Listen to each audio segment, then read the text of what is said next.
Welcome to Mr. Sleep Story. Close your eyes, relax your mind, and let the rhythm of my voice carry you to a faraway lands. Today's story begins in 5, 4, 3, 2, 1.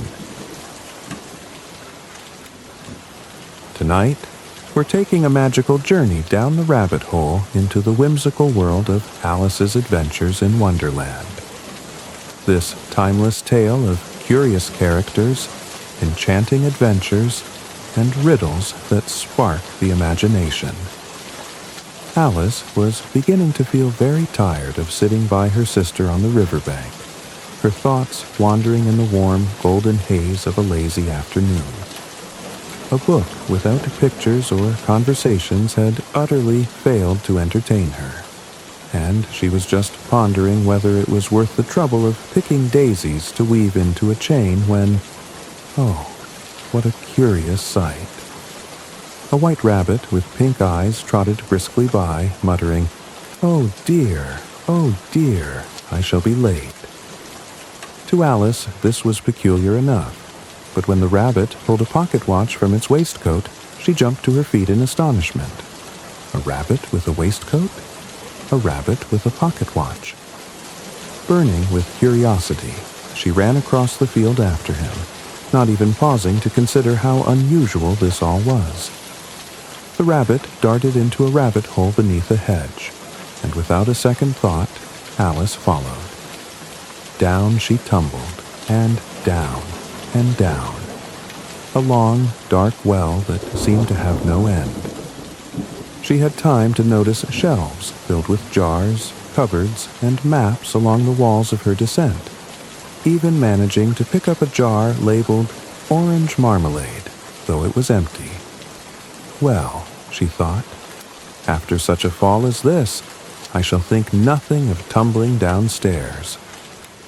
Finally, she landed, softly, thank goodness, in a peculiar hallway lit by strange hanging lamps. Around her were many locked doors, and when she found a small glass table with a tiny golden key upon it, her hopes rose. Yet the key fit none of the doors, until she discovered a little door hidden behind a curtain. It led to the loveliest garden Alice had ever seen, with bright flowers, cool fountains, and green grass that seemed to shimmer with magic. Oh, how she longed to explore that garden, but she was far too big to fit through the tiny door. Disappointed, she returned to the table where a bottle labeled "Drink Me" had mysteriously appeared. It looked quite tempting, and since it wasn't marked poison, Alice decided to try it. To her delight, she began to shrink until she was just the right size to fit through the door. But, oh bother, she'd left the golden key on the table, and now she was too small to reach it. Tears of frustration welled up in her eyes until they spilled over, creating a pool so large it covered the floor like a miniature ocean. Just as Alice was trying to console herself, she noticed a small cake in a glass box with the words, "Eat Me," written on it. Well, I'll try this too, she thought, and in a blink she began to grow, taller and taller, until her head nearly bumped the ceiling. She was now far too large to fit through the door, much less escape the hallway. And so began Alice's adventure, a curious blend of frustration, enchantment, and a gnawing sense that the world she had tumbled into was unlike anything she had ever known. As the hallway swirled around her with its strange proportions and peculiar objects, Alice could only wonder what more this curious journey would bring. As Alice stood towering over the tiny door, feeling rather forlorn, she glanced at the pool of tears she had cried when she was so much smaller. To her astonishment, the pool had grown into a sizable sea, and soon Alice found herself wading through the salty water. I wish I hadn't cried so much, she scolded herself, paddling about as the waves lapped against her enormous shoes. Amid her swimming, she noticed a curious creature paddling toward her. A mouse, sleek and whiskered, looking terribly offended by the splashing. "Oh, I beg your pardon," Alice said quickly. "Perhaps you know how to get out of here." The mouse twitched its nose and replied rather gruffly, "Let us swim to shore, and perhaps I shall tell you." The two paddled along, joined soon by an odd assortment of creatures. A dodo bird with a grand air of authority, a duck quacking indignantly about the water's depth, and a cheerful lory and eaglet. Once they all reached dry land, the company stood shivering, dripping wet and quite unhappy about it. "I declare," said the dodo with a ruffle of its feathers, "that the best way to dry off is a caucus race." "A what?" Alice asked, perplexed. "Why, a race where everyone runs in a circle, of course," the dodo explained. With that, the group began running around in chaotic circles, paying no mind to the lack of rules or the absence of a starting line. Alice tried her best to join in, though she found the whole affair utterly nonsensical. After some time, the dodo stopped abruptly and declared, "Everyone has won, and all must have prizes." "But what prizes?" Alice inquired. "Why, whatever you have in your pocket," said the dodo. Alice rummaged through her dress and offered a thimble, which the dodo presented back to her with a flourish, declaring her the winner of her own prize. Alice giggled, charmed by the absurdity of it all. As the group settled down, the mouse cleared its throat and declared it would tell a very dry tale to help everyone stay warm. Its story of ancient conquests and laws was so dull that Alice could scarcely keep her eyes open, but she politely listened, nodding now and then. Soon after, the mouse grew offended by a stray remark Alice made about cats. "Our cat, Dinah, is ever so good at catching mice," and swam away in a huff, muttering about how ill-mannered Alice was. The other animals, equally alarmed by Alice's fondness for cats, began to scatter. Left alone once more, Alice felt a pang of loneliness and wondered if she would ever make sense of this peculiar place. Yet, even as she sat pondering, her heart tingled with the thrill of what might come next.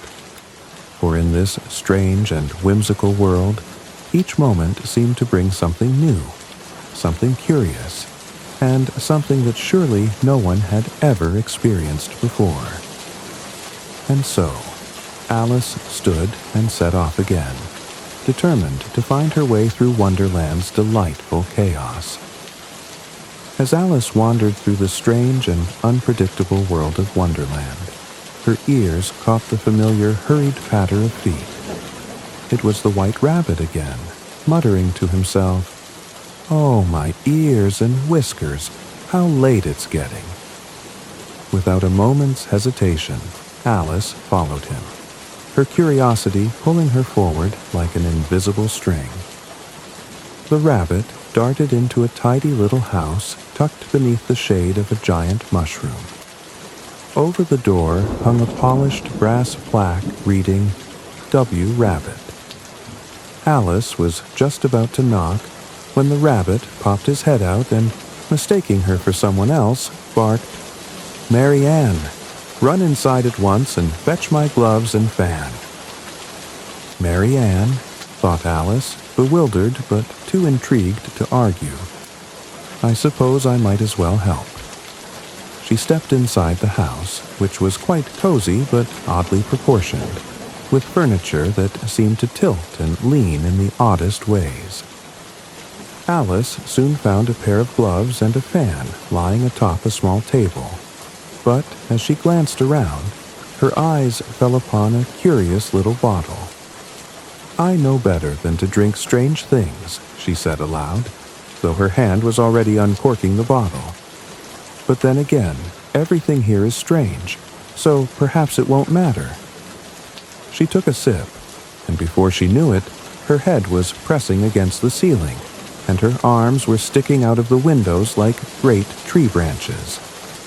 "Oh no, not again!" she cried. Outside, the White Rabbit was in a panic. Seeing Alice's enormous limbs poking out of his house, he called for help. "Pat! Bill! Fetch me a ladder. She's ruining my home." Pat, a stout little guinea pig, and Bill, a lanky lizard, arrived moments later with a ladder and a great deal of confusion. "What shall we do?" asked Bill nervously. "Try the chimney," commanded the rabbit. Poor Bill climbed up the roof, peering nervously down the chimney, just as Alice sneezed from the soot. The sneeze sent Bill tumbling head over tail through the air and into the garden below. Alice, meanwhile, managed to grab hold of a tiny cake sitting on a shelf just within reach. "Perhaps this will fix me," she hoped. Taking a bite, she began to shrink rapidly until she was smaller than a blade of grass. She dashed out of the house, much to the rabbit's relief, and ran into the garden, where towering flowers and leaves swayed above her like a forest canopy. Alice felt a mixture of triumph and frustration. "I've managed to escape," she thought, "but I'm no closer to understanding how to get back to my proper size, or home." As she wandered through the garden, her mind buzzed with questions. Who is Mary Ann? Why does everything I eat or drink change my size? And what on earth will happen next? And so, with the resilience of a curious heart, Alice pressed on, leaving behind the rabbit's house and stepping deeper into Wonderland's enchanting mysteries. Alice wandered through the lush, oversized garden, where flowers whispered to each other, and blades of grass towered like trees. She felt quite small, and rather uncertain about what to do next. Her steps took her to a clearing where a large blue mushroom stretched toward the sky. Perched atop it, as calm as a summer cloud, was a peculiar blue caterpillar smoking a hookah. For a moment, neither spoke. The caterpillar exhaled a long ribbon of smoke, forming spirals in the air, and then slowly turned its head to look at Alice. "Who are you?" it asked, its voice soft and deliberate. Alice opened her mouth, then hesitated. I hardly know, sir. I mean, I knew who I was this morning, but I've changed so many times since then." The caterpillar arched one eyebrow, or would have, if caterpillars had eyebrows. "What do you mean by that?" it asked. "Well, you see," Alice began, "I've been growing and shrinking, and I never seem to stay the same size for very long. It's all rather confusing." The caterpillar took another puff of its hookah, the smoke curling lazily around its head. "Keep your temper," it advised, as though this were the most helpful thing in the world. "I'm not trying to lose it," Alice replied, feeling her cheeks flush. The caterpillar ignored her frustration and continued. "One side will make you grow taller, and the other side will make you grow shorter." "One side of what?" Alice asked, thoroughly perplexed. "The mushroom," it said simply, before sliding off its perch and crawling away into the grass. Alice stared after it, then turned her attention to the mushroom. It was perfectly round, and she wasn't sure how to tell which side was which. Taking a deep breath, she broke off 2 pieces from opposite sides. "Here goes nothing," she said, nibbling a piece from her right hand. Immediately, she shot up like a telescope, her neck stretching so high that her head rose above the trees. Startled birds flapped around her, squawking indignantly. Below, she could see her body far, far away, wobbling precariously as she tried to balance. "This won't do at all," she exclaimed. She quickly nibbled the piece in her left hand and began shrinking. But she didn't stop shrinking. Down and down she went until she was smaller than a pebble. "Oh, bother," Alice sighed. She nibbled more carefully this time, alternating between the two pieces until she returned to a size that felt just right. "Well, that was quite an adventure," she muttered, brushing herself off. With the mushroom pieces safely tucked away in her pocket, Alice felt a little more prepared to face whatever Wonderland might throw at her next. As she stepped back onto the path, she wondered about the caterpillar's cryptic advice. It hadn't told her where to go or what to do, but she felt sure this strange encounter had been important. And so, with her head full of questions and her heart full of curiosity, Alice ventured onward, deeper into Wonderland's ever-curious world. As Alice made her way through the strange and winding paths of Wonderland, the trees around her grew denser, their branches curling like crooked fingers toward the sky. The air was filled with peculiar sounds, whistles, hums, and occasional bursts of laughter that seemed to come from nowhere. It was here, in this tangled forest, that Alice first encountered the Cheshire Cat. Perched high on a low-hanging bough, its grin appeared before its body, wide and mischievous. Slowly, the rest of the cat faded into view, its striped tail swishing lazily. "Goodness!" exclaimed Alice, stepping back. "I didn't know cats could appear like that." "In Wonderland, my dear," purred the Cheshire Cat, "you'll find that most things happen quite as they please. And where, pray, are you headed?" "I wish I knew," Alice said. "I keep wandering, but I don't know where to go." The Cheshire Cat's grin widened even more. "Then it doesn't much matter which way you go," it said. Alice frowned. "But I want to get somewhere." "Oh, you're sure to do that," said the cat, "if you walk far enough." Its tail flicked thoughtfully. "But if you're looking for adventure, you might visit the Hatter. Or perhaps the March Hare. They're both quite mad, you know." "I don't want to meet mad people," Alice protested. "Too late for that," said the cat with a laugh like a ripple of water. "We're all mad here. I'm mad. You're mad." "How do you know I'm mad?" Alice asked, folding her arms. "You must be," replied the cat, "or you wouldn't have come here." And with that, it began to vanish, piece by piece, until only its grin remained, hanging in the air like a crescent moon. "Well, that's the most curious cat I've ever met," Alice said to herself. She chose a path at random, hoping it might lead to some answers, or at least something interesting. Before long, she came upon a sunny clearing where a long table stretched under the shade of a giant tree. The table was covered in mismatched teacups, teapots, and plates of half-eaten cake. At one end sat the Mad Hatter, his top hat tilted at a jaunty angle, and at the other the March Hare, who was busily dunking a watch into a cup of tea. Between them dozed a dormouse, nestled in a teapot. "No room, no room," they cried as Alice approached. "There's plenty of room," Alice replied, plopping down in an empty chair. The Hatter squinted at her, as if deciding whether she belonged. "Would you like some wine?" he asked. Alice looked around the table. "I don't see any wine." "There isn't any," said the Hatter. "Then it wasn't very polite of you to offer it," Alice said crossly. "It wasn't very polite of you to sit down without being invited," the March Hare retorted.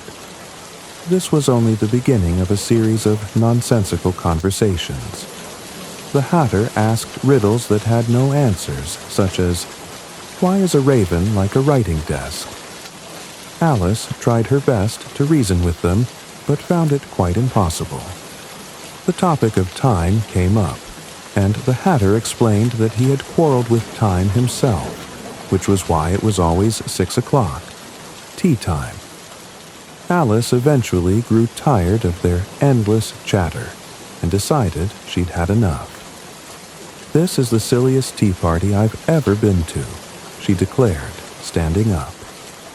As she walked away, the sounds of the Hatter and March Hare's laughter faded behind her. She couldn't help but smile, though. Wonderland was strange and often maddening, but it was never boring. And so, she ventured onward, wondering what other peculiar encounters lay ahead. Alice wandered further along the path, her mind buzzing with the peculiarities of Wonderland. Soon, the trees gave way to an open garden of dazzling beauty. Roses as large as dinner plates bloomed in neat rows, their colors so vivid they seemed almost to glow. In the distance, she spotted a group of peculiar figures scurrying about. A closer look revealed they were living, playing cards. These card-like creatures were busy painting the white roses red, dripping scarlet paint over the pristine petals in frantic strokes. Alice, her curiosity piqued, stepped closer. "What are you doing?" she asked a card with the number 2 printed on its chest. "We planted the wrong roses," 2 whispered anxiously, glancing over his shoulder. "The Queen likes red roses, not white. If she sees this, it'll be off with our heads." "Off with your heads?" Alice repeated, horrified. "Shh," hissed another card, this one labeled 5. "Here she comes." At that moment, a trumpet sounded, and the Queen of Hearts entered the garden in a grand procession. She was a formidable figure, clad in a dress adorned with hearts, her crown glittering atop her head. The King of Hearts, small and timid, followed behind her, along with a parade of card soldiers. The Queen's sharp eyes immediately fell on Alice. "Who is this?" she demanded. Alice curtsied, though her knees felt a little wobbly. "I'm Alice, Your Majesty." The Queen's gaze narrowed. "And what are you doing here?" "I was just admiring your lovely garden," Alice replied, hoping to sound respectful. Grunted the Queen. Her mood shifted abruptly, and she shouted, "Let's play croquet." The soldiers quickly assembled a croquet set, but in true Wonderland fashion, it was unlike any croquet Alice had ever seen. Flamingos served as mallets, their long necks bending and twisting unpredictably, and hedgehogs curled into balls, rolling along the grass as the players attempted to hit them through arches made of bent playing cards. It was chaos. The Queen swung her flamingo with reckless abandon, shouting, "Off with his head!" Every time something went wrong, which was often.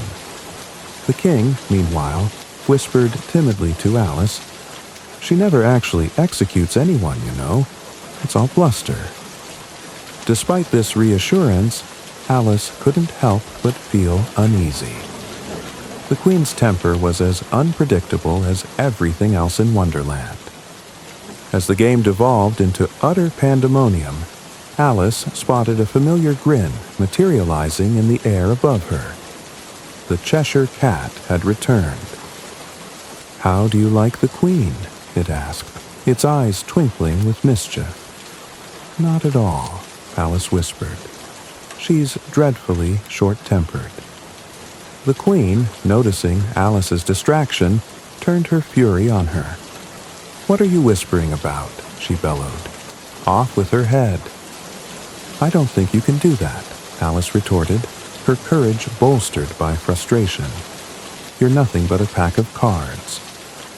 The Queen gasped, and for a moment, everything froze. Then the card soldiers began to rise into the air, swirling like a whirlwind. Alice shielded her eyes as the world around her began to blur and shift. When she dared to look again, the garden was gone, and she was once more standing on an unfamiliar path. She sighed in relief and brushed herself off. That was quite the spectacle, she said to herself. And so, Alice continued her journey, wondering what peculiar adventure awaited her next in this mad, mad world. After escaping the Queen's chaotic croquet game, Alice found herself wandering along a path that twisted and turned in every direction, as though it couldn't decide where it wanted to lead. She trudged on, feeling a mixture of relief and curiosity. The air grew salty, and soon she arrived at the edge of the sea, where she encountered two odd figures sitting on the sand. One was a griffin, a majestic creature with the body of a lion and the wings and head of an eagle. It was lazily sprawled out, its talons drawing shapes in the sand. Beside it sat the mock turtle, a peculiar being that looked like a turtle with a mournful expression and the feet of a calf. "They told me to bring you here," said the griffin, its voice a mix of laziness and authority. "Who did?" Alice asked, her curiosity immediately piqued. "The Queen, of course," the griffin replied. "She said you must hear the mock turtle's story." Alice looked at the mock turtle, who sniffled dramatically and wiped a tear from its eye. "Why are you so sad?" she asked gently. "It's my natural state," the mock turtle replied, heaving a deep sigh. "Shall I tell you my tale?" "Please do," Alice said, sitting down on a rock. The mock turtle cleared its throat, and with a voice that wavered between sorrow and pride, it began its story. "Once I was a real turtle. I lived in the sea and attended the finest school, reputable and rigorous. It was called the School of Hard Shells." "What did you study there?" Alice asked, intrigued. "Reeling and writhing, of course," said the mock turtle, "and also ambition, distraction, uglification, and derision." Alice frowned. "I've never heard of those subjects." "Clearly, you've not had a proper education," the mock turtle said, shaking its head. "We also took courses in laughing and grief, taught by the finest instructors. And do you know what our weekly dance lesson was called?" Alice shook her head. "The lobster quadrille!" cried the mock turtle, perking up a little. At this, the griffin jumped to its feet. "Shall we show her?" it asked eagerly. "Oh yes," said the mock turtle, its mournful demeanor briefly replaced by enthusiasm. The two creatures began an elaborate and highly ridiculous dance with leaps and spins that sent sand flying everywhere. The griffin sang a jaunty tune, and the mock turtle joined in. "Will you, won't you, will you? Won't you, will you join the dance?" Alice clapped along, thoroughly amused by the performance. When the dance was over, the mock turtle slumped back into its melancholic posture. "Such happy times," it sighed wistfully. "But now, here I sit, far from the sea, with nothing but my memories and the griffin for company." "Your story is very interesting," Alice said kindly, though she wasn't entirely sure she understood it. "Shall we go back now?" the griffin asked, stretching its wings. "The Queen may be looking for you." Alice hesitated, but nodded. As they walked away, she glanced back at the mock turtle, who waved a flipper sadly. "Goodbye," Alice called. "Goodbye," it replied, its voice echoing softly over the waves. And so, Alice followed the griffin back toward the Queen's court, her mind spinning with thoughts of curious lessons and dancing lobsters. Wonderland, she realized, had a way of making even the strangest encounters feel like something wonderful and unforgettable. The Gryphon led Alice back to the Queen of Hearts' court, where the scene was as chaotic as ever. The card soldiers were scrambling to stack themselves in perfect formations. The king was fretting over a misplaced crown, and the queen was bellowing, "Off with their heads," at anyone who dared cross her path. In the midst of this commotion, a trial was underway. A makeshift courtroom had been set up, and at its center stood a trembling Knave of Hearts, accused of stealing the queen's tarts. "Silence!" roared the queen as Alice and the Gryphon entered. "The trial begins now." Alice, her curiosity once again taking charge, made her way to the front of the crowd to watch. The king, acting as the judge, adjusted his crown and declared, "Call the first witness." The White Rabbit, who appeared to be the court's herald, scurried forward. "The first witness is Alice," he squeaked. "Me?" Alice gasped. Before she could protest, she was ushered to the stand. The queen leaned forward, her eyes narrowing. "What do you know of this crime?" "Nothing at all," Alice replied firmly. "Nothing?" the queen repeated, her voice rising. "That's very suspicious." "Not at all," Alice retorted. "In fact, this whole trial is nonsensical." The queen's face turned red as a rose. "Nonsensical? Off with her." But Alice, who was growing quite tired of the queen's antics, stood tall. At that moment, she realized something peculiar. She was growing. With each passing second, she became larger and larger until she towered over the entire court. "Who's afraid of a pack of cards?" she declared boldly. The queen shrieked, and the card soldiers rushed toward Alice, their edges fluttering like the pages of an angry book. But Alice simply swatted them away. As the cards swirled around her, the world began to blur and dissolve.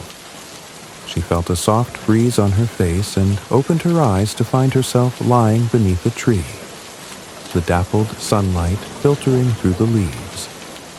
The familiar sounds of the real world, the rustle of grass, the chirping of birds, welcomed her back. "Why, I've been dreaming," Alice exclaimed, sitting up. She glanced around and saw her sister nearby, reading a book.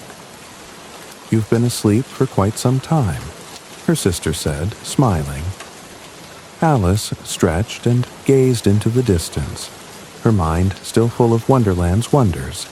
The grinning Cheshire Cat, the eccentric Mad Hatter, the mournful Mock Turtle, and the blustery Queen of Hearts. "What a curious dream it was," she murmured. As her sister returned to her reading, Alice lay back down, her thoughts racing. She wondered if Wonderland was truly just a dream, or if perhaps it existed somewhere just beyond the edge of reality. A place where curiosity and imagination reigned supreme. And though she had returned to the ordinary world, Alice knew that the magic of Wonderland would stay with her forever. A reminder that life itself is often as mad, beautiful, and unpredictable as a journey through a rabbit hole. Thank you for joining us on this whimsical journey through Alice's adventures in Wonderland. From curious cats to mad tea parties, we hope you enjoyed every moment of Alice's enchanting journey. If you found yourself lost in the wonder of it all, don't forget to like, subscribe, and share this story with your friends. And remember, no matter where life takes you, always stay curious, because in Wonderland, anything is possible. Sweet dreams, and until next time, this is Mr. Sleep Story, wishing you a night full of magical dreams and endless adventures.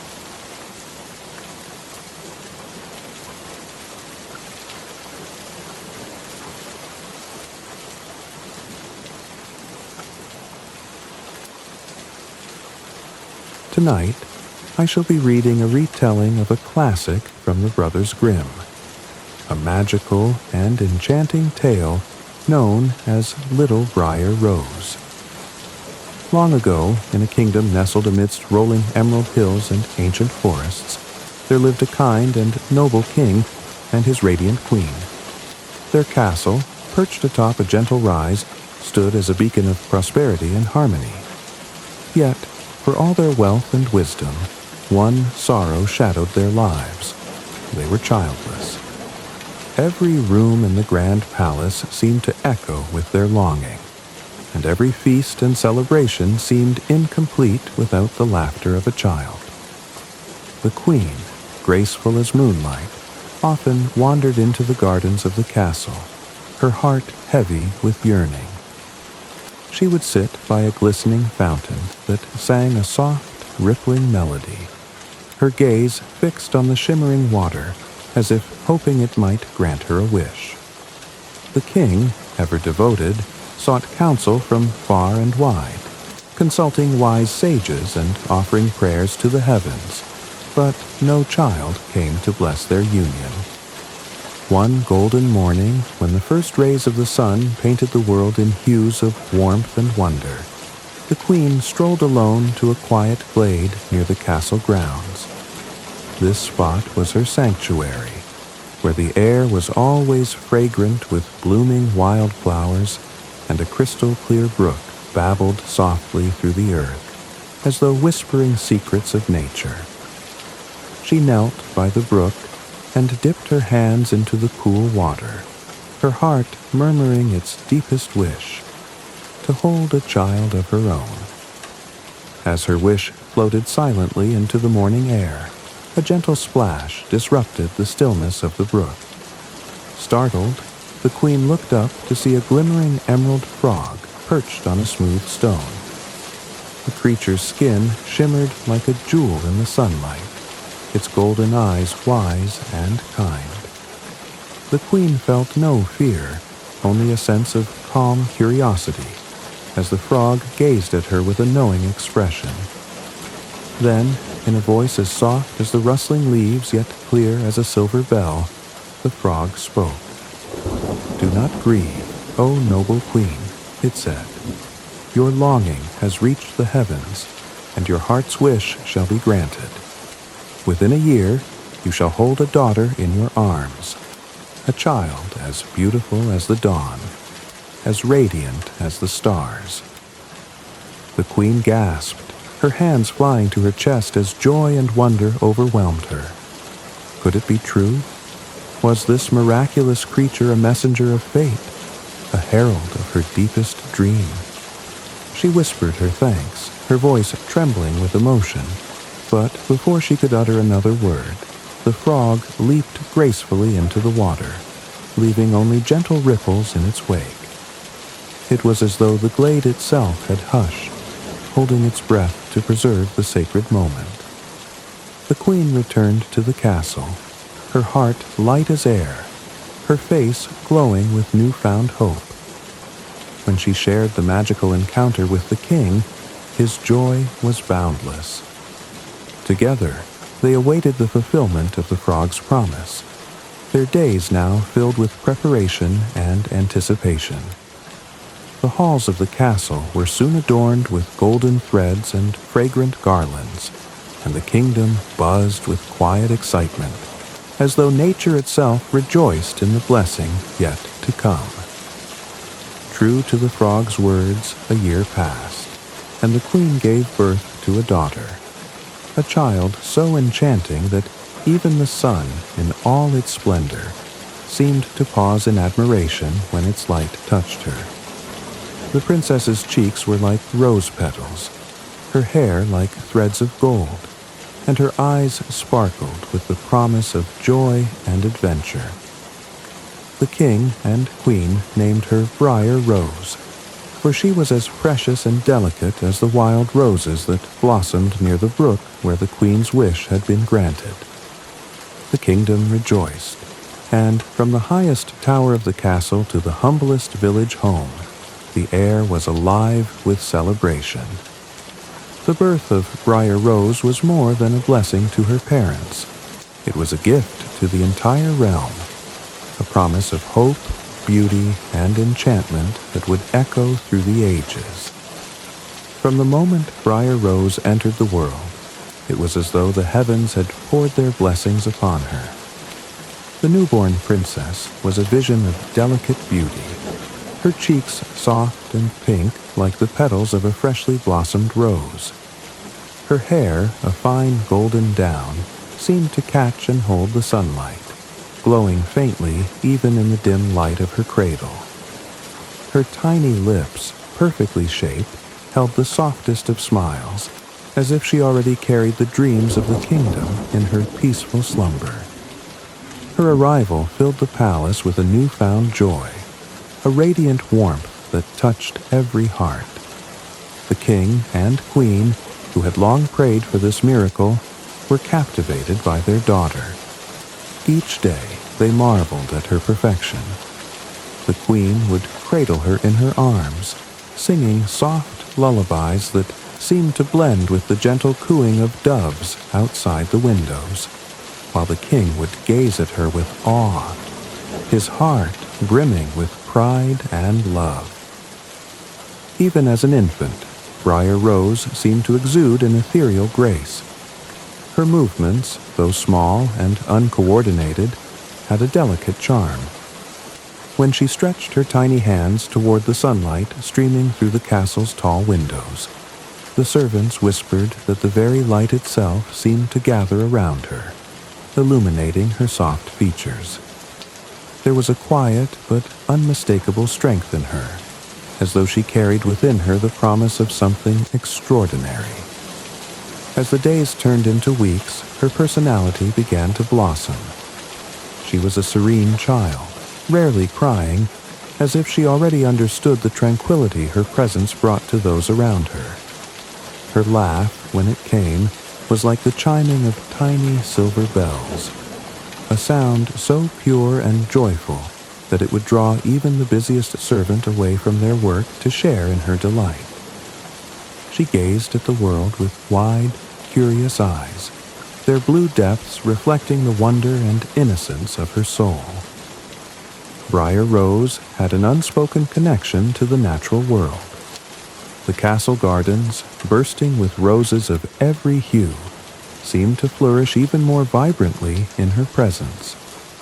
Birds often lingered on the windowsills of her nursery, their songs harmonizing with the gentle tunes her nursemaids hummed to lull her to sleep.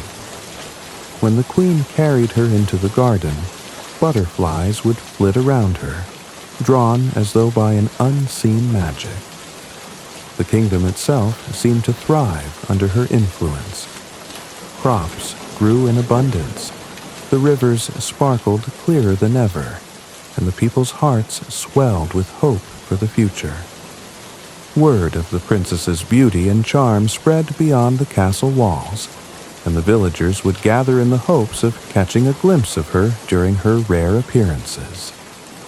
As the day of her christening approached, the palace buzzed with excitement. Courtiers prepared lavish decorations, weaving garlands of roses and golden threads to adorn the great hall. Messengers were dispatched to invite the wisest and noblest of the realm to celebrate the cherished child. The king and queen, though deeply devoted to their daughter, were mindful of the blessings yet to be bestowed upon her by the wise women, who would guide her destiny. The days leading up to the ceremony were filled with anticipation, as the entire kingdom prepared to honor the princess, whose presence had already begun to weave a story of beauty, grace, and promise. Yet, even amidst the joy, an undercurrent of unease lingered in the air, an inexplicable sense that the perfection of this moment could be as fragile as the petals of a rose. The kingdom glittered with celebration as the day of the princess's christening dawned. Bells rang from every tower, their joyful peals carrying the news of Briar Rose's naming ceremony far and wide. Nobles and villagers alike flocked to the grand hall, eager to bestow their blessings on the cherished child. Among the honored guests were 12 wise women, each renowned for their gifts of wisdom and magic. These women, dressed in flowing robes that shimmered like starlight, arrived bearing blessings for the princess. Their presence filled the hall with a sense of wonder, for it was said that their gifts could shape the destiny of any they chose to favor. One by one, the wise women approached the cradle where Briar Rose lay, swaddled in silken blankets and glowing with an otherworldly beauty. The first gifted her with beauty beyond compare, so radiant that even the flowers would envy her. The second bestowed a voice as melodious as the sweetest songbird. The third granted her grace in every step and gesture, while the fourth promised boundless wisdom. Each blessing wove a thread of magic into the princess's destiny, a tapestry of perfection that grew more dazzling with every gift. But as the 11th wise woman stepped forward to offer her blessing, a chill swept through the hall. The air seemed to darken, and the joyous murmurs of the crowd faded into uneasy silence. The grand doors of the hall, flung open in welcome, now slammed shut with an ominous force. All eyes turned to the entrance, where a figure draped in shadows stood. It was the 13th wise woman, her expression a mask of cold fury. Uninvited and overlooked, she had come not to celebrate but to claim her vengeance for the slight. Her robes were dark as midnight, and her eyes burned with an unnatural light. The king and queen exchanged panicked glances, their joy hurtling into dread. They had miscalculated, for though only 12 golden plates had been set at the table, they had underestimated the wrath of the uninvited. Striding into the hall with an air of terrible power, the 13th wise woman stopped before the cradle of Briar Rose. Her voice, sharp and unyielding, rang out like a thunderclap. "You dare slight me, the eldest of the wise women, the keeper of knowledge and fate. For your arrogance, I shall repay you in kind." She raised her hand, and the room seemed to shudder under the weight of her magic. This child, so perfect and blessed, shall meet her doom. On her 15th birthday, she shall prick her finger on the spindle of a spinning wheel and die. A collective gasp swept through the crowd. The queen collapsed into the king's arms, her face pale with horror, while the courtiers stood frozen, unable to intervene. The wise woman's curse hung in the air like a storm cloud, its dark promise chilling the hearts of all who heard it. Before the 13th wise woman could depart, the 12th stepped forward, her face serene yet resolute. "Sister," she began, her voice calm but firm, "your wrath is great, but your curse shall not be absolute. Though I cannot undo it, I shall soften its blow." She knelt before the cradle, her hands glowing with gentle light, and spoke her blessing. "The princess shall not die but instead fall into a deep slumber, a sleep lasting 100 years. At the end of that time, a kiss of true love shall awaken her." Though the room remained steeped in fear, this promise of hope pierced the darkness like a single beam of sunlight through storm clouds. The 13th wise woman scowled, her eyes narrowing, but she said nothing more. With a swirl of her cloak, she vanished, leaving the castle to grapple with the shadow she had cast. The celebrations ended in somber silence. The king, desperate to protect his beloved daughter, issued a royal decree. Every spinning wheel in the kingdom was to be burned, every spindle destroyed. The royal guards scoured the land to ensure no trace of the cursed tool remained. But deep in their hearts, the king and queen knew that fate, once spoken, could not be easily undone.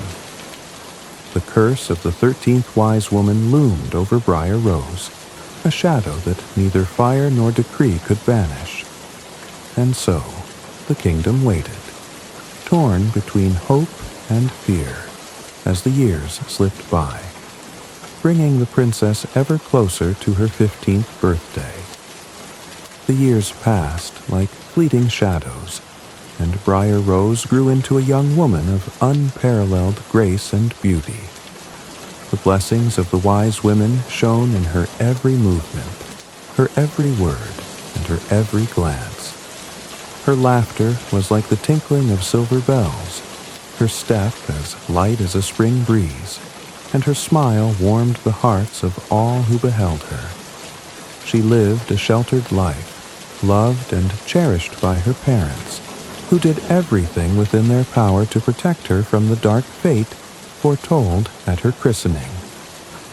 Despite the king's decree, banning spinning wheels and destroying every spindle in the kingdom, a quiet unease lingered. Fate, it seemed, was a force not easily outwitted. As Briar Rose's 15th birthday approached, the palace grew quiet, its halls filled with whispers of apprehension.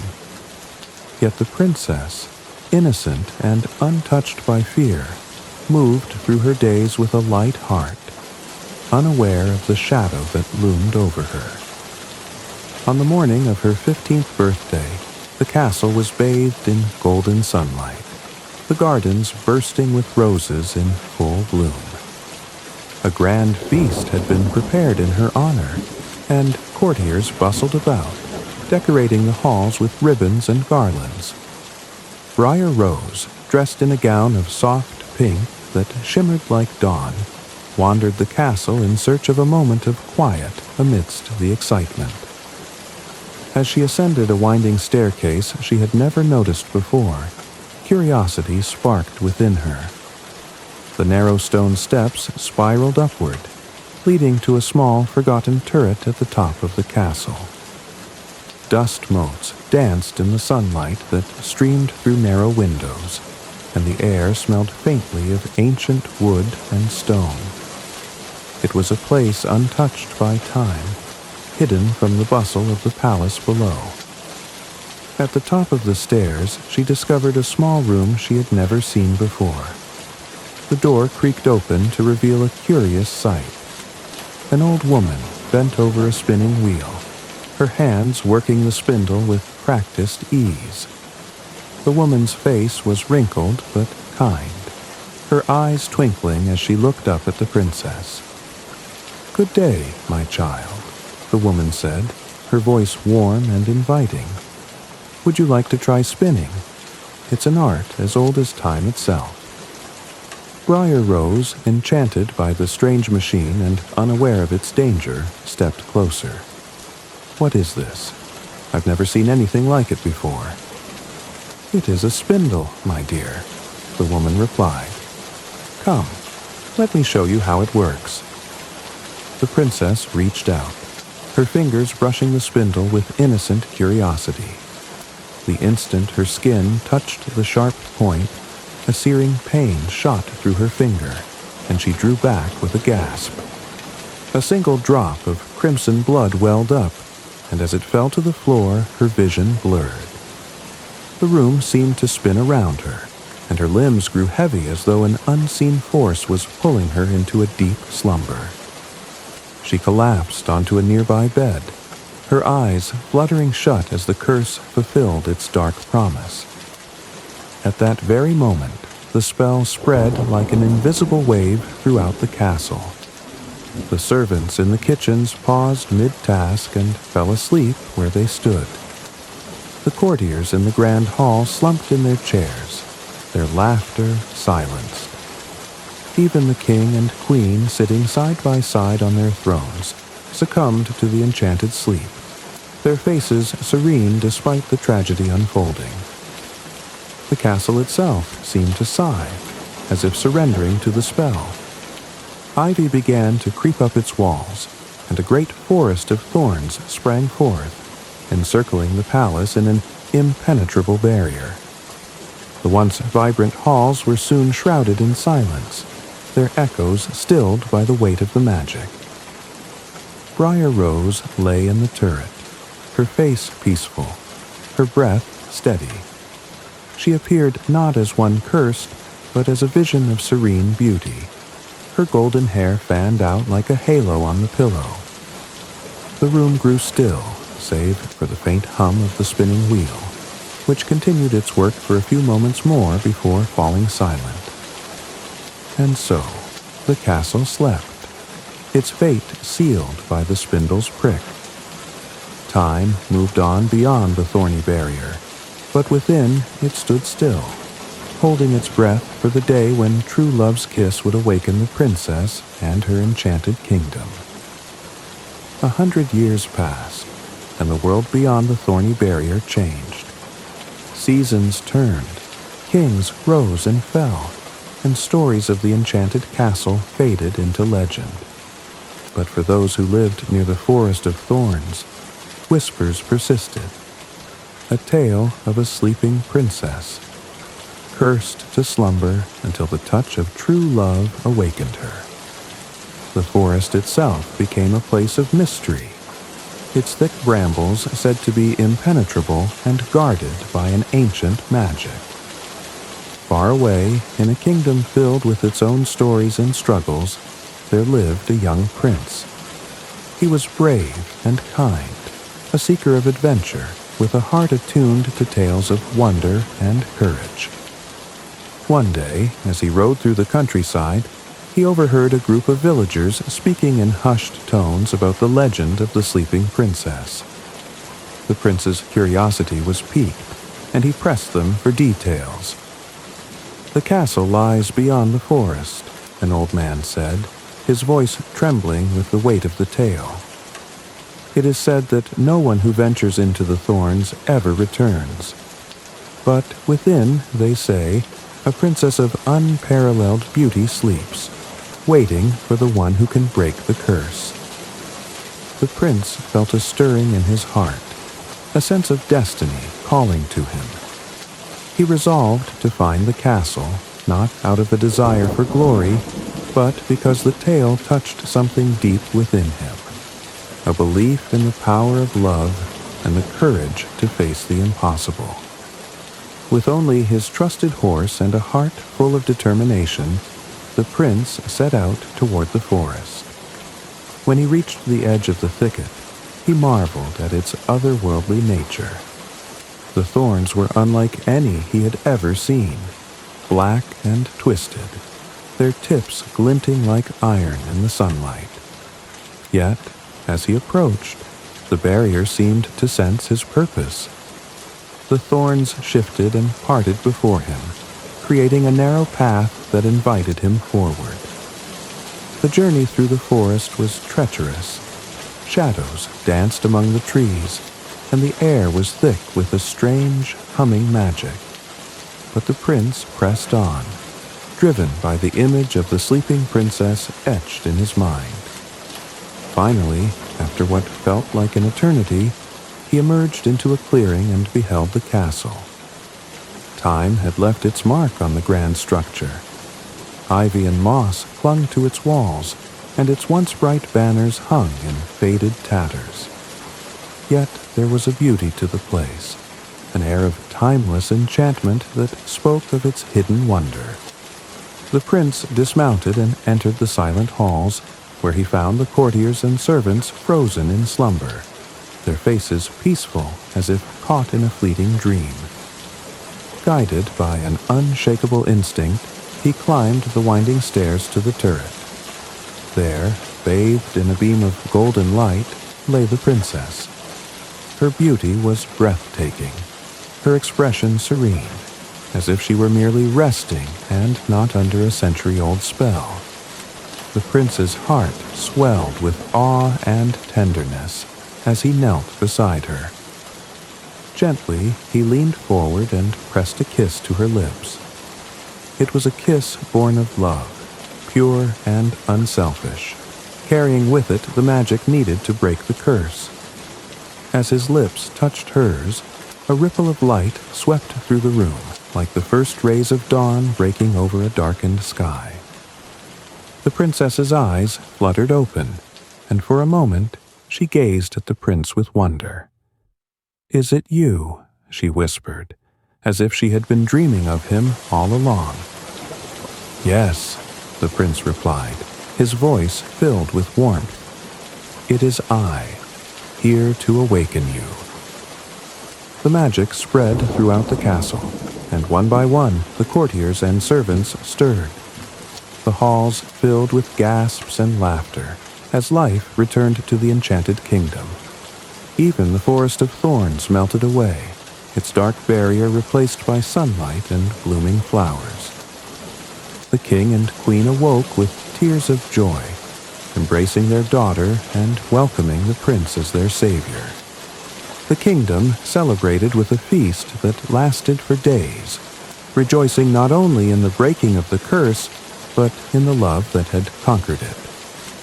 The joy that spread through the castle after the awakening of Princess Briar Rose was unlike anything the kingdom had ever known. Courtiers and servants, newly risen from their century-long slumber, bustled with energy, their hearts filled with gratitude and wonder. The forest of thorns, now transformed into a vibrant and blooming meadow, seemed to echo the joy within the castle walls. Birds sang as if to celebrate the triumph of love, and the air was rich with the fragrance of fresh blossoms. The king and queen, overwhelmed with gratitude toward the prince who had broken the curse, welcomed him with open arms. "You have not only saved our daughter, but restored our kingdom to life," the king said, his voice thick with emotion. "You are truly a man of great courage and a noble heart." The prince, humbled by their words, turned to Briar Rose. From the moment she had opened her eyes and their gazes had met, he had known that their bond was unlike any other. She, too, felt it, a connection that transcended the years and the magic that had bound them. It was as if their hearts had been waiting for this moment, their destinies intertwined long before they had met. As days turned into weeks, the castle bustled with preparations for the grandest celebration the kingdom had ever seen. The prince and princess were to be married, and the event would mark not only the union of two hearts, but the renewal of hope and joy for all. Invitations were sent far and wide, summoning royalty, nobles, and common folk alike to witness the union that had been foretold in legend. The wedding day dawned with a golden sunrise, the sky painted in hues of pink and gold, as if nature itself rejoiced in the occasion. The castle was transformed into a vision of enchantment, adorned with garlands of roses in every shade imaginable. The great hall, where so many had fallen asleep under the curse, was now alive with laughter and music, its chandeliers sparkling like captured starlight. Briar Rose, radiant in a gown of shimmering gold threaded with rose motifs, walked down the aisle with a grace that took everyone's breath away. Her hair cascaded like sunlight over her shoulders, and her eyes shone with a happiness that seemed to light up the room. The prince stood at the altar, his gaze fixed solely on her, his heart pounding with a love so profound it seemed the world itself paused to witness it. The ceremony was presided over by the kingdom's wise elders, who spoke of the power of love to overcome even the darkest curses. Vows were exchanged, promises of devotion and partnership that resonated with every soul present. When the prince and princess were pronounced husband and wife, a cheer erupted, echoing through the castle and beyond. The festivities that followed were unparalleled. Feasting tables stretched as far as the eye could see, laden with delicacies both humble and exotic. Musicians played lively tunes, and dancers twirled beneath the stars. Lanterns floated into the night sky, each one carrying a wish for the newlyweds' happiness. As the evening deepened, the prince and princess stole away to a quiet balcony overlooking the transformed landscape.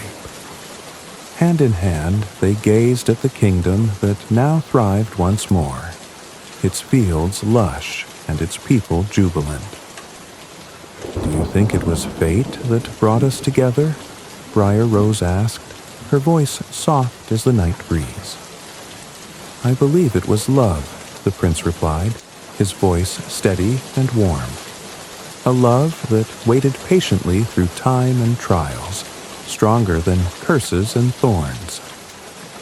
Together, they watched as the moon rose high, its silver light bathing the world in serenity. Their journey had been one of challenge and triumph, but now they stood on the threshold of a new life, one they would share, guided by the love that had awakened them both. And so, the prince and princess ruled their kingdom with wisdom and compassion, their love a beacon of hope and harmony. They built a life together filled with laughter, adventure, and the simple joys of shared companionship. The years passed, but their love remained as fresh and bright as the day they first met. They lived happily ever after, their story told and retold across generations, a timeless reminder that even in the face of darkness, love has the power to prevail, awaken, and transform.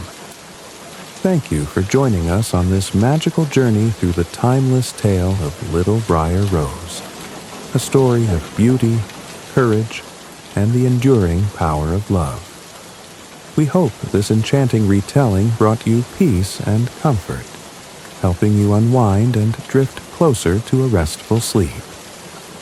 If you enjoyed this story, don't forget to like the video and subscribe to Mr. Sleep Story for more soothing tales to ease your nights. Tap the notification bell so you never miss a new chapter in our collection of bedtime stories. Until next time, may your dreams be filled with wonder, and may sleep bring you the serenity you deserve. Good night.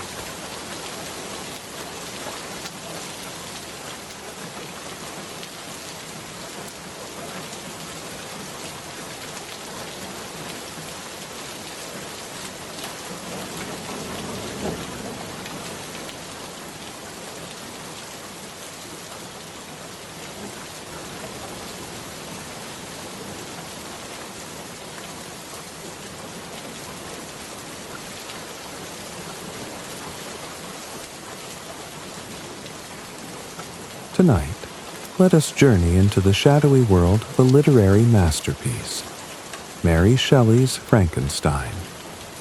This retelling is carefully crafted to retain its Gothic charm while easing your mind into a restful state. Our story begins in the shadows of the Swiss Alps, where the wind whispered secrets through the valleys and the mountains loomed like ancient sentinels. A child named Victor Frankenstein was born into a world of privilege and wonder. His childhood was a tapestry of contrasts, filled with the warmth of familial love, yet tinged with an insatiable hunger for the unknown. Victor's father, Alphonse, was a man of wisdom and stability, while his mother, Caroline, radiated kindness and compassion.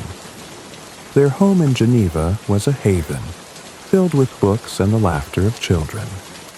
Yet, even amidst this happiness, there was a quiet yearning in Victor's soul, a restlessness that set him apart. As a boy, Victor was captivated by the mysteries of the natural world. He would spend hours wandering through the family's gardens, marveling at the intricate patterns of leaves and the endless hum of life hidden within. It was during one such moment that fate intervened and brought Elizabeth into his life. She was a golden-haired orphan adopted by his parents, a girl whose presence seemed to bring light to even the gloomiest days. Victor regarded her as more than a sister.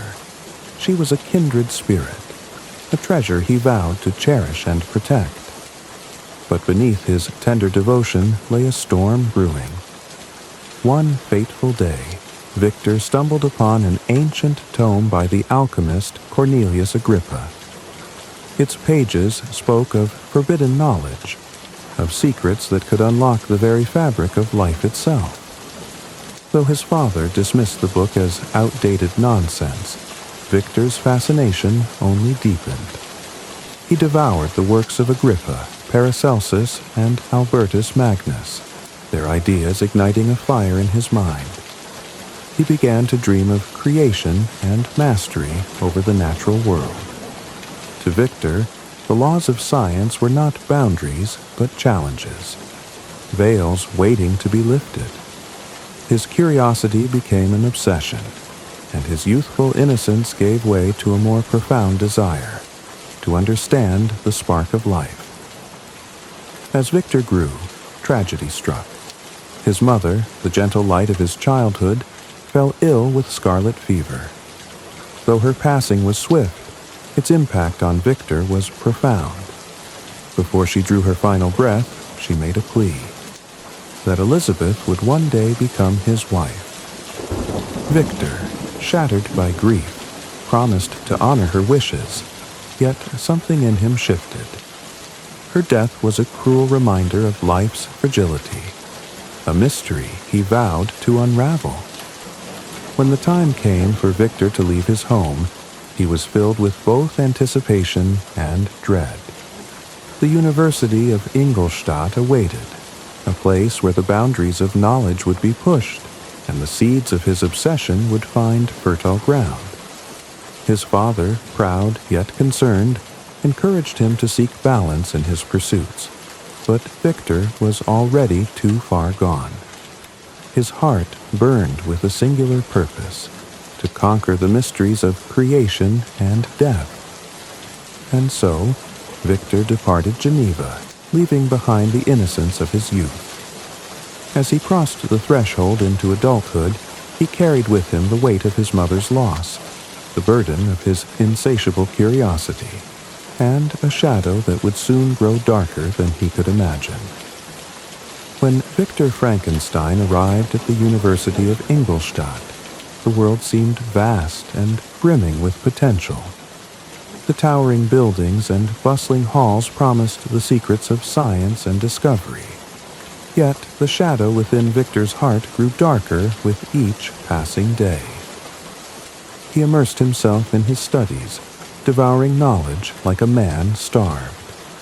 His mind, already shaped by the fantastical musings of alchemists, now wrestled with the rigorous logic of modern science.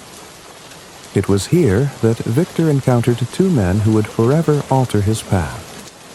M. Krempe, a stern and dismissive professor of natural philosophy, and M. Waldman, a gentle yet inspiring mentor who saw the spark of brilliance in Victor's obsession.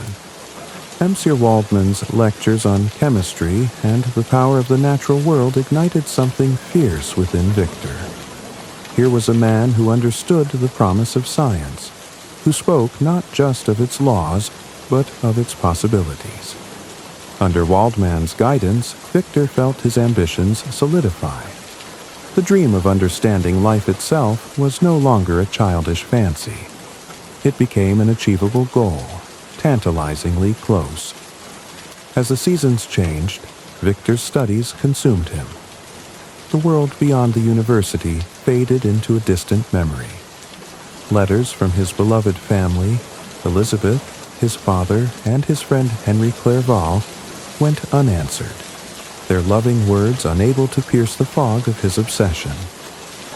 The nights grew longer as Victor spent countless hours in solitude, poring over anatomical texts, dissecting cadavers, and experimenting with the elements of life itself. It was during these lonely nights that the true descent began.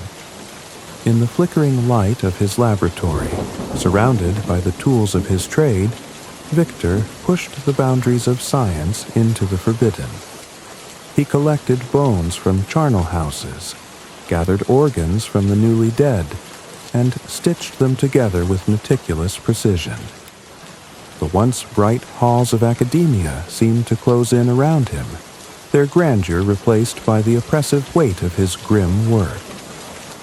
Though his body grew frail from lack of rest, his mind was aflame. Victor spoke to no one of his experiments, guarding his secret with a paranoia that bordered on madness. His dreams became nightmares, haunted by grotesque visions of his creation and the life he sought to bestow. Yet he could not stop. The goal was too close, the allure of playing God too powerful to resist.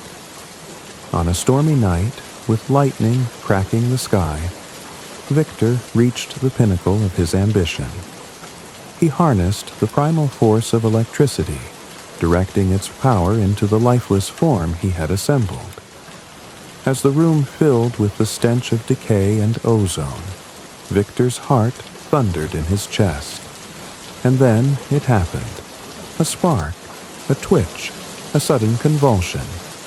The lifeless body stirred, its eyes opening to reveal a glassy, unnatural stare. Victor had done it. He had created life. But as he gazed upon his work, a wave of horror and revulsion swept over him. The creature was monstrous, its form grotesque and unnatural despite his careful design. What he had hoped would be a triumph of beauty and power now stood before him as a dreadful abomination. Overwhelmed by the enormity of what he had done, Victor fled from the room, leaving his creation to awaken alone. The once brilliant scholar who had sought to unravel the mysteries of life now found himself consumed by the darkness he had unleashed.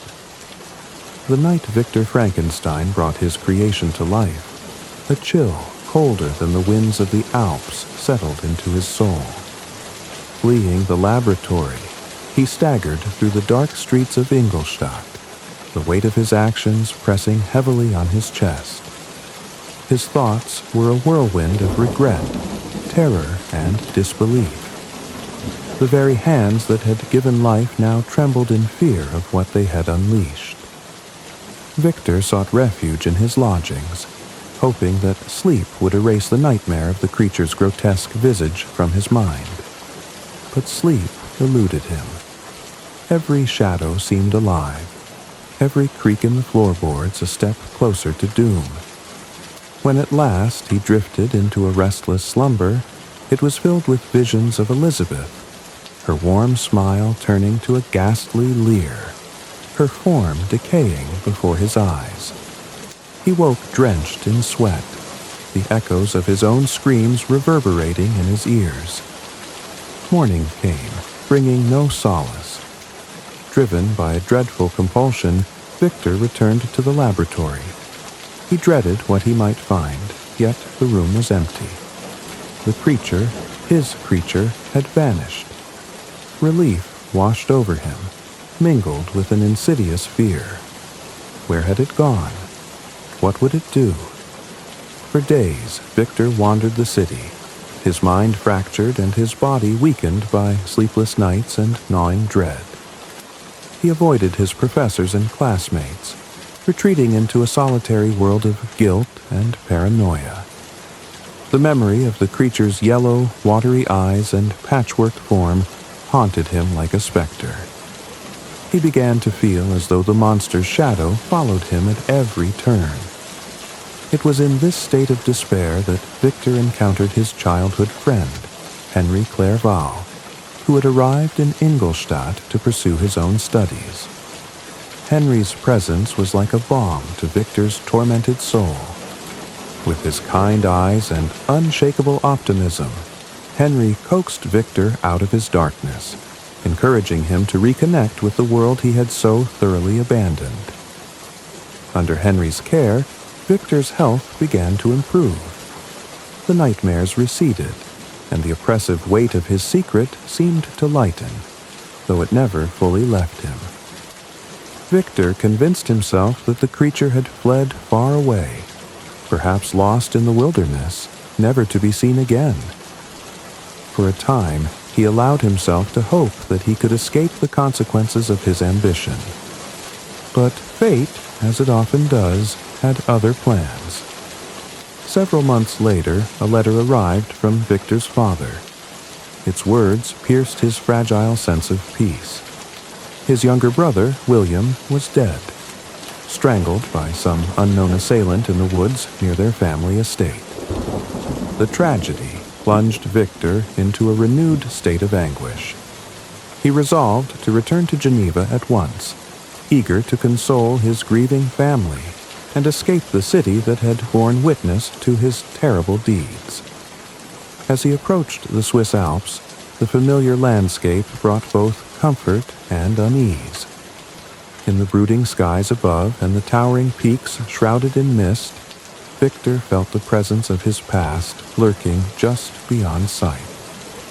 And, as he wandered the path toward home, a storm gathered on the horizon, mirroring the turmoil in his heart. In a flash of lightning, Victor saw it, a figure of immense stature, moving with unnatural speed across the rocky terrain. The creature, his creation.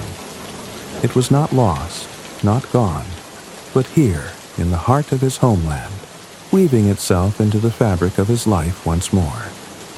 The storm raged on, and Victor stood frozen, his soul gripped by a chilling certainty. The horrors he had unleashed were far from over. Victor Frankenstein's return to Geneva was steeped in sorrow. The death of his youngest brother, William, had cast a pall over his family.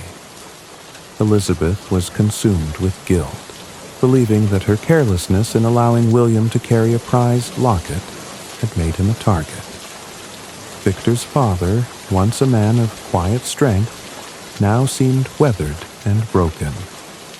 But Victor bore a greater burden. The figure he had seen during the stormy approach to Geneva haunted his thoughts.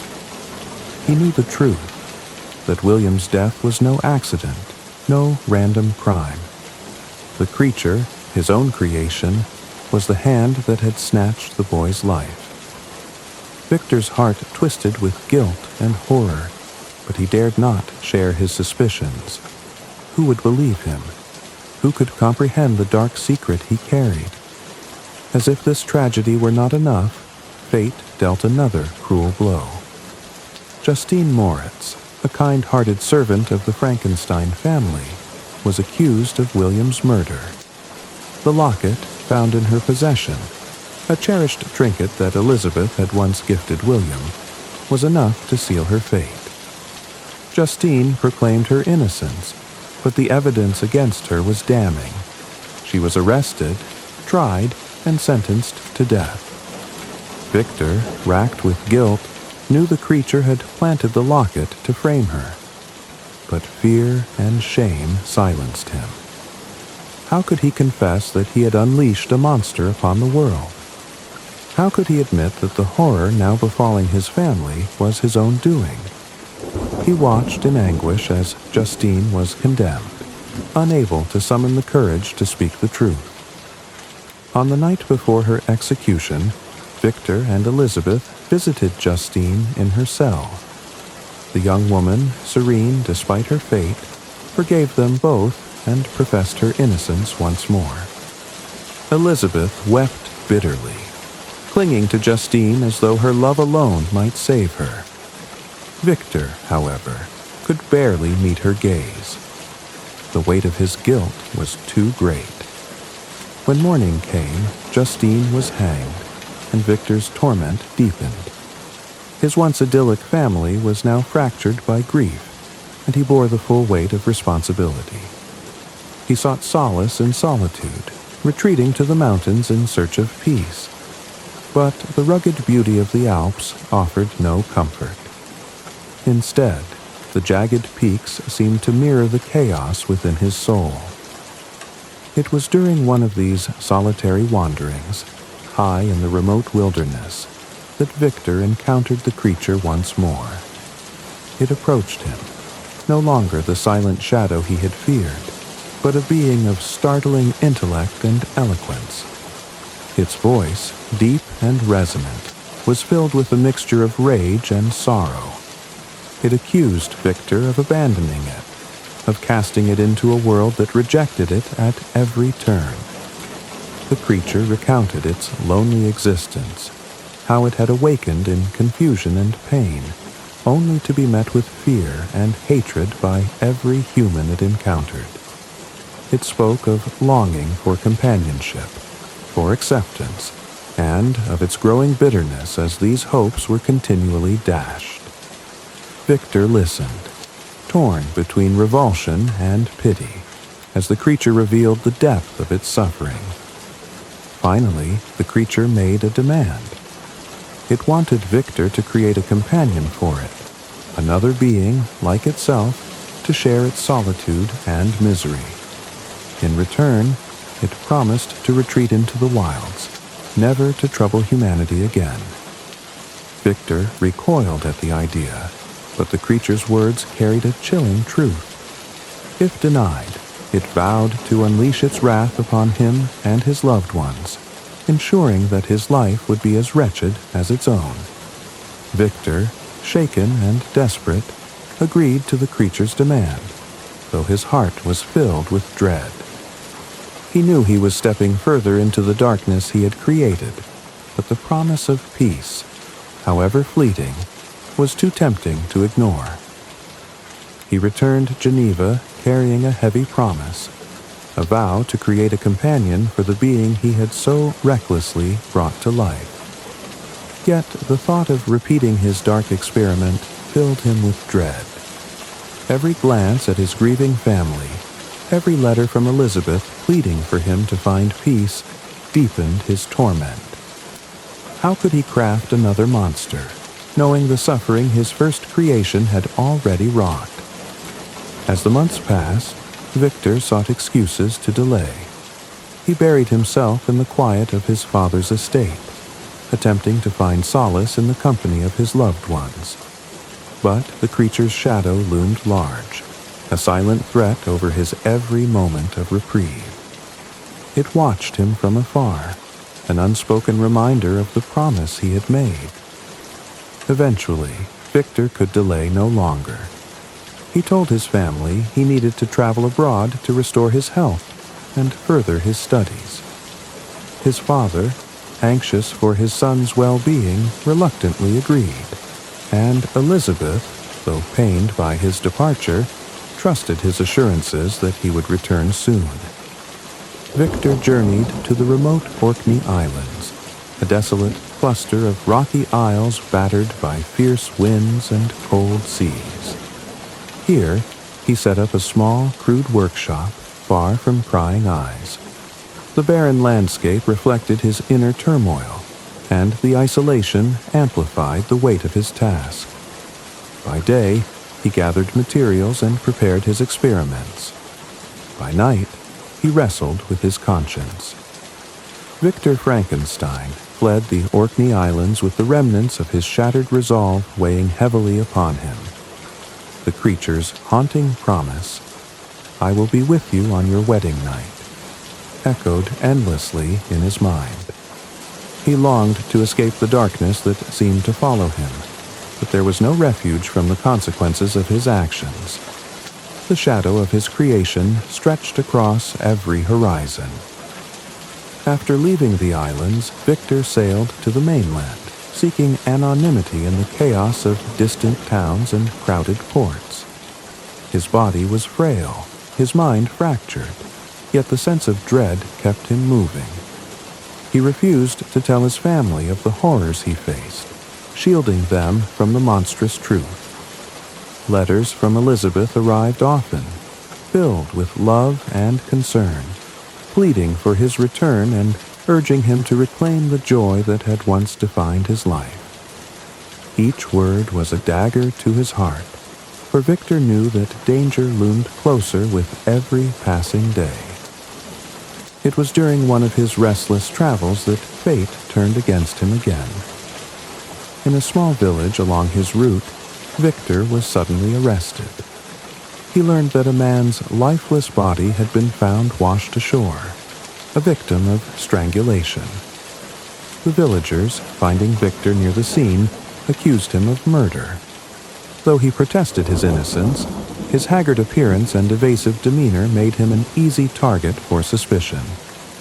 To his horror, Victor discovered that the victim was Henry Clerval, his dearest friend.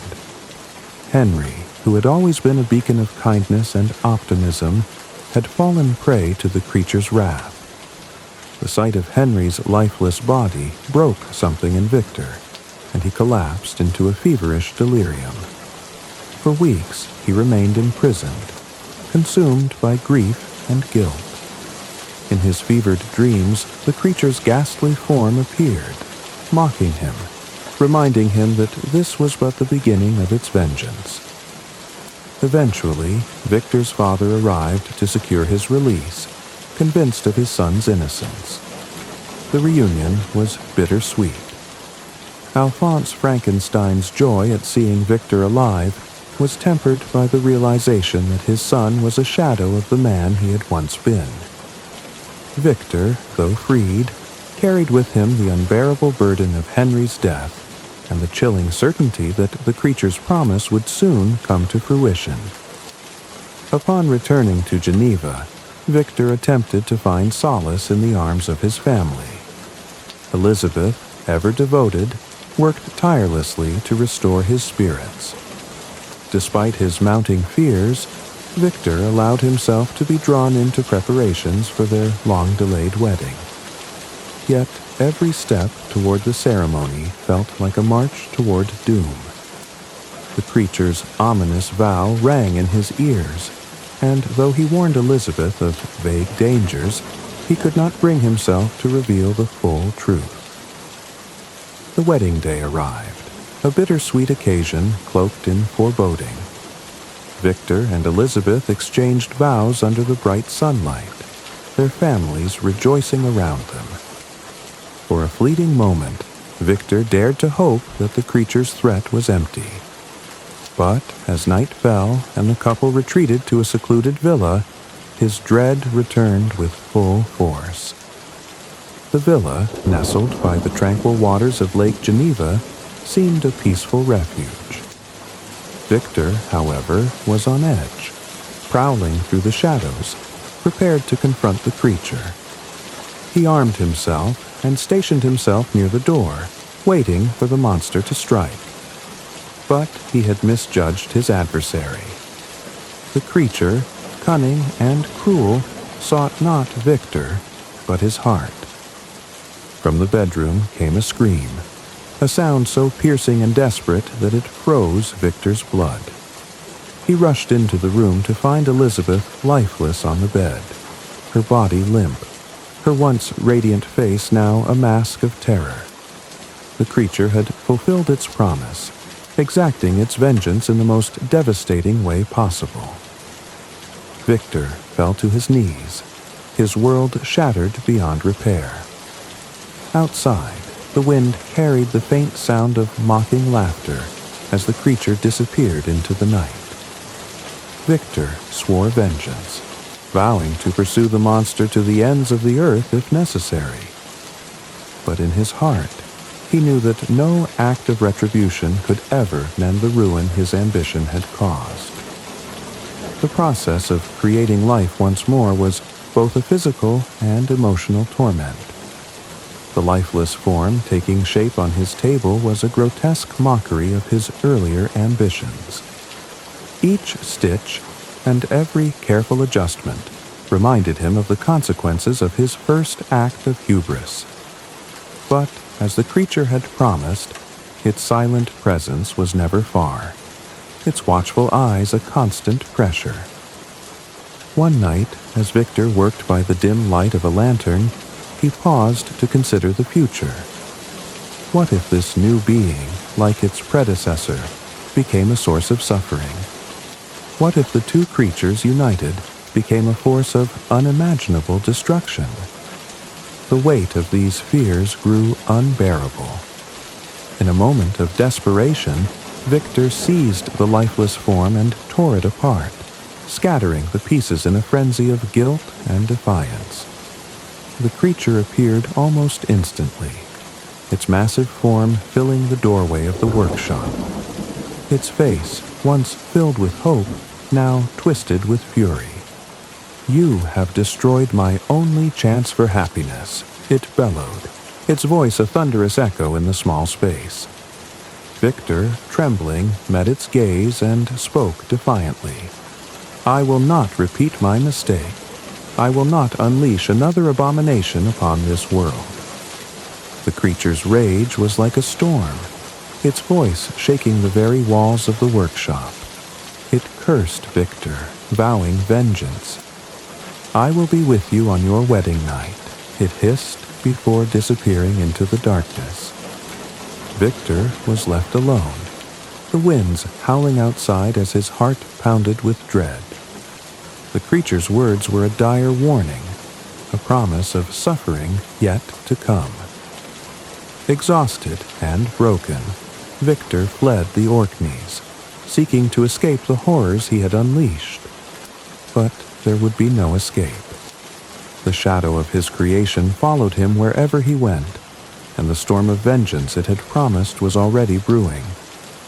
The death of Elizabeth marked the final collapse of Victor Frankenstein's soul.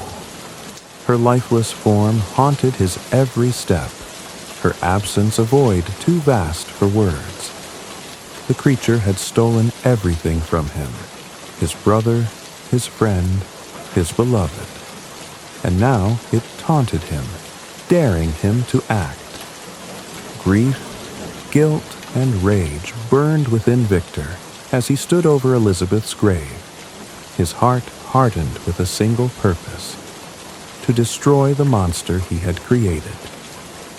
Victor turned his back on Geneva, unable to face his family's sorrow and his own crushing remorse.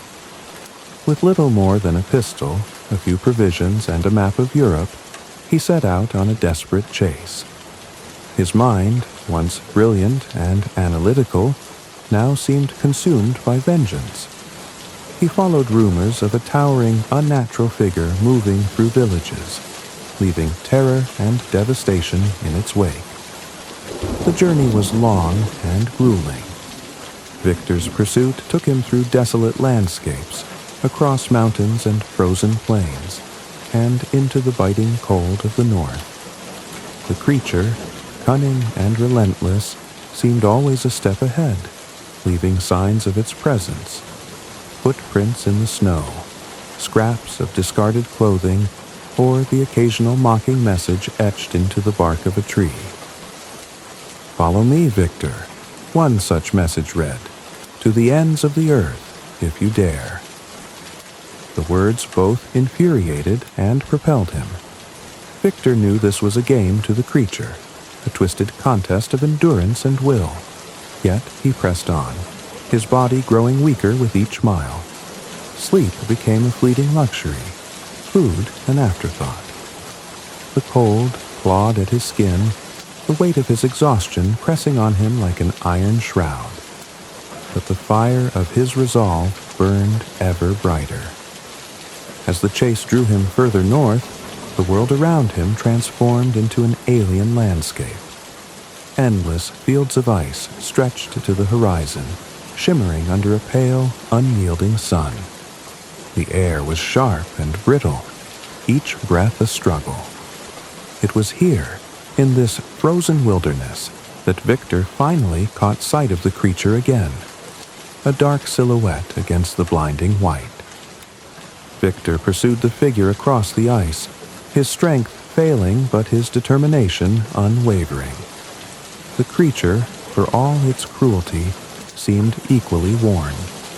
Its once powerful stride had slowed, and its form seemed shrunken, almost skeletal. But even in its weakened state, it moved with purpose, drawing Victor deeper into the Arctic's icy heart. Finally, as a storm began to gather on the horizon, Victor collapsed on the ice.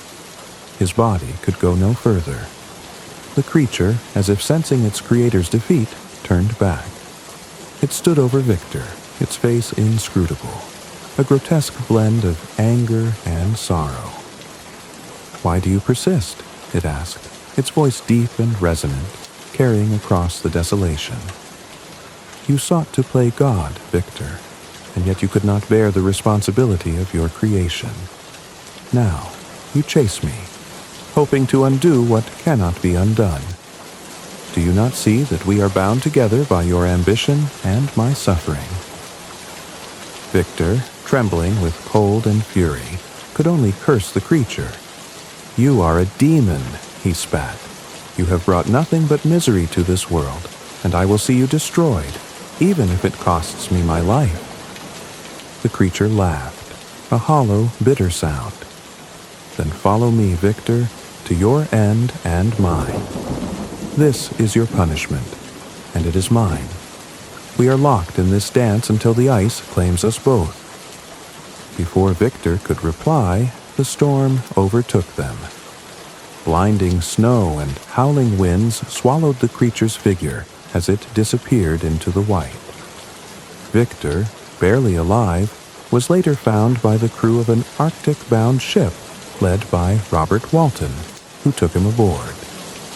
As the ship drifted through the frozen expanse, Victor recounted his tragic tale to Walton.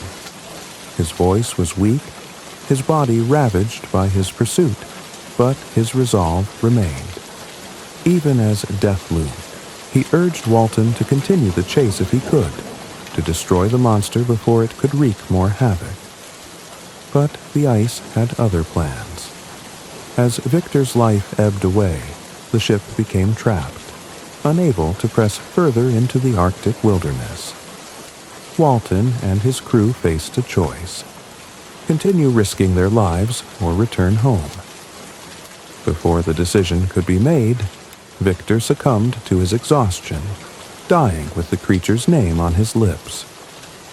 That night, as Walton mourned his fallen passenger, the creature appeared aboard the ship, standing over Victor's lifeless body. Its face was a mask of anguish. "He was my creator," it said, its voice breaking. "I am bound to him, and now that he is gone, I am truly alone." The creature spoke of its suffering, of the despair that had driven its every action. It admitted its crimes, but claimed it had only sought what all beings desire: companionship and understanding. With Victor dead, its purpose was gone. "I shall die as he died," it said, "but my death will bring no peace." With that, the creature disappeared into the Arctic night, vowing to end its existence. Walton watched its shadow vanish, leaving only the desolation of the ice and the haunting echoes of Victor Frankenstein's tragedy. Sleep now, dear listener, and let the cold, somber winds of the Arctic carry you into dreams of ambition, regret, and the delicate balance between creation and destruction. Thank you for joining me tonight on Mr. Sleep's Story. I hope this retelling of Frankenstein has brought you comfort and a sense of calm as you drift into a peaceful sleep. If you enjoyed this story, don't forget to subscribe for more soothing tales to relax your mind and help you unwind. Your next favorite bedtime story is just a click away. Until next time, may your dreams be sweet and your nights be restful. Good night.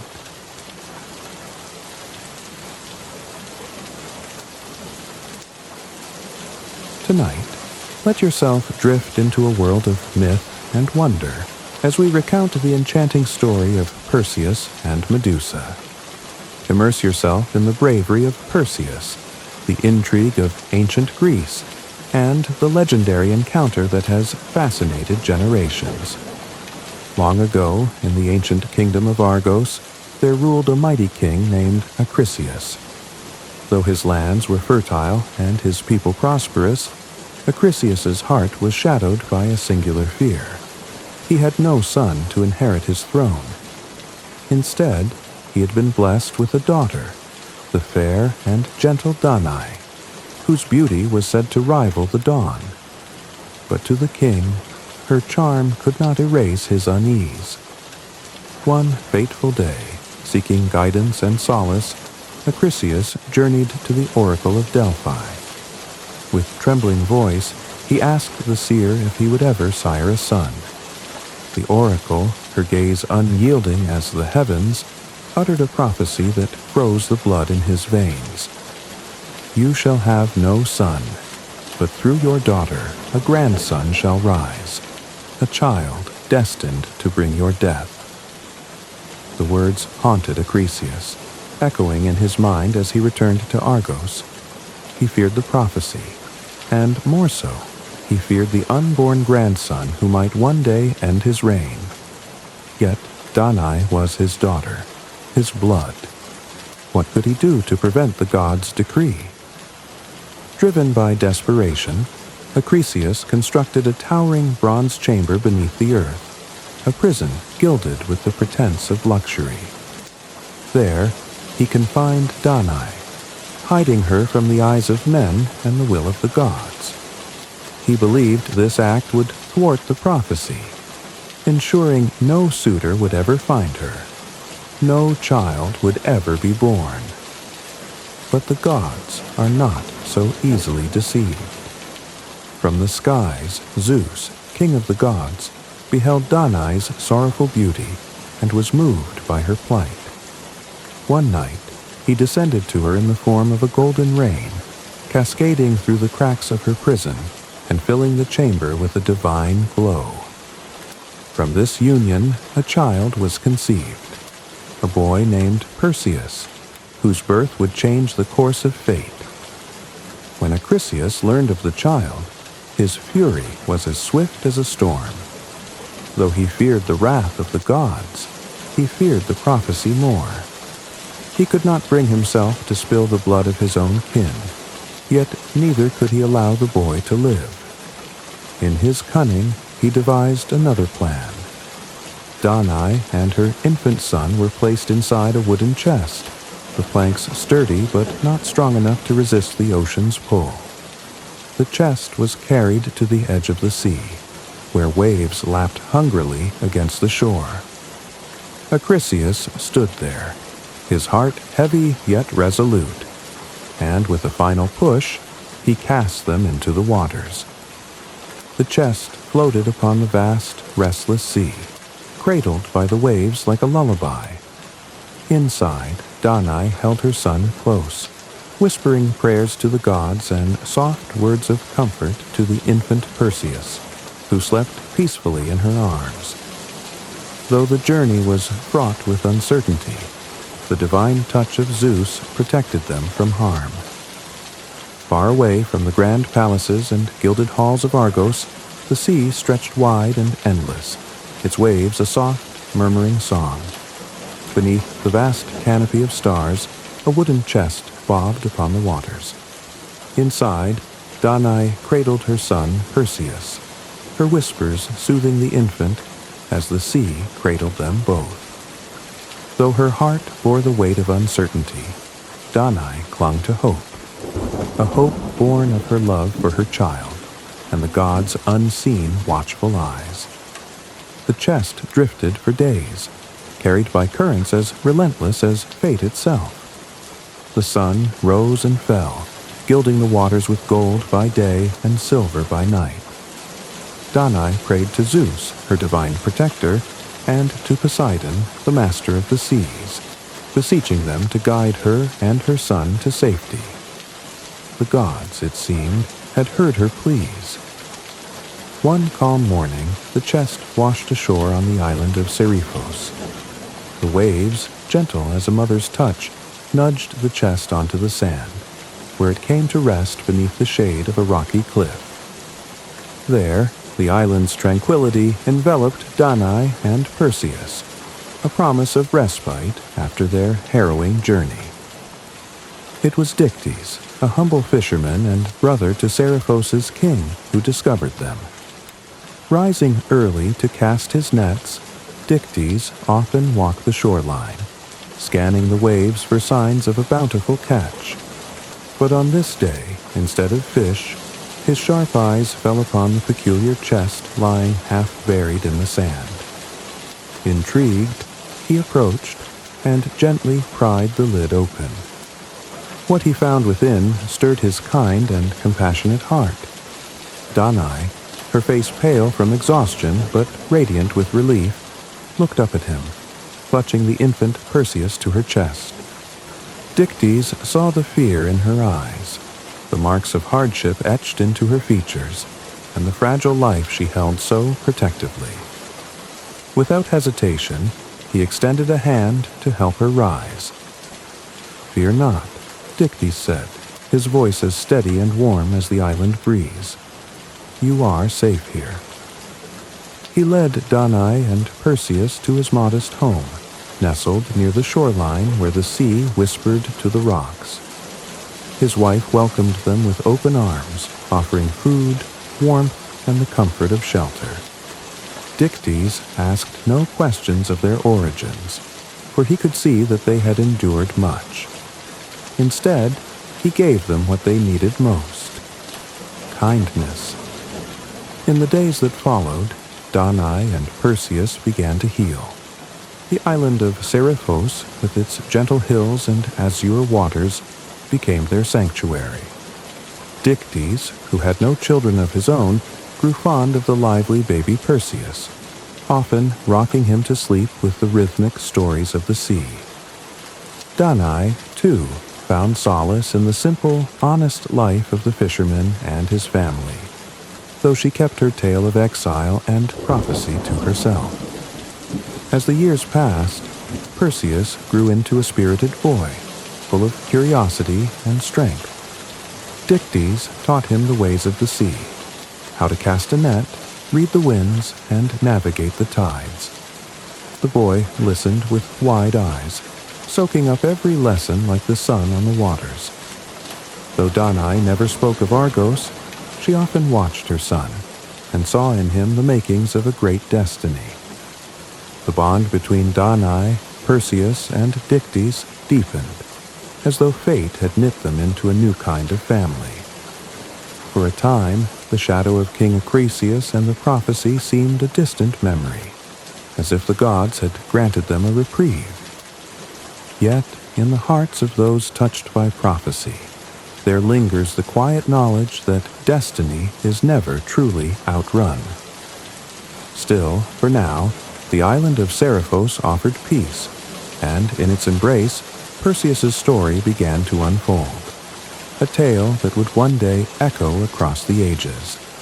But on this tranquil shore, it began simply with a fisherman's compassion, a mother's love, and a child destined for greatness. Years passed on the serene island of Seriphos, where Perseus grew into a strong and noble young man, his heart shaped by his mother's love and Dictys' quiet wisdom. Though far from the courts of kings and heroes, Perseus possessed a natural charisma and bravery that hinted at the destiny awaiting him. Yet, within the shadows of the island's peace, a new storm began to brew.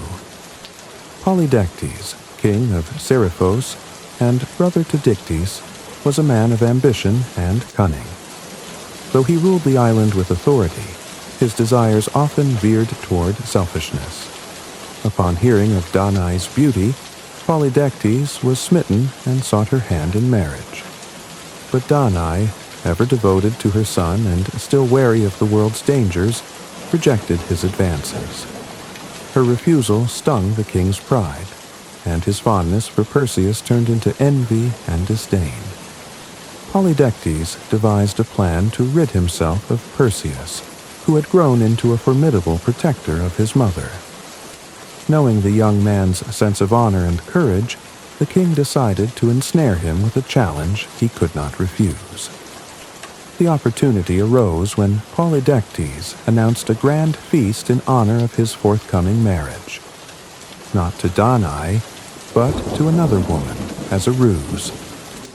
The king invited all the noble men of Seriphos, including Perseus, to the celebration.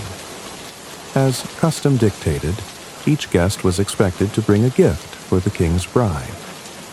Polydectes, feigning benevolence, declared his preference for horses, knowing well that Perseus, being poor in material wealth, had none to offer. When the day arrived and the gifts were presented, Polydectes turned to Perseus, his voice dripping with mock sympathy. "Brave Perseus," he said, "it is no fault of yours that you cannot match the splendor of these gifts. Yet, your courage and pride must surely inspire you to bring me something far greater than a horse, perhaps a feat that will prove your worth." The room fell silent as the young man, his cheeks flushed with embarrassment and anger, stood to address the king. "Name your desire, my lord," Perseus replied, his voice steady, "and I shall fulfill it, no matter how impossible it may seem." Polydectes smiled, the trap set. "If you truly wish to honor me," he said, his eyes gleaming, "then bring me the head of Medusa, the Gorgon whose gaze turns men to stone." A gasp rippled through the hall. Medusa, the most fearsome of the Gorgon sisters, was said to dwell in a desolate land far beyond the known world. Her hair was a writhing mass of venomous serpents, and her eyes could petrify any who dared to meet them. It was a task no man had ever returned from, and Polydectes knew it. Perseus, though young and untested, felt the weight of the king's challenge. To refuse would mean dishonor. To accept meant certain death. Yet his pride and determination outweighed his fear. Straightening his shoulders, he met Polydectes' gaze and declared, "I accept your challenge. I will bring you the head of Medusa." Danae, upon hearing of the king's scheme, was stricken with dread. She pleaded with Perseus to reconsider, to see through Polydectes' malice, but her son, resolute and eager to prove his worth, could not be swayed. In his heart, he believed the gods would guide him, as they had always seemed to do. Little did Perseus know, his journey was already blessed by forces beyond mortal understanding. The gods of Olympus, watching from their celestial heights, had taken an interest in the brave young man. And so, Perseus embarked on a perilous quest, not merely to fulfill a promise, but to confront a destiny that had been waiting for him since the day he was cast into the sea. As he left Seriphos, the echoes of Polydectes' laughter lingered in the air. But so too did the whispers of the gods, who would soon set the wheels of fate in motion. For Perseus's journey to Medusa would be no ordinary adventure. It would be a tale of divine aid, mortal courage. Perseus left unshaken, with determination in his heart, but no clear plan of how to face the monstrous Medusa. The task before him was daunting beyond measure, for Medusa's gaze alone could turn even the bravest warrior to stone. Yet, as he ventured into the unknown, the gods who had watched over him since birth began to intervene. For Perseus's quest was no mere mortal endeavor. It was a journey touched by the will of Olympus. On the first leg of his journey, Perseus found himself wandering through a barren plain, unsure of where to turn. It was there that he encountered Hermes, the messenger of the gods, whose swift feet bore him lightly over the earth. Clad in a winged cap and sandals, Hermes greeted Perseus with a knowing smile. "Brave Perseus," Hermes said, "your courage is known even among the gods. To defeat Medusa, you will need more than bravery. You will need tools and guidance. Take this sword, crafted by Hephaestus himself. Its blade is unbreakable, sharp enough to cut through even the scales of a gorgon." With a flourish, he handed Perseus a gleaming sword, its edge glinting like sunlight on water. Before Perseus could express his gratitude, the air shimmered with light, and Athena, goddess of wisdom and war, appeared before him. Her gaze was stern, but filled with a quiet strength. "You will also need a shield," she said, presenting him with a polished bronze aegis. This shield will not only protect you, but serve as your eyes. Use its reflective surface to face Medusa without meeting her gaze directly. Let your mind guide your hand, for strategy is as vital as strength. Armed with these divine gifts, Perseus continued his journey, but Hermes and Athena did not leave his side. They guided him to a secretive place where the nymphs of the west, daughters of the evening, dwelled. These nymphs, keepers of treasures gifted by the gods, awaited his arrival. When Perseus reached their hidden grove, the nymphs welcomed him with laughter like the chiming of bells. "We have been waiting for you, son of Zeus," they said, presenting him with 3 more gifts. The first was the Helm of Darkness, a gift from Hades, which granted invisibility to its wearer. "This will allow you to approach Medusa unseen," they explained. The second gift was a pair of winged sandals, which would allow Perseus to soar above the ground, moving swiftly and avoiding danger. The third was a magic satchel, large enough to safely contain Medusa's head and prevent her deadly gaze from harming others.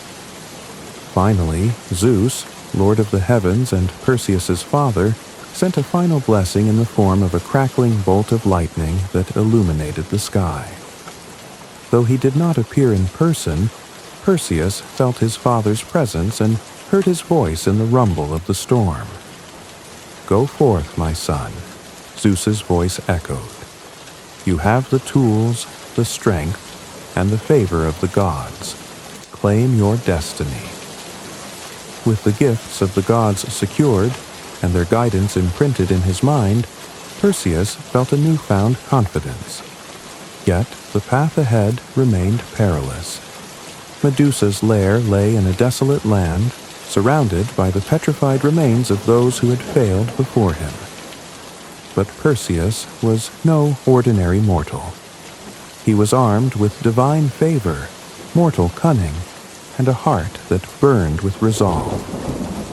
As he soared across the skies on his winged sandals, the words of Athena rang in his ears. "Victory is not assured by strength alone, but by the wisdom to wield it." Perseus knew that the tools he carried were more than weapons.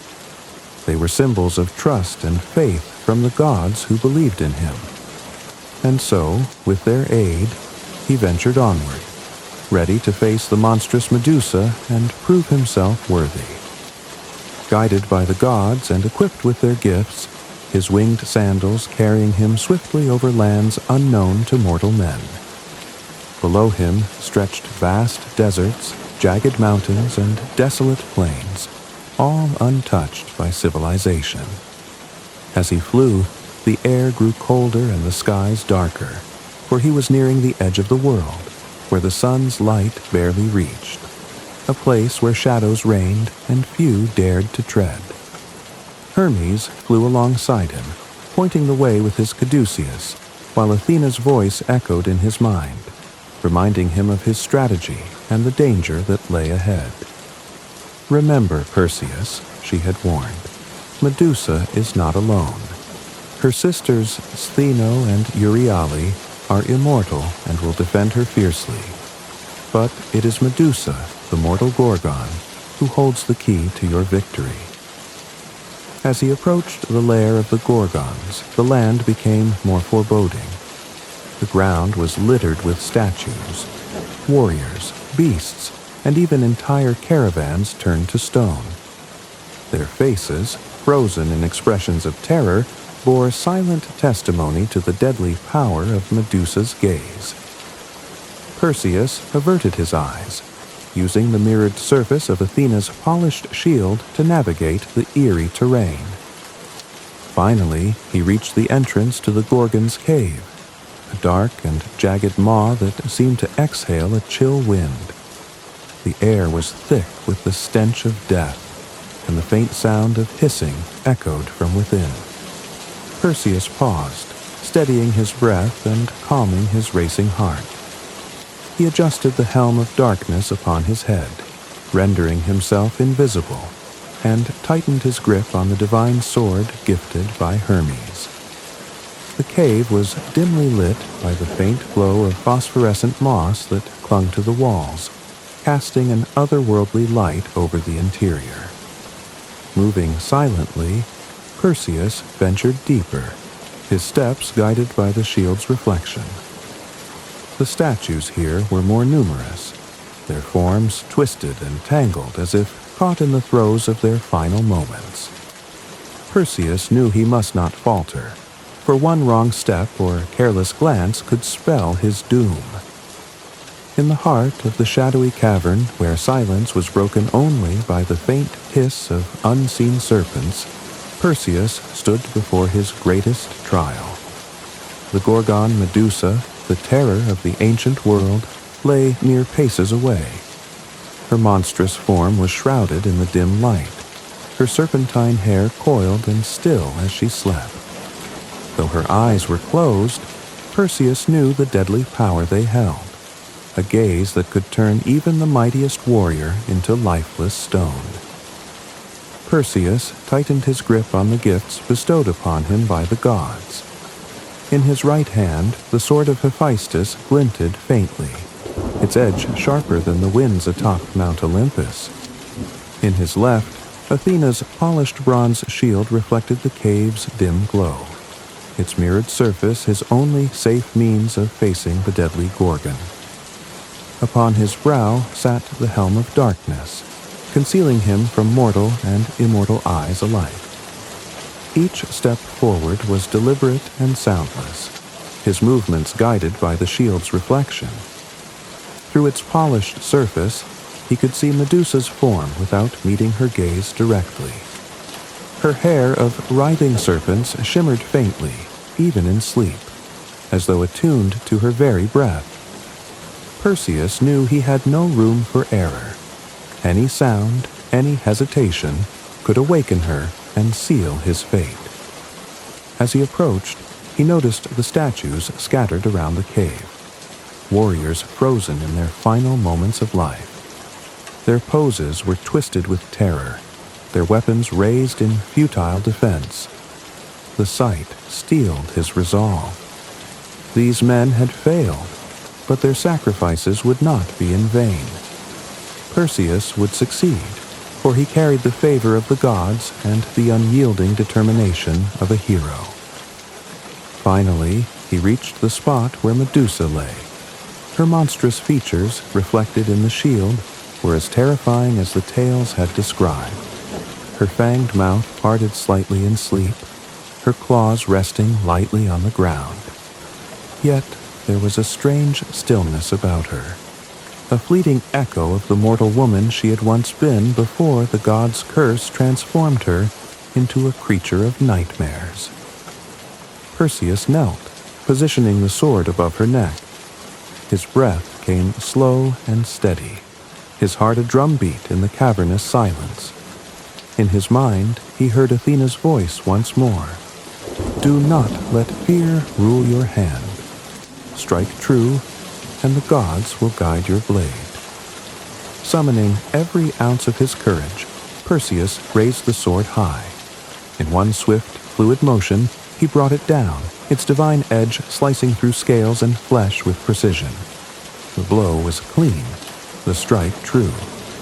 Medusa's head, with its venomous crown of serpents, was severed from her body in an instant. For a heartbeat, all was still. Then, from the lifeless body of Medusa, a strange light emerged, and two beings sprang forth. Chrysaor, a warrior with a golden blade, and Pegasus, the winged horse of legend. These were the children of Poseidon, birthed from Medusa's blood and death. They rose into the air, their forms glowing briefly before disappearing into the vastness of the world beyond. Perseus acted quickly, retrieving the magic satchel gifted by the nymphs. He placed Medusa's severed head inside, careful to avoid her still lethal gaze. As he secured the bag, the ground beneath him began to tremble, and an unearthly wail filled the air. Medusa's sisters, Stheno and Euryale, had awakened, their cries of fury reverberating through the cave like a storm.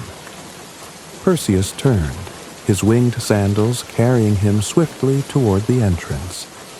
The Gorgons, blinded by rage and grief, pursued him, their claws tearing at the air where he had stood moments before. But the helm of darkness rendered him invisible, and their efforts were in vain. Bursting out into the open sky, Perseus soared upward, the satchel secured at his side. Behind him, the cries of Stheno and Euryale faded into the distance, their wrath unable to follow him beyond their desolate domain. With Medusa's head secured in the enchanted satchel, Perseus soared across the skies, the winged sandals carrying him swiftly back toward Seriphos. He felt a newfound confidence surging through him, tempered by the weight of his mission. The Gorgon's head was a trophy of his courage and the god's favor, but it also bore a deadly power, one he knew could bring justice if wielded wisely. As the shores of Seriphos came into view, Perseus's thoughts turned to his mother, Danae. During his long journey, he had often worried for her safety under the watchful eye of King Polydectes. The tyrant's unwanted advances and cunning nature had forced Perseus into this perilous quest. Now, however, he returned not as the young man who had left, but as a hero armed with a weapon of unparalleled power. When Perseus arrived in the palace, the court was in session. Polydectes, seated on his ornate throne, presided over a gathering of nobles and warriors. His expression darkened when he saw Perseus enter, alive and unharmed. He had not expected the young man to return, let alone succeed in the impossible task of slaying Medusa. The room fell silent as Perseus strode forward, his demeanor calm but commanding. He carried himself with the confidence of a hero touched by the divine, and even the king's most loyal subjects seemed uneasy in his presence. "Polydectes," Perseus began, his voice steady and resolute, "I have fulfilled the task you set before me. Behold the head of Medusa, the Gorgon whose gaze turns men to stone." Polydectes scoffed, feigning disbelief. "Lies," he sneered. "You expect us to believe you have slain the unkillable? Show me proof of this feat, if you truly dare." The king's mocking tone was met with murmurs of doubt from the court. Perseus, unflinching, stepped forward and reached for the satchel. As he spoke, his words carried the weight of destiny. "You sought to test my courage and worth, Polydectes. Now, let the truth be revealed."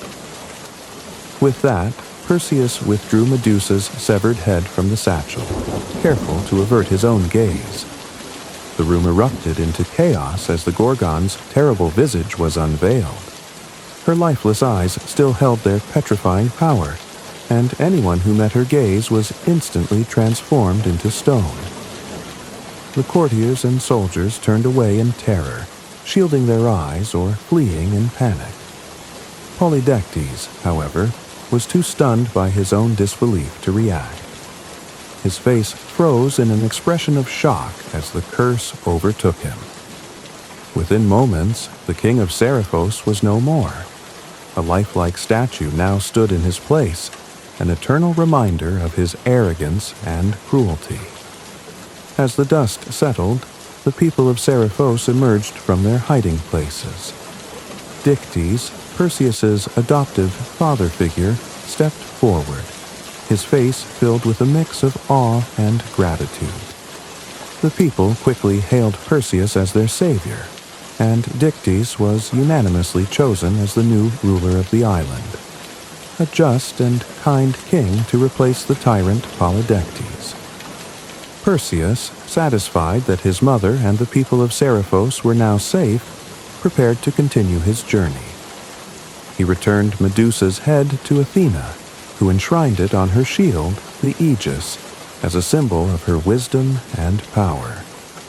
The gods, pleased with Perseus's bravery and humility, bestowed their blessings upon him as he made his way back to Argos. When he finally reunited with his mother, Danae, their embrace was one of profound relief and joy.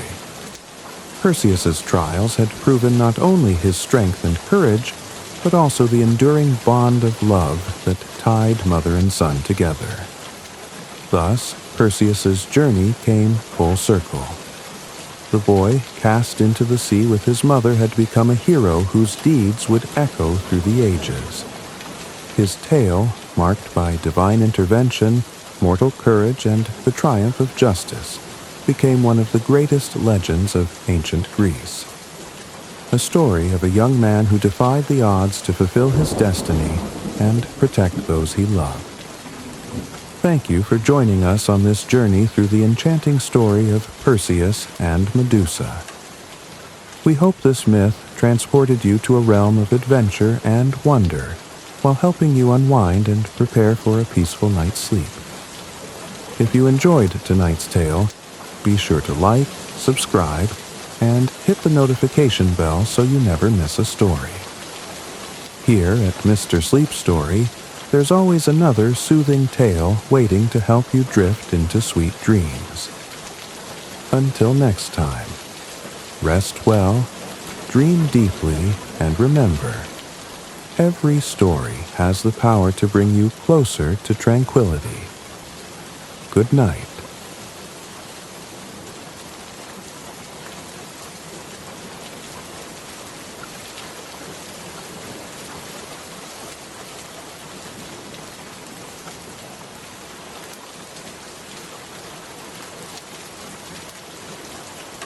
Tonight, let the magic of Beauty and the Beast transport you to an enchanted realm, a place where love breaks curses, beauty lies within, and dreams come alive. Once upon a time, in a majestic castle surrounded by thick woods, there lived a young prince named Alaric. He was renowned for his beauty, wealth, and charm, but beneath the glittering surface lay a heart hardened by vanity and pride. Alaric delighted in grand feasts and lavish celebrations, but cared little for those who suffered beyond his palace gates. One stormy night, as lightning cracked across the sky, there came a knock at the castle door. When Alaric opened it, he found an old woman cloaked in tattered robes, shivering from the cold. In her hand, she held a single red rose. "Kind prince," she said, her voice frail, "grant me shelter from the storm, and I will give you this rose as a token of my gratitude." The prince frowned in disdain, for her appearance offended his sensibilities. "A rose," he scoffed. "What could I possibly do with such a trinket? Leave at once, old crone, before you sully my halls with your filth." The woman lifted her head, her tired eyes gleaming with something otherworldly. "Do not be deceived by appearances," she warned. "True beauty is found within." Still, the prince laughed, slamming the door in her face. In an instant, a fierce wind swept through the castle, flinging the door wide open. The old woman stepped inside, her form shimmering and shifting until she stood revealed as a radiant enchantress. "Because of your arrogance and cruelty," she said, her voice echoing with power, "I place a curse upon you. You shall take the form of a beast, reflecting the ugliness of your heart. Only when you learn to love another and earn their love in return will this curse be lifted. Until then, you shall remain as you are, hidden from the world." Alaric tried to plead for mercy, but it was too late. With a wave of her hand, the enchantress began the transformation. Pain surged through his body as his elegant features twisted and morphed. His hands became monstrous claws, His feet grew into sharp talons, and thick fur spread across his skin. His reflection in the mirror revealed a terrifying beast, unrecognizable from the proud prince he had once been. The enchantress turned to leave, but paused to place the enchanted rose beneath a glass dome. "This rose will mark the passing of time," she said.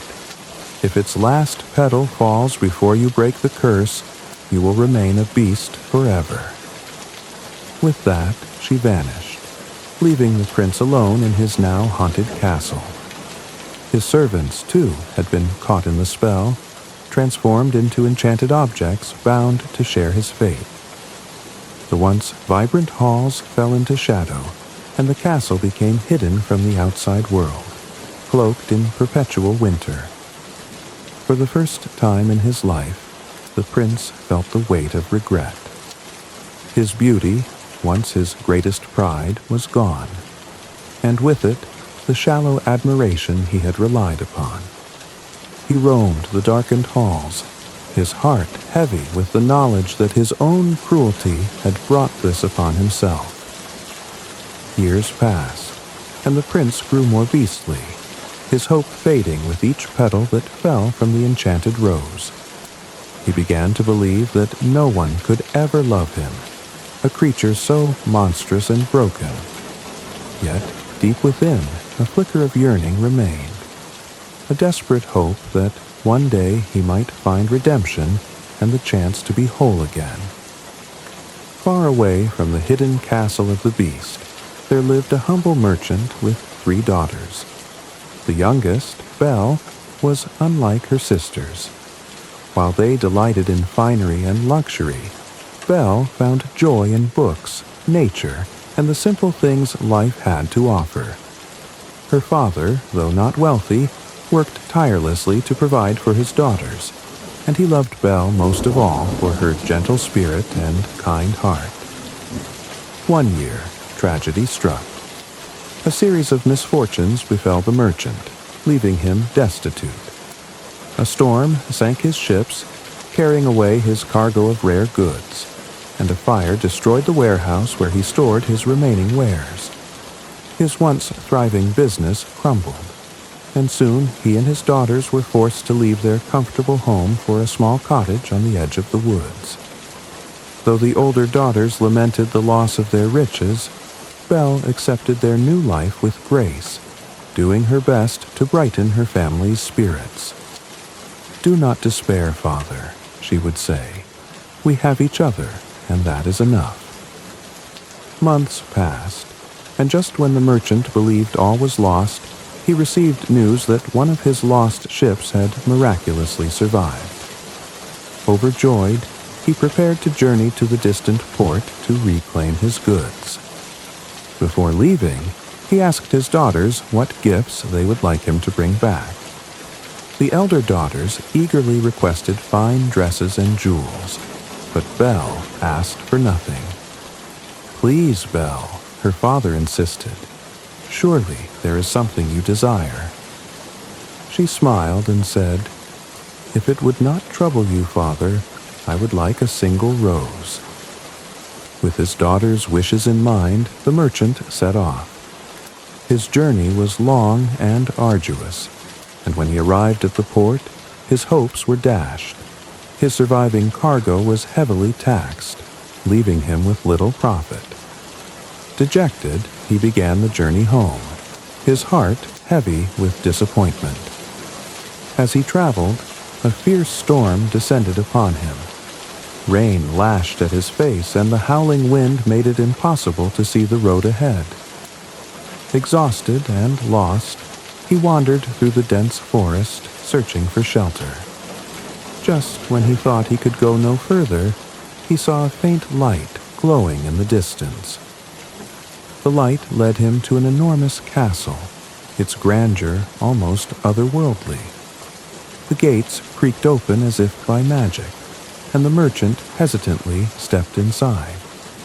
To his amazement, the castle seemed abandoned, yet a warm fire burned in the hearth, and a feast was laid out on a grand dining table. Grateful but bewildered, the merchant called out, "Is anyone here? I mean no harm." When no answer came, he cautiously ate and rested, marveling at the mysterious hospitality. The next morning, as he prepared to leave, he noticed a magnificent garden outside the castle. The merchant stood in the beast's magnificent garden, marveling at the beauty around him.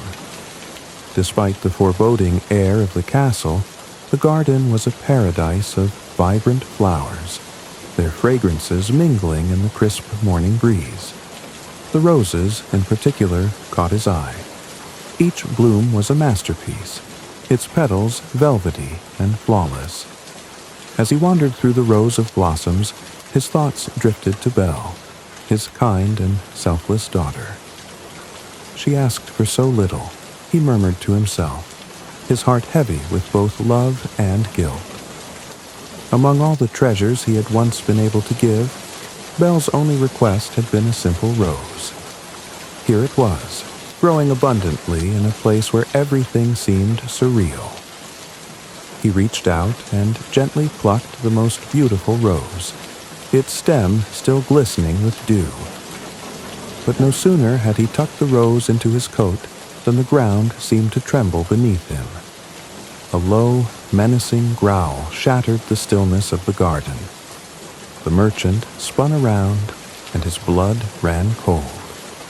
From the shadows emerged the beast, his massive form radiating fury, his eyes glowing like embers fixed on the trembling merchant. "How dare you steal from me?" the beast roared, his voice reverberating through the air. "After I offered you food and shelter, this is how you repay me?" The merchant fell to his knees, clutching the rose as though it could shield him. "Forgive me," he cried, his voice shaking. "I meant no harm. My daughter, my youngest, asked for a rose, and I only wished to bring her a small gift." The beast's snarl softened slightly at the mention of the merchant's daughter, but his expression remained grim. "You trespass on my land, eat my food, sleep under my roof, and now you steal what is mine. That rose, insignificant as it may seem, is a symbol of my life's curse. For this crime, you must pay with your own life." The merchant's heart sank, and he bowed his head in despair. "Take my life if you must," he whispered. "But please, let me return home first, so I can say goodbye to my daughters." The beast studied him for a long moment, his sharp gaze piercing through the merchant's soul. At last, he spoke, his voice quieter but no less commanding. "I will spare your life on one condition. You must send one of your daughters to live here in your place. She must come willingly, knowing the cost of your crime. If she does not come, you will return, and I will show no mercy." The merchant's eyes widened in horror. "How could I ask such a thing of my daughters? Surely they would perish in your hands." The beast growled, silencing the merchant's protests. "The choice is yours. You may return to your family, but if you do not bring me one of your daughters, you will pay the price." Terrified, the merchant nodded. "I will do as you command," he said, his voice trembling. "But please, allow me a few days to bid my family farewell." The beast waved a clawed hand in dismissal. "Go. Take the rose you came for, but remember my warning. If you break our bargain, you will face my wrath." The merchant stood slowly, clutching the rose with shaking hands. With one last glance at the beast, he turned and made his way out of the garden and the castle grounds, his heart heavy with dread. As he rode homeward through the forest, he could not stop the tears that streamed down his face. How could he explain this to Belle? How could he ask her to take his place in such a terrible bargain?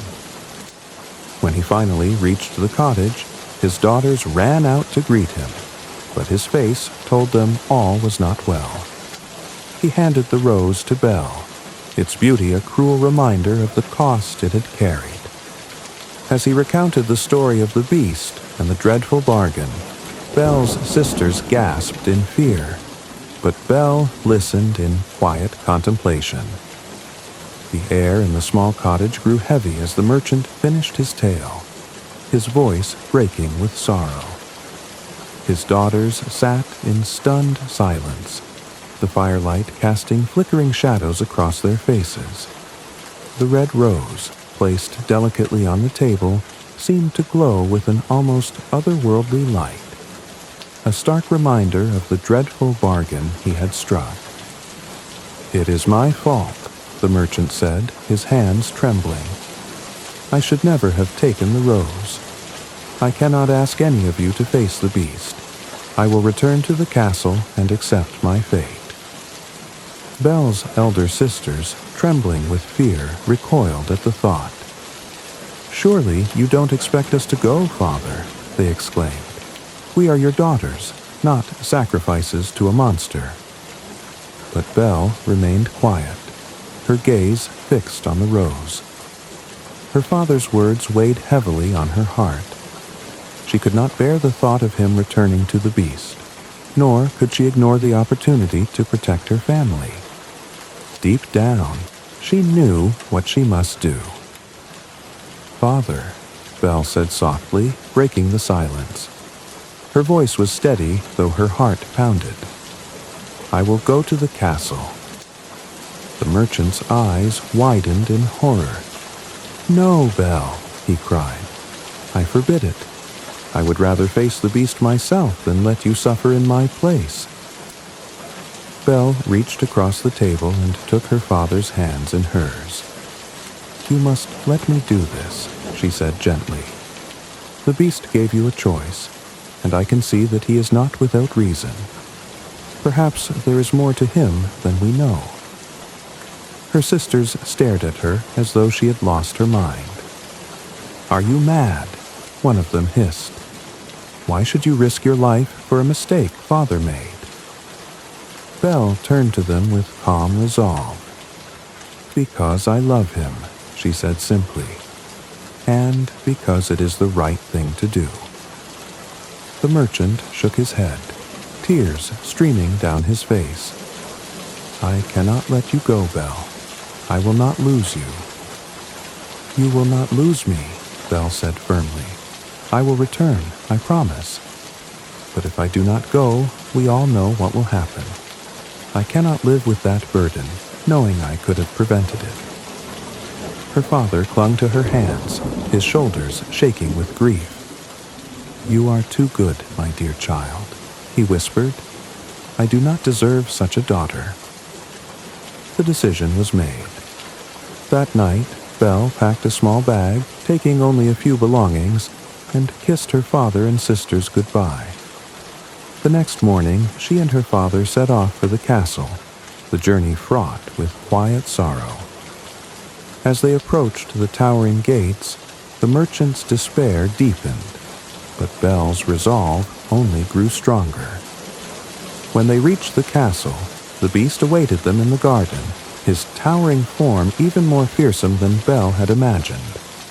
She stepped forward, her chin held high, though her knees trembled. "I am Belle," she said, her voice clear. "I have come to honor the bargain you made with my father. Please spare him and take me in his place." The beast studied her for a long moment, his piercing eyes unreadable. At last, he nodded. "Your courage is admirable," he rumbled. "Your father is free to go, but you must stay." The merchant clung to Belle, weeping. "I cannot leave you here," he said. But Belle gently pushed him away, smiling through her tears. "Go, father," she said. "I will be fine." The beast gestured, and the gates opened. As her father rode away, Belle turned to face the creature, her heart pounding but her spirit unbroken. She stepped through the gates, ready to face whatever lay ahead. Belle's first steps into the beast's castle were filled with trepidation. The grand hall loomed before her, its vaulted ceilings and towering walls both beautiful and foreboding. Shadows danced across the stone, and an eerie quiet hung in the air, broken only by the soft echo of her footsteps. She clutched her small bag tightly, feeling very much like a prisoner in a gilded cage. The beast led her deeper into the castle, his massive frame moving with surprising grace.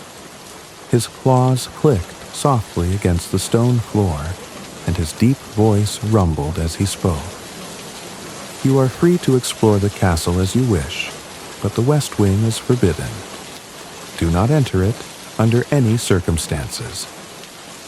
Belle nodded, too frightened to reply, and followed him to her chambers.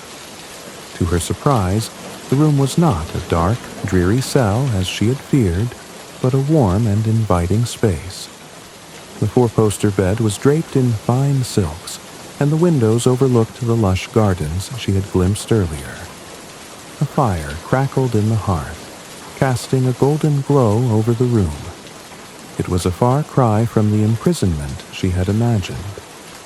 The beast stood awkwardly in the doorway, his fierce expression softened by an air of uncertainty. "If you require anything, you have only to ask," he said gruffly before retreating, his heavy steps echoing down the corridor. In the days that followed, Belle kept mostly to herself, wandering the castle's vast halls and marveling at its treasures. She discovered grand ballrooms, opulent dining rooms, and endless corridors adorned with paintings and tapestries. Though the castle seemed devoid of people, Belle felt she was never truly alone. Invisible hands brought her meals, drew her bath, and tended to her every need. She sensed a quiet magic in the air, both wondrous and unsettling. The beast, for his part, was a curious presence in her new life. At first, he kept his distance, appearing only briefly at dinner, where they sat at opposite ends of a long table. Belle often caught him watching her with a strange intensity, though he quickly looked away when she met his gaze. He spoke little, his voice low and cautious, as if afraid of scaring her. One evening, as Belle explored a new wing of the castle, she stumbled upon the library. Her breath caught in her throat as she pushed open the massive doors. Inside was a sight to behold. Shelves that stretched to the ceiling, filled with books of every size and color. A grand staircase spiraled up to a mezzanine, where even more books awaited. It was a treasure trove of stories, knowledge, and wonder, and Belle's heart swelled with delight. The next day, the beast surprised her by leading her back to the library. "You may use it as you wish," he said, his voice hesitant. "I hope it brings you some comfort." Belle was touched by the gesture. "Thank you," she said softly. "It's the most beautiful library I've ever seen." As the days turned into weeks, Belle began to see the beast in a new light. He was no longer just a fearsome figure lurking in the shadows. He was thoughtful and attentive, ensuring she had everything she needed. He listened to her when she spoke, and though his gruff exterior remained, there was a gentleness in his actions that surprised her. One evening, as they sat by the fire, Belle read aloud from one of the books she had found in the library. She glanced up to see the beast listening intently, his monstrous features softened in the flickering light. For the first time, she saw not a creature, but a soul burdened by sadness and longing. "Why are you so kind to me?" she asked one night, unable to suppress her curiosity. The beast hesitated, his gaze fixed on the flames. "Because you are kind to me," he replied at last, "and because you see me as more than I appear." Belle was silent, her heart moved by his words. Though she did not fully understand him yet, she sensed there was more to the beast than the fearsome exterior he wore. Slowly, she began to let go of her fear and opened herself to the strange, enchanting world she now called home. As the days turned to weeks, Belle's fear of the beast began to fade, replaced by a quiet curiosity. Though his towering frame and fearsome visage still startled her at times, she found that his presence no longer filled her with dread. Instead, it sparked questions. Questions about his life, his curse, and the mysterious kindness he showed her despite his harsh exterior. The beast, too, seemed to change in her company.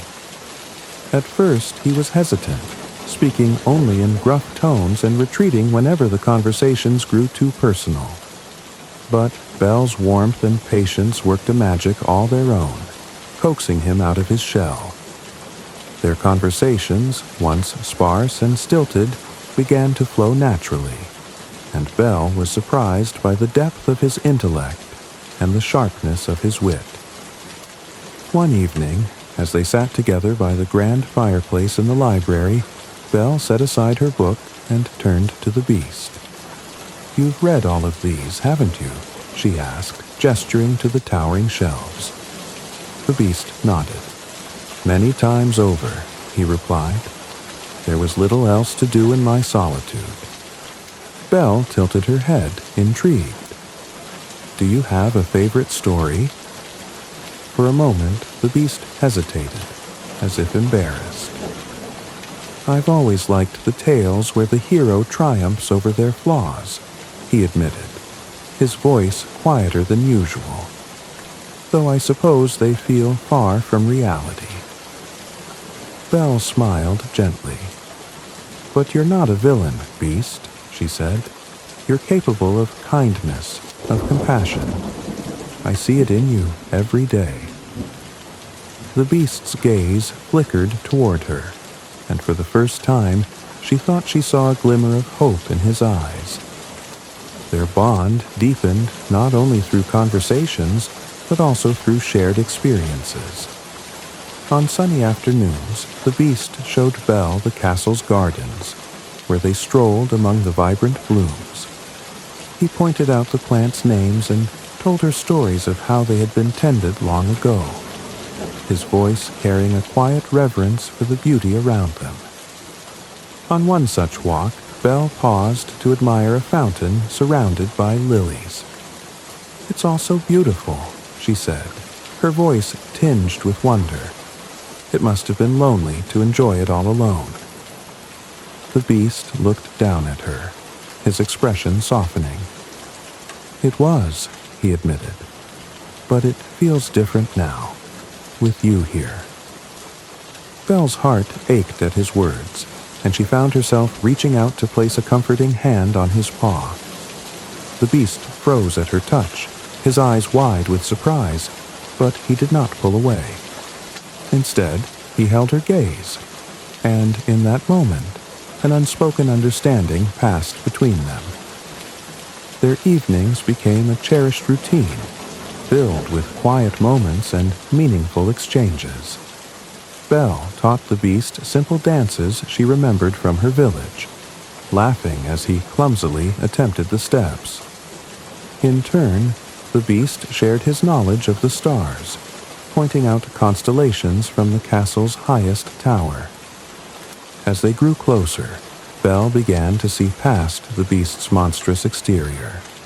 She saw his sorrow, his yearning for redemption, and his growing affection for her. In him, she found a soul that was tender, vulnerable, and desperately trying to believe in the possibility of love. The beast, for his part, marveled at Belle's resilience and kindness. She had brought light into the shadowed halls of his life, and with every smile, every shared laugh, he felt the icy grip of his curse begin to loosen. He found himself caring for her happiness above all else, though a quiet fear lingered in his heart. Would she ever be able to love him in return? One night, as they stood on the balcony overlooking the starlit garden, Belle turned to the beast and said, "You're not what I expected, you know."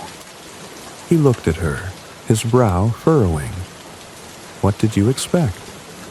She smiled, her eyes sparkling. "I'm not sure, but I've never met anyone quite like you." The beast said nothing, but in his heart he felt something stir, something fragile and hopeful, like the first bloom of spring after a long winter. One quiet evening, Belle sat with the beast in the grand library. The fire crackled softly, casting warm light across the room, but an unusual silence hung between them. The beast seemed restless, his claws tapping lightly against the arm of his chair. Belle noticed the way his gaze drifted to the flames, as if lost in a memory he couldn't escape. "Something troubles you," she said gently, setting down her book. "Will you tell me what it is?" The beast hesitated, his broad shoulders tensing. For a long moment, Belle thought he might refuse, but then he sighed, the weight of his past seemingly pressing down on him. "You've seen much of me, Belle," he began, his voice low.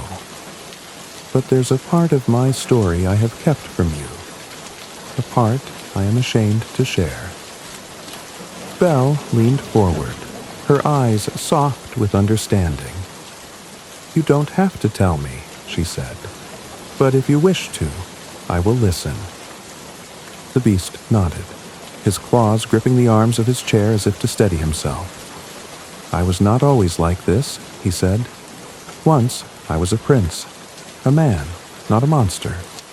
My castle was filled with light and laughter, but my heart was cold and selfish." He glanced at Belle, his expression pained. "I was arrogant and cruel. I cared only for my own desires, dismissing the needs of others. One night, an old woman came to my door seeking shelter from the storm. She offered me a single rose in exchange for kindness. But I..." His voice faltered, his claws tightening. "I turned her away. I mocked her, thinking her unworthy of my charity." Belle's heart ached as she listened, but she said nothing, allowing him to continue. "She revealed herself to be an enchantress," the beast said, his voice heavy with regret. "She cursed me to take the form of a beast, a reflection of the ugliness within me. She left me with the enchanted rose, telling me that I would remain as I am unless I could learn to love and earn love in return before the last petal fell." He looked down at his hands, his claws glinting in the firelight. "For years, I lived in despair, convinced I was beyond redemption. I pushed everyone away, including those who had once been loyal to me. The castle became a prison of my own making." Belle's eyes filled with tears. "Oh, beast," she said softly. "I cannot imagine how difficult that must have been." "It was my own doing," he said bitterly. "I deserved this punishment. But then..." He looked at her, his gaze filled with something raw and unspoken. "Then you came, and for the first time I began to hope. You reminded me of what it means to be human." Belle's heart swelled at his words. She saw the pain etched into his features, the years of guilt and loneliness he had endured. But beneath that, she saw a soul yearning for forgiveness and love. She reached out, her hand resting gently on his paw. "You're not the same man you were then," she said firmly. "I see your kindness, your generosity. You've changed, beast, and I believe in the goodness within you." Her words seemed to shake him to his core. He stared at her, his eyes glistening with emotion. You see that in me?" he asked, his voice barely above a whisper. Belle nodded, a tear slipping down her cheek. I do, and I think I always have." In that moment, Belle realized the depth of her feelings. She had come to love the beast, not despite his past, but because he had faced it and grown from it. She saw him not as a monster, but as a man worthy of love and acceptance. As they sat together in the flickering light, Belle knew her love for him was real, and that it had the power to break even the most unyielding of curses. The following evening, the castle lay cloaked in the soft glow of twilight as Belle wandered through its grand halls, her thoughts consumed by the beast. She had come to understand him in ways she never thought possible, seeing the tender, wounded soul beneath his fearsome exterior. As the days turned into weeks, Belle realized her love for him was true, a love born not of appearances, but of the depth of his heart. As the moonlight bathed the gardens in silver, Belle found the beast seated on a stone bench near the fountain. He was gazing at the enchanted rose, its petals now few and trembling on the verge of falling. His expression was one of quiet resignation, though he brightened when he saw Belle approaching.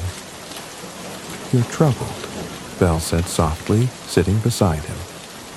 "Why do you stare at the rose so?" The beast's claws brushed the glass dome that encased the flower. "Because it is a reminder of my failure," he replied. "The last petal will fall soon, and with it, all hope of breaking the curse." Belle's chest tightened at his words. She could not bear the thought of him trapped forever in this form, believing himself unworthy of love. "Don't speak that way," she said. "You are not the man you once were. You've changed, beast, more than you realize." The beast shook his head, his voice heavy with sorrow. "Even if I have, it is too late.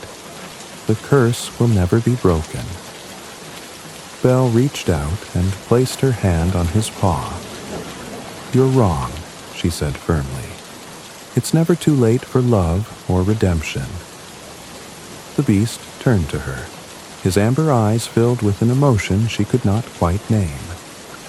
In the silence that followed, the last petal of the enchanted rose quivered, hanging by the barest thread. Belle, overcome by the depth of her feelings, leaned forward and whispered, "I love you." The words hung in the air like a melody, and at that moment, the final petal fell. A brilliant golden light engulfed the garden, so bright that Belle had to shield her eyes. She felt the beast's paw slip from her grasp as his form was lifted into the air. The light swirled around him, transforming him before her very eyes. His claws receded, his fur vanished, and his hunched frame straightened into that of a man. When the light faded, a young man with kind eyes and a noble bearing stood before her. Belle gasped, her hand flying to her mouth. "Beast," she whispered. The man stepped closer, his face now familiar yet new. "Belle," he said, his voice no longer the gruff growl she had known, but warm and gentle. "It's me." Tears streamed down Belle's face as she realized the curse had been broken. She threw her arms around him and he held her tightly, his heart full of gratitude and love. "You saved me," he murmured. "You saw in me what I could not see in myself." The castle, too, began to transform. Its dark, crumbling walls were restored to their former splendor, and the enchanted objects returned to their human forms, cheering as they embraced their newfound freedom. The gardens bloomed anew, the fountain sparkled with crystal-clear water, and the air was filled with the sound of joy. In the days that followed, Belle and the prince grew even closer, their bond unshaken by the changes around them. The prince, now free of his curse, vowed to rule with the compassion and wisdom Belle had shown him.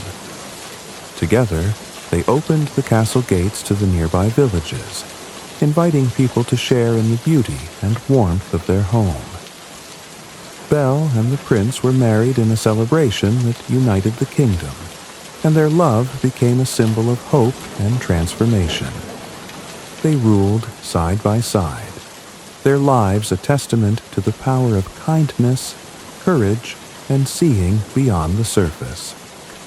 And so, Belle and the prince lived happily ever after, their love a story for the ages, one that proved true beauty lies not in what we see, but in what we feel within our hearts. Now, our tale of Beauty and the Beast comes to a gentle close. Let the magic linger in your dreams. May your heart be light, your mind at ease, and your sleep as peaceful as the enchanted castle at rest. If you enjoyed this journey into the world of stories, remember to like, subscribe, and tap the enchanted bell to join us for more bedtime magic. Until we meet again, may your dreams be filled with wonder, and your nights be wrapped in serenity. Sweet dreams, and good night.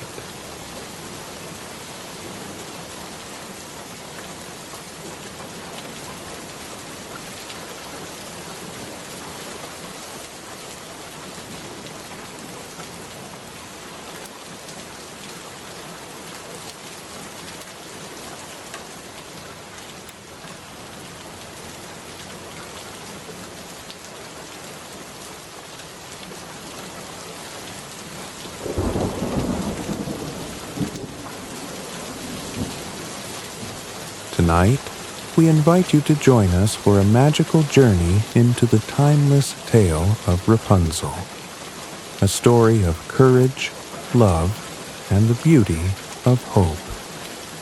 Once upon a time, in a quaint little village nestled between rolling hills and a dark, whispering forest, there lived a couple who were deeply in love, but burdened by a sorrow that had shadowed their lives for years. Though their hearts yearned for the laughter of a child to fill their humble home, their wishes had gone unanswered. Each day they prayed and hoped, but the cradle by the hearth remained empty, and their longing grew heavier with each passing season. Their small cottage was modest but cozy, with ivy creeping along its stone walls and a garden filled with herbs and wildflowers.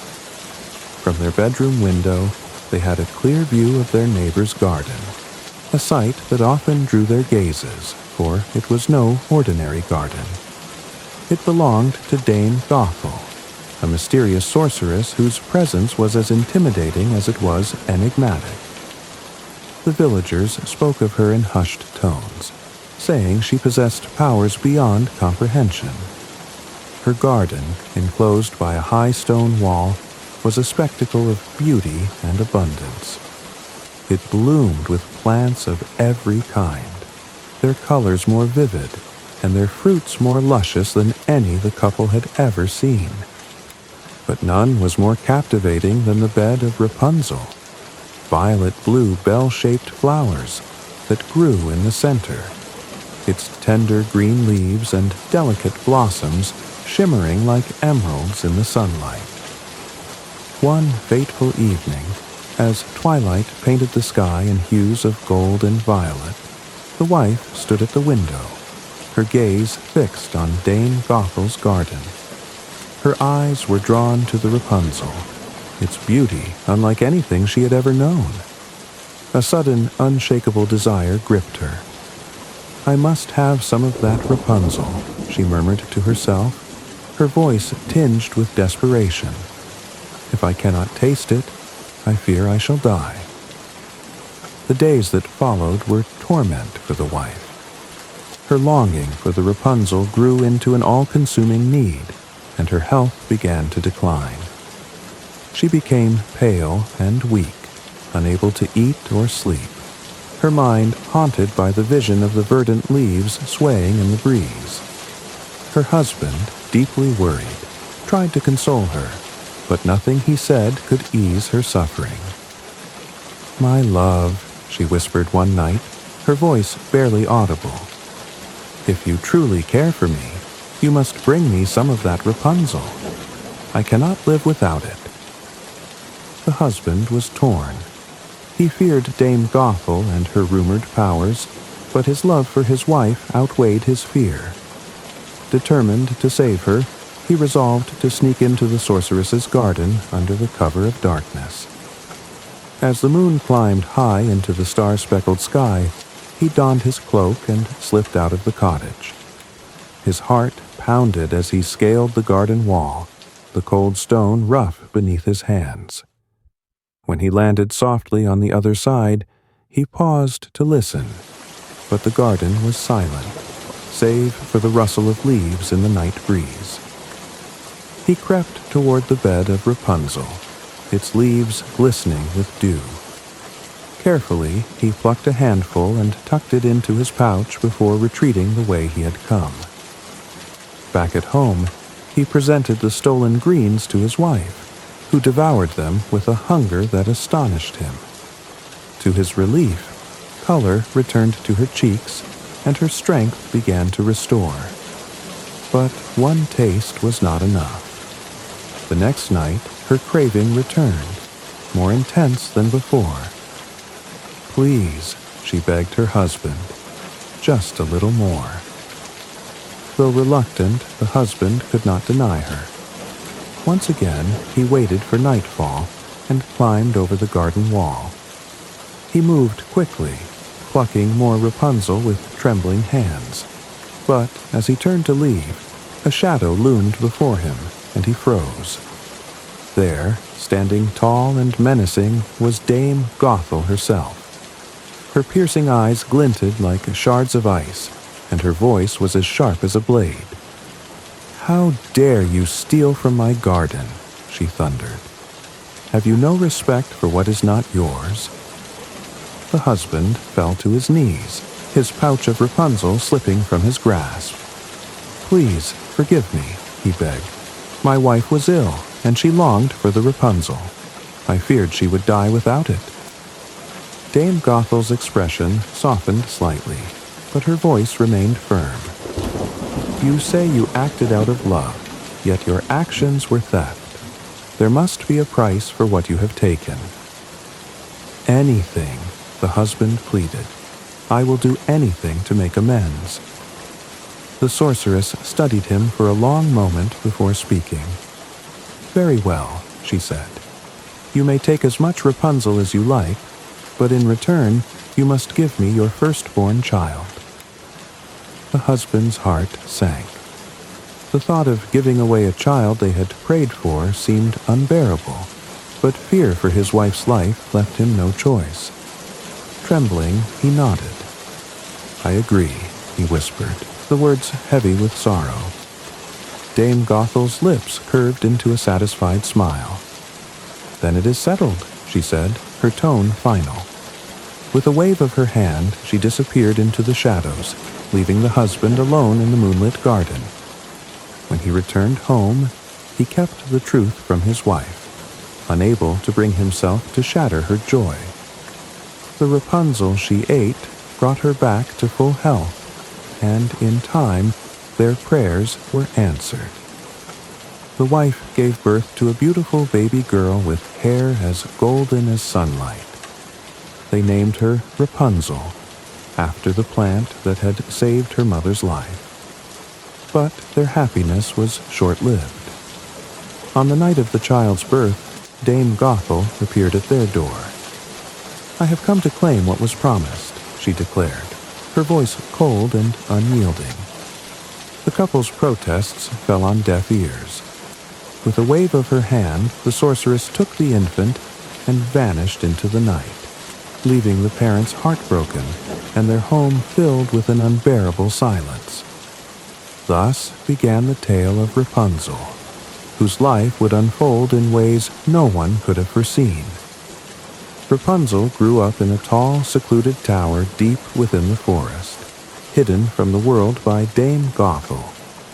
The tower had neither stairs nor a door, only a single window high above the ground. It was a lonely existence, But Rapunzel's days were filled with singing, painting, and the stories Dame Gothel would tell her of the dangerous world beyond the forest. The sorceress was strict, but not unkind. She brought Rapunzel food, taught her to read, and combed her golden hair, which grew so long it cascaded down the side of the tower like a shining river. "Never leave this tower," Dame Gothel would warn. "The outside world is cruel and full of people who would harm you for your beauty and your hair." Rapunzel obeyed, for she knew no other life. Yet, as the years passed, she began to feel a longing she couldn't name, a yearning for something beyond the walls of her tower. She would sit by the window for hours, watching the birds soar freely across the sky, and wonder what it might be like to experience such freedom. One day, a prince was riding through the forest when he heard a voice unlike any he had ever known. It was Rapunzel, singing a melody so pure and enchanting that it seemed to make the trees sway in harmony. Drawn by the sound, he followed it until he reached the base of the tower. Looking up, he saw a vision of beauty framed in the high window. Rapunzel, her golden hair glinting in the sunlight. The prince called out, but she did not hear him. Determined to meet the owner of the voice, he hid in the forest and watched. Soon, he saw Dame Gothel approach the tower and call, "Rapunzel, Rapunzel, let down your hair." To his astonishment, Rapunzel's hair tumbled down like a golden rope, and Dame Gothel climbed it with ease. The prince waited until the sorceress had gone before stepping out of the shadows. Gathering his courage, he mimicked her words. "Rapunzel, Rapunzel, let down your hair." Rapunzel, thinking it was Dame Gothel, lowered her braid.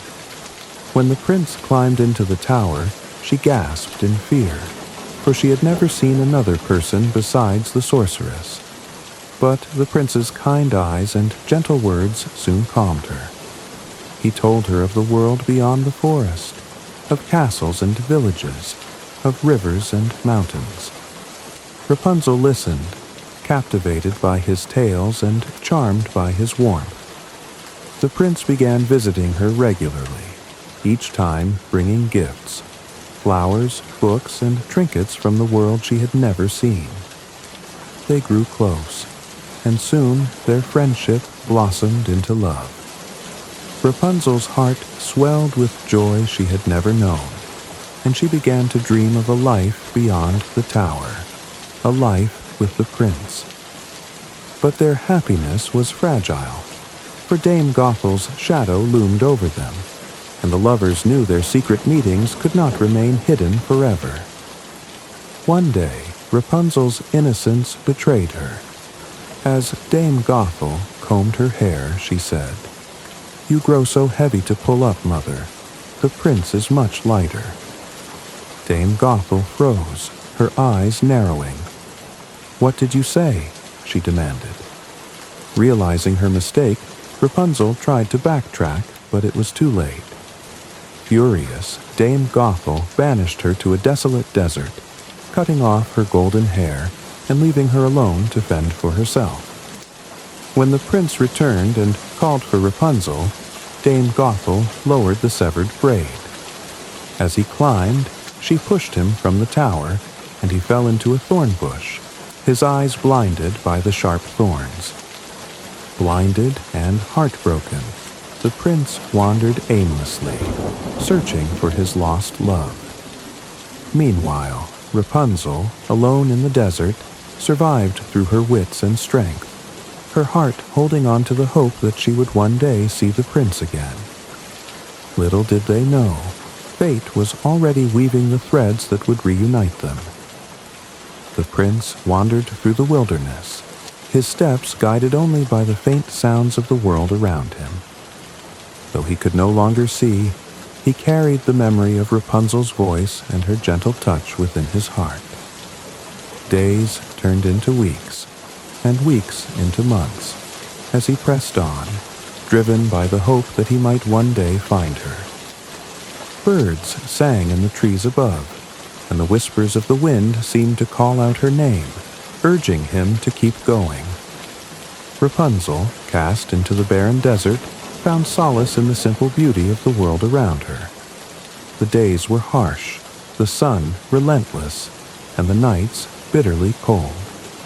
Yet her spirit remained unbroken. She sang to the stars each night, her melodies carrying her longing and hope.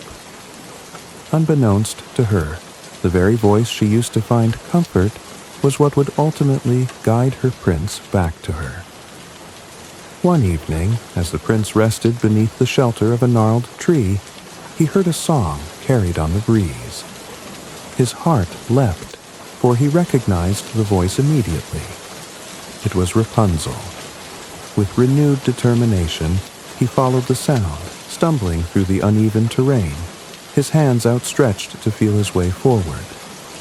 The closer he got, the clearer her song became, until finally he found himself at the edge of a small oasis where Rapunzel knelt by a spring, her golden hair shimmering even in the dim light. "Rapunzel!" he called out, his voice trembling with emotion. Startled, she turned, her eyes widening in disbelief. "My prince," she whispered, tears welling up in her eyes. She ran to him, her arms wrapping around him tightly. The moment they touched, it was as though the world around them disappeared. They were no longer in a desert or a wilderness, but in a place where only their love existed. As her tears fell onto his face, something miraculous happened. The magic that had always lived within Rapunzel's hair and her spirit began to work its wonders. The prince's sight returned, and he gazed upon her for the first time since their parting. The joy that filled their hearts was beyond words, and they knew they had been given a second chance. Together, they made their way out of the desert, their love guiding them through every trial and hardship. Their journey back to the prince's castle was arduous, but filled with moments of profound connection. They passed through lush valleys where Rapunzel marveled at the wildflowers and streams she had only heard of in stories. In the evenings, they would rest under the stars, sharing their dreams and their hopes for the future. The prince would recount tales of his kingdom, painting vivid pictures of its beauty, and Rapunzel would weave her songs into the night, her voice a beacon of light that guided them forward. When they finally arrived at the castle, the kingdom erupted in celebration. The prince's return was hailed as a miracle, and the tale of their love quickly spread. The castle itself seemed to glow brighter with Rapunzel's presence. She was embraced not just as a future queen, but as a symbol of hope and resilience. The prince declared that their wedding would be the grandest the kingdom had ever seen, a celebration of their love and the trials they had overcome. On the day of their wedding, the entire kingdom gathered to witness the union. Rapunzel wore a gown of shimmering gold, its train flowing like a river of sunlight, and a crown adorned with tiny flowers that mirrored the ones she had admired on their journey. The prince stood beside her, his eyes filled with unwavering devotion. As they exchanged their vows, their words were a testament to their journey, a promise to stand by each other, to cherish every moment, and to never take their love for granted. The celebration lasted for days, with feasts, music, and dances under the stars. The kingdom's gardens bloomed more vibrantly than ever, as if nature itself rejoiced in their happiness. Rapunzel and the prince, now king and queen, spent their days building a kingdom rooted in kindness and compassion. Their love was evident in every glance, every touch, and every decision they made together. From that day forward, Rapunzel and her prince ruled with wisdom and compassion, their love a beacon of light for all who knew them. And, as they stood together, looking out over the kingdom they had built, they knew that no tower, no desert, and no darkness could ever keep them apart again. From that day forward, Rapunzel and her prince ruled with wisdom and compassion, their love a beacon of light for all who knew them. Their trials had taught them the value of resilience and kindness, and these lessons shaped their reign. They opened their kingdom to those in need, ensuring that no one would feel the isolation they once endured. Together, they fostered a land where love and hope thrived, inspiring their people to believe that even in the darkest of times, light and joy could prevail. And as they stood together, looking out over the kingdom they had built, they knew that no tower, no desert, and no darkness could ever keep them apart again. We hope the tale of Rapunzel has brought you comfort and helped you relax. Remember, there's always another story waiting to whisk you away to a land of peace and imagination. If you enjoyed this bedtime journey, don't forget to like, subscribe, and share, so others can discover the magic too. Until next time, sleep well and dream sweetly. Good night.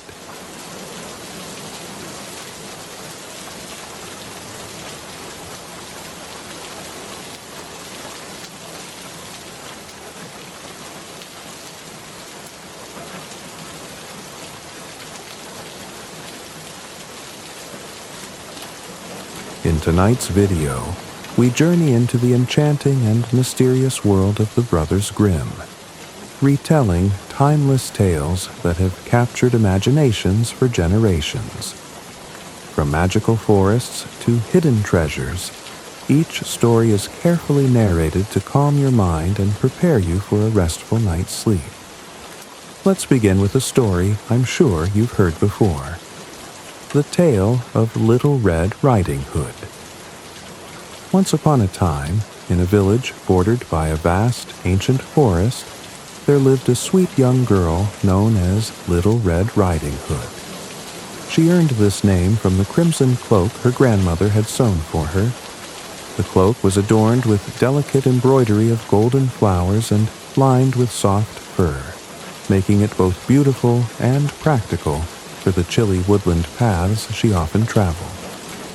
With her bright red hood and curious green eyes, she was a striking figure in the otherwise muted tones of the village. Her grandmother, an elderly woman with silver hair braided into a long plait, lived alone in a small, cozy cottage deep within the forest. Despite her age, the grandmother's sharp blue eyes gleamed with kindness and wisdom. Her home was filled with the scent of lavender and herbs she used to make remedies for the villagers, a skill that earned her their respect. One morning, Little Red Riding Hood's mother handed her a woven basket filled with bread, cheese, and cakes. "Your grandmother is unwell," her mother said. "Take this to her. Stay on the path and don't dawdle. The forest is not safe." Little Red Riding Hood promised to obey and set off down the trail. The forest was a mysterious place, both enchanting and eerie. Towering trees with twisted branches cast dappled shadows on the ground, while the air buzzed with the hum of insects and the chirping of unseen birds. She marveled at the wildflowers blooming in bursts of purple and yellow among the mossy undergrowth. As she walked deeper into the forest, a wolf emerged from the shadows. His fur was a sleek, silvery gray, and his amber eyes glinted with a sinister intelligence. His voice was smooth, almost charming as he greeted her. "Good morning, little one. And where might you be going on this fine day?" "To visit my grandmother," Little Red Riding Hood replied, clutching her basket tightly. "She lives in the cottage at the end of the path." The wolf licked his lips, though he kept his smile friendly. "Ah, how kind of you. But why rush? Look at the flowers blooming all around.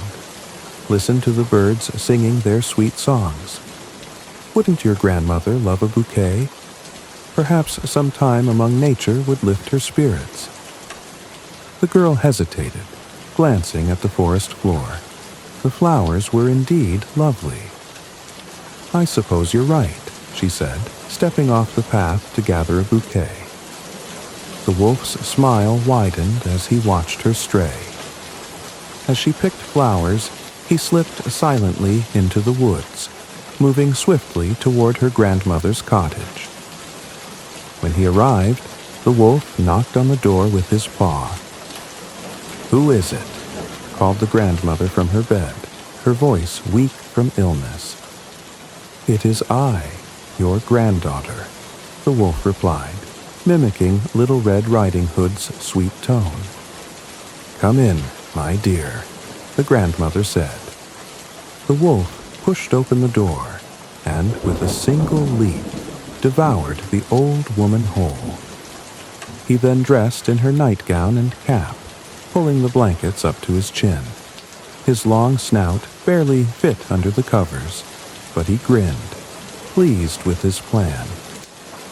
Not long after, Little Red Riding Hood arrived at the cottage, her basket brimming with treats and her hands clutching a bouquet of wildflowers.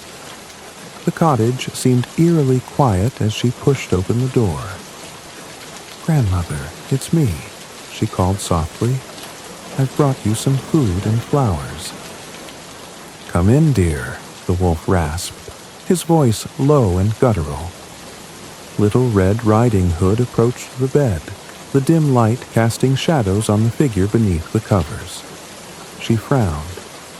"Grandmother, what big eyes you have." "All the better to see you with, my dear," the wolf replied, his amber eyes gleaming. "And grandmother, what big ears you have." "All the better to hear you with." "And grandmother," Little Red Riding Hood said, her voice trembling, "what big teeth you have." "All the better to eat you with," the wolf roared, throwing off the blankets and leaping toward her. Little Red Riding Hood screamed, but before the wolf could catch her, a woodsman burst into the cottage. He was a rugged man with broad shoulders, a weathered face, and a thick beard streaked with gray. His axe gleamed as he swung it high, striking the wolf and knocking him unconscious. The woodsman examined the wolf's bloated stomach and said, "Perhaps your grandmother is not gone after all." Taking his knife, he carefully slit open the wolf's belly. To Little Red Riding Hood's amazement, her grandmother emerged, shaken but alive. "Thank you," the grandmother whispered, clutching her granddaughter tightly. The woodsman then filled the wolf's stomach with heavy stones and stitched it back up. When the wolf awoke, he tried to leap at them but collapsed under the weight of the stones. With one final gasp, the wolf lay still, his cunning brought to an end. Little Red Riding Hood hugged her grandmother tightly, her crimson cloak now marked with the day's ordeal. "I'll never stray from the path again," she promised. The woodsman nodded. A wise lesson. The forest may be beautiful, but it holds many dangers for the unwary. From that day forward, Little Red Riding Hood obeyed her mother's warnings and stayed on the path. The forest still whispered its secrets, but she no longer strayed, her tale becoming a cautionary reminder of the dangers lurking in the shadows. And so, her story was told and retold, a warning wrapped in the crimson folds of her cloak. This next tale is a lesser-known gem from the Brothers Grimm collection, but a gem nonetheless. This is the tale of the White Snake. Once upon a time, in a distant kingdom surrounded by emerald green forests and shimmering lakes, there lived a wise and noble king. His subjects admired him for his fairness and wisdom, yet no one knew the source of his incredible knowledge. Whispers of magic swirled through the court, for the king often seemed to know things no one could have told him. Every evening, after the grand feast, a silver tray was brought to the king's private chamber. Upon this tray was a single covered dish. Even his closest servants were forbidden to look inside, save for one young man, the king's loyal servant. Each night, the servant carried the tray, his heart brimming with curiosity about the dish's mysterious contents. One fateful evening, curiosity overwhelmed him. After placing the tray in the king's chamber, he lingered, glancing around to ensure he was alone. With trembling hands, he lifted the cover. There, coiled like a precious jewel, lay a delicate white snake, its scales shimmering like moonlight. As the servant stared, he felt compelled to take a small bite. Surely, just a taste wouldn't hurt. The moment he swallowed, the world transformed. Suddenly, the rustling of the trees outside became whispers of secrets. The chirping of birds turned into song-like words, and even the chatter of ants beneath the floor reached his ears. He had been gifted the ability to understand the language of all living creatures. The servant returned the tray and went about his duties, but the gift of understanding soon revealed its value. The very next day, the queen's golden ring went missing. Accusations flew, and suspicion fell on the servant. Despite his protests, the king ordered him to prove his innocence within 3 days or face banishment. Desperate, the servant wandered the gardens, his thoughts in turmoil.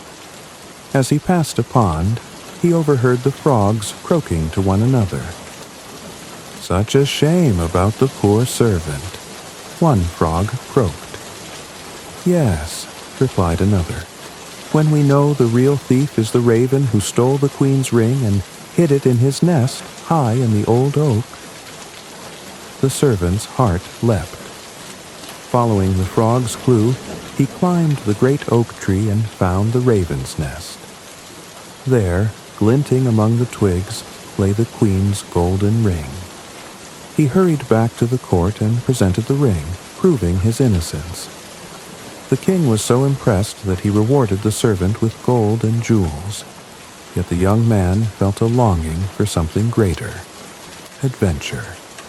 He left the palace, setting out into the wide world with nothing but his wits and his newfound gift. As he traveled, his ability to understand animals often led him to unexpected treasures. One day, while passing a river, he overheard fish splashing near the bank. "Help us, kind stranger," a trout cried. "We are trapped in this fisherman's net, and our lives are forfeit." Moved by their plight, the servant cut the net and freed the fish. As they swam away, the largest trout paused. "For your kindness, take this scale," he said. "Should you ever need help, call on us." The servant continued on his journey, encountering 3 ants arguing over a crumb of bread. When he offered them more food to share, they chattered in gratitude.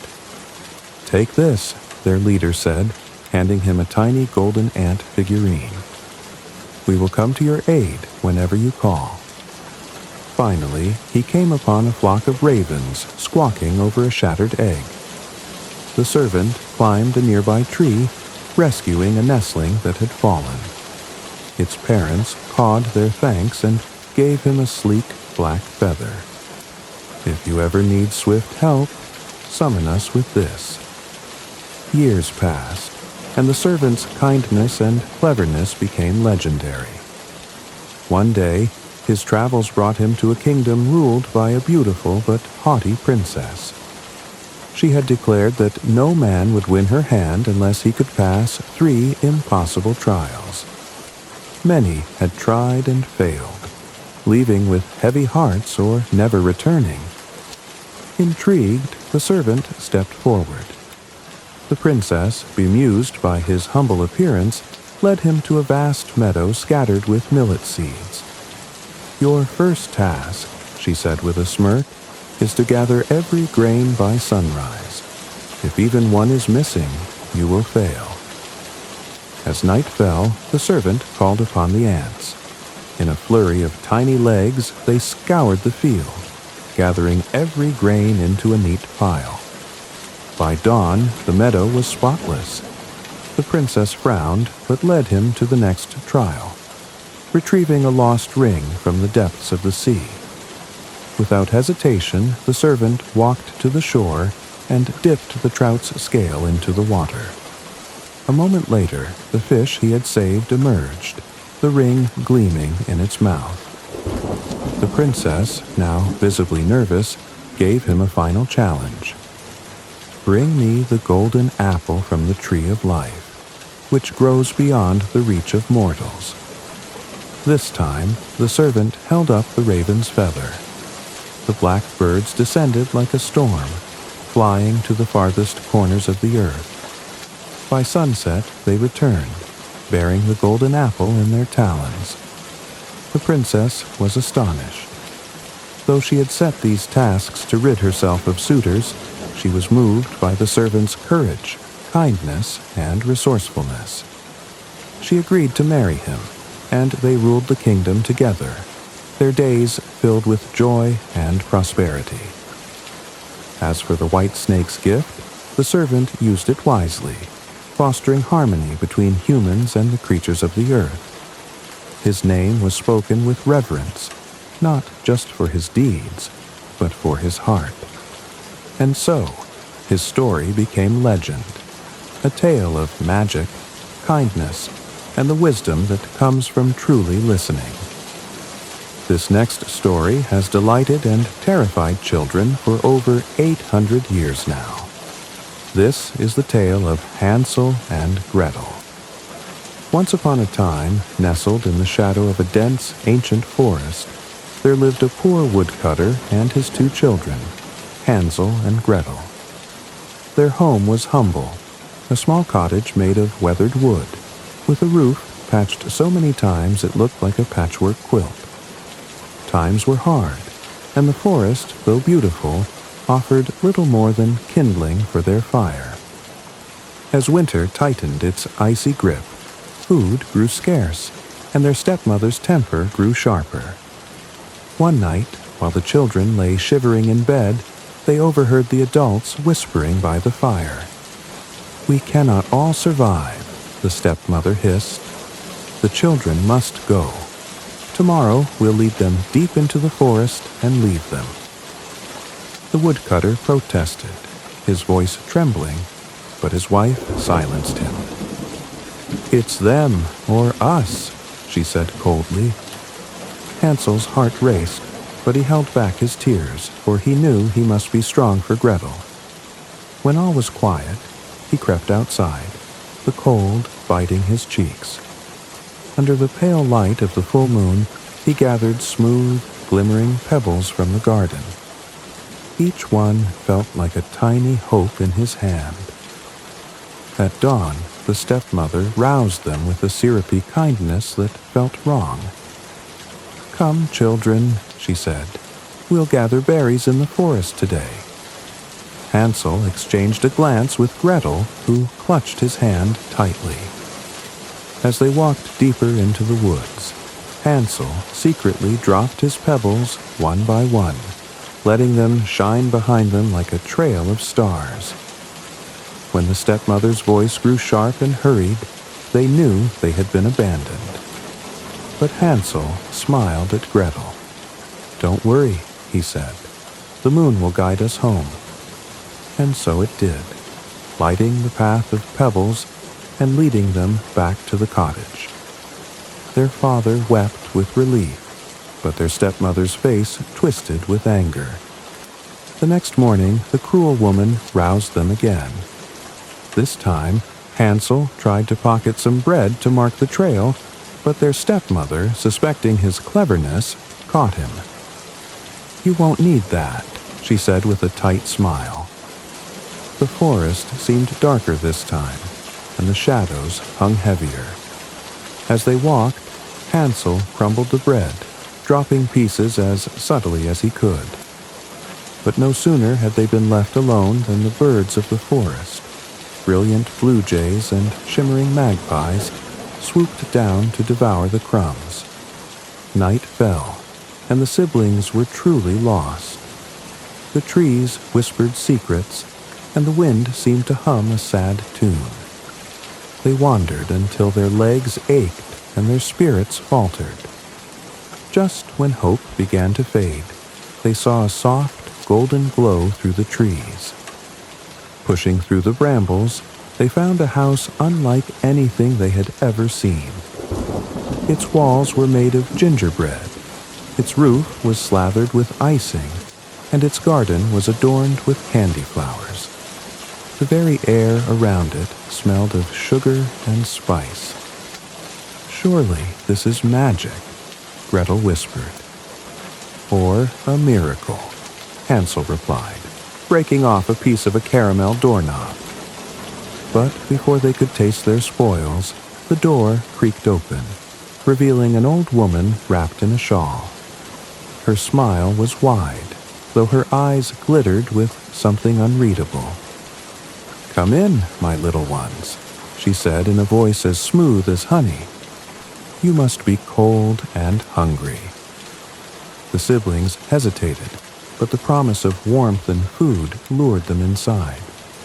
The house was even more enchanting than it appeared. Walls lined with chocolate bricks, a roaring fire crackling with cinnamon logs, and a table laden with steaming pies and sugared fruits.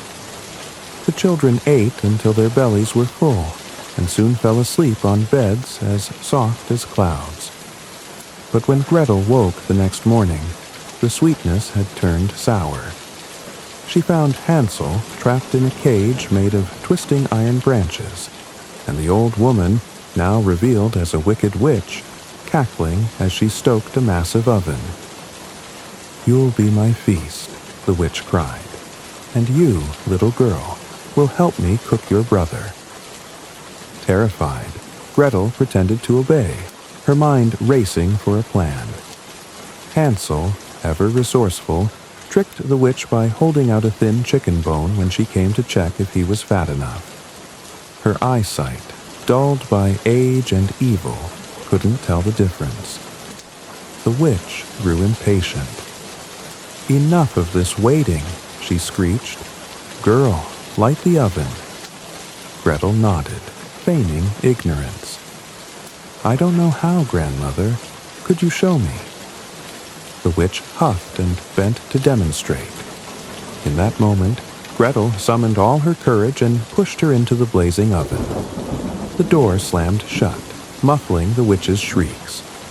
Smoke filled the house, but it smelled sweet, like burnt sugar and melted chocolate. Gretel freed Hansel, and together they explored the witch's lair. They discovered chests brimming with gold coins and jewels, more than they had ever imagined. Filling their pockets, they left the candy house behind. The forest, now bathed in golden sunlight, seemed to welcome them. A gentle wind guided them home, carrying the scent of blooming flowers. When they returned to their cottage, their father embraced them with tears streaming down his face. The stepmother was gone, driven away by her own cruelty, and the treasure ensured they would never go hungry again. Hansel and Gretel grew up with a bond forged in bravery and love, and their story became a beacon of hope whispered in the forest for generations to come. And so, under a starlit sky, their tale ends, a magical reminder of courage, cleverness, and the enduring strength of family. We all know the enchanting tale of Cinderella. However, the story has been made kinder and more magical over the years. The Brothers Grimm tells a much darker version of the tale we have become so accustomed to. Once upon a time, in a quiet village surrounded by brooding forests, there lived a young girl named Cinderella. Her days were filled with sorrow, for her mother had died when she was very young, leaving her alone with a father who cared little for her happiness. Not long after, he remarried, bringing a new wife and her 2 cruel daughters into their home. Her stepmother treated her as nothing more than a servant, forcing her to scrub floors and cook meals while her stepsisters mocked her relentlessly. Her father, though present, turned a blind eye to the mistreatment. His indifference hurt Cinderella more than any cruel word or chore. Despite her grief, Cinderella found solace in the hazel tree that grew on her mother's grave. She had planted the tree herself, watering it with her tears. It grew strong and tall, its branches sheltering her from the cruelty of the world. Often, she would kneel beneath its boughs and speak to her mother's spirit, her whispered words carried away by the wind. One day, as she sat weeping beneath the tree, a pure white dove descended from the branches. "Why do you cry, dear child?" the bird cooed. "My life is so cruel, and I have no one to help me," Cinderella replied. The dove tilted its head. "You are not alone. Call upon me, and I shall grant your wishes." Years passed, and the kingdom announced a grand 3-day festival in honor of the prince, who was searching for a bride. Cinderella's stepsisters were ecstatic, dreaming of the riches and status that marriage to the prince could bring. They demanded Cinderella help them prepare, forcing her to sew their gowns, shine their shoes, and style their hair. "May I go to the festival?" Cinderella asked timidly. Her stepmother laughed. "You, in those rags? You have no place among royalty." As the stepmother and stepsisters departed for the festival, Cinderella ran to the hazel tree, her tears falling like rain. "Oh, mother," she sobbed, "I long to go to the festival. Please, help me." The white dove appeared, its feathers glistening like moonlight. "Shake the branches of the tree," it instructed. Cinderella obeyed, and, as she did, a gown of gold and silver fell to the ground, along with matching golden shoes. The dove perched on her shoulder. "You may wear this, but heed my warning. Return before midnight, for the magic will fade." Cinderella donned the gown and walked to the festival, her heart racing with both hope and trepidation. When she arrived, the crowd gasped, for she looked like a princess, her golden gown shimmering in the torchlight. The prince, captivated by her beauty, approached her immediately. "May I have this dance?" he asked, his voice warm and inviting. They danced until the bells tolled midnight. Remembering the dove's warning, Cinderella fled the palace, disappearing into the night before anyone could follow her. She returned to the hazel tree, where she hid the gown and shoes, resuming her place by the hearth as though nothing had happened. The next evening, the same sequence unfolded. Cinderella wished upon the tree, received an even more dazzling gown, and attended the festival. The prince was more determined than ever to uncover her identity, but Cinderella fled again as the clock struck midnight. On the third and final night, the prince had a plan. This time, Cinderella wore a gown spun from starlight itself, and the golden shoes seemed to glow with their own light. The prince danced with her again, and as midnight approached, he signaled his guards to coat the palace steps with pitch. When Cinderella fled, her foot stuck to the tar, and one of her golden shoes slipped off. She didn't stop to retrieve it, vanishing into the night with only one shoe. The prince held the delicate slipper in his hands, vowing to find the mysterious maiden. The next morning, the prince began his search. He declared he would marry the girl whose foot fit the golden shoe. When he arrived at Cinderella's house, her stepsisters eagerly tried to fit into the slipper. One sister, desperate to succeed, cut off her toes to make her foot fit. But as the prince rode away with her, the white dove cried out from above, "Look at the shoe! See the blood within!" Horrified, the prince returned. The second stepsister tried next, slicing off her heel to force her foot into the shoe. Again, the dove warned him, "Look at the shoe! See the blood within!" Finally, the prince asked if there were any other young women in the house. The stepmother scoffed. Only the servant girl, but she couldn't possibly. "Bring her to me," the prince commanded. Cinderella emerged, her face smudged with ash, but her eyes shining with quiet determination. She slipped her foot into the golden shoe, and it fit perfectly. From her pocket, she drew the matching shoe, and the prince knew he had found his bride. The stepsisters, desperate for forgiveness, begged Cinderella to grant them mercy. She turned to the white dove, who spoke, "Kindness is your strength, but let justice guide you now." On the day of her wedding, as the stepsisters followed her procession, the white doves swooped down, pecking out their eyes, leaving them blinded as punishment for their cruelty. Cinderella and the prince ruled the kingdom with wisdom and compassion, her story a reminder of resilience in the face of darkness. Beneath the hazel tree, which continued to flourish, she found peace, knowing her mother's spirit had guided her all along. And so, her tale became legend, a story of love, justice, and the magic of a steadfast heart. We will end this story time with the dark and captivating tale of Snow White. Once upon a time, in the depths of winter, a queen sat at her ebony-framed window, sewing. Snowflakes danced outside, blanketing the land in pristine white. As she worked, her needle pricked her finger, and 3 drops of blood fell onto the snow. Enchanted by the contrast, she whispered, "I wish for a child as white as snow, as red as blood, and as black as this ebony frame." Soon after, the queen gave birth to a baby girl with skin as pale as snow, lips as red as blood, and hair as black as ebony. She named her Snow White. But joy was fleeting.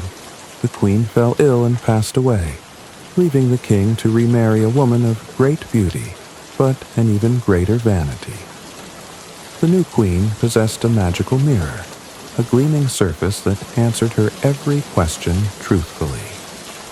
Each day, she would stand before it and ask, "Mirror, mirror on the wall, who is the fairest of them all?" And the mirror would reply, "You, my queen, are the fairest of them all." Years passed, and Snow White grew into a girl of extraordinary beauty. Her innocent charm and fairness far surpassed that of the queen.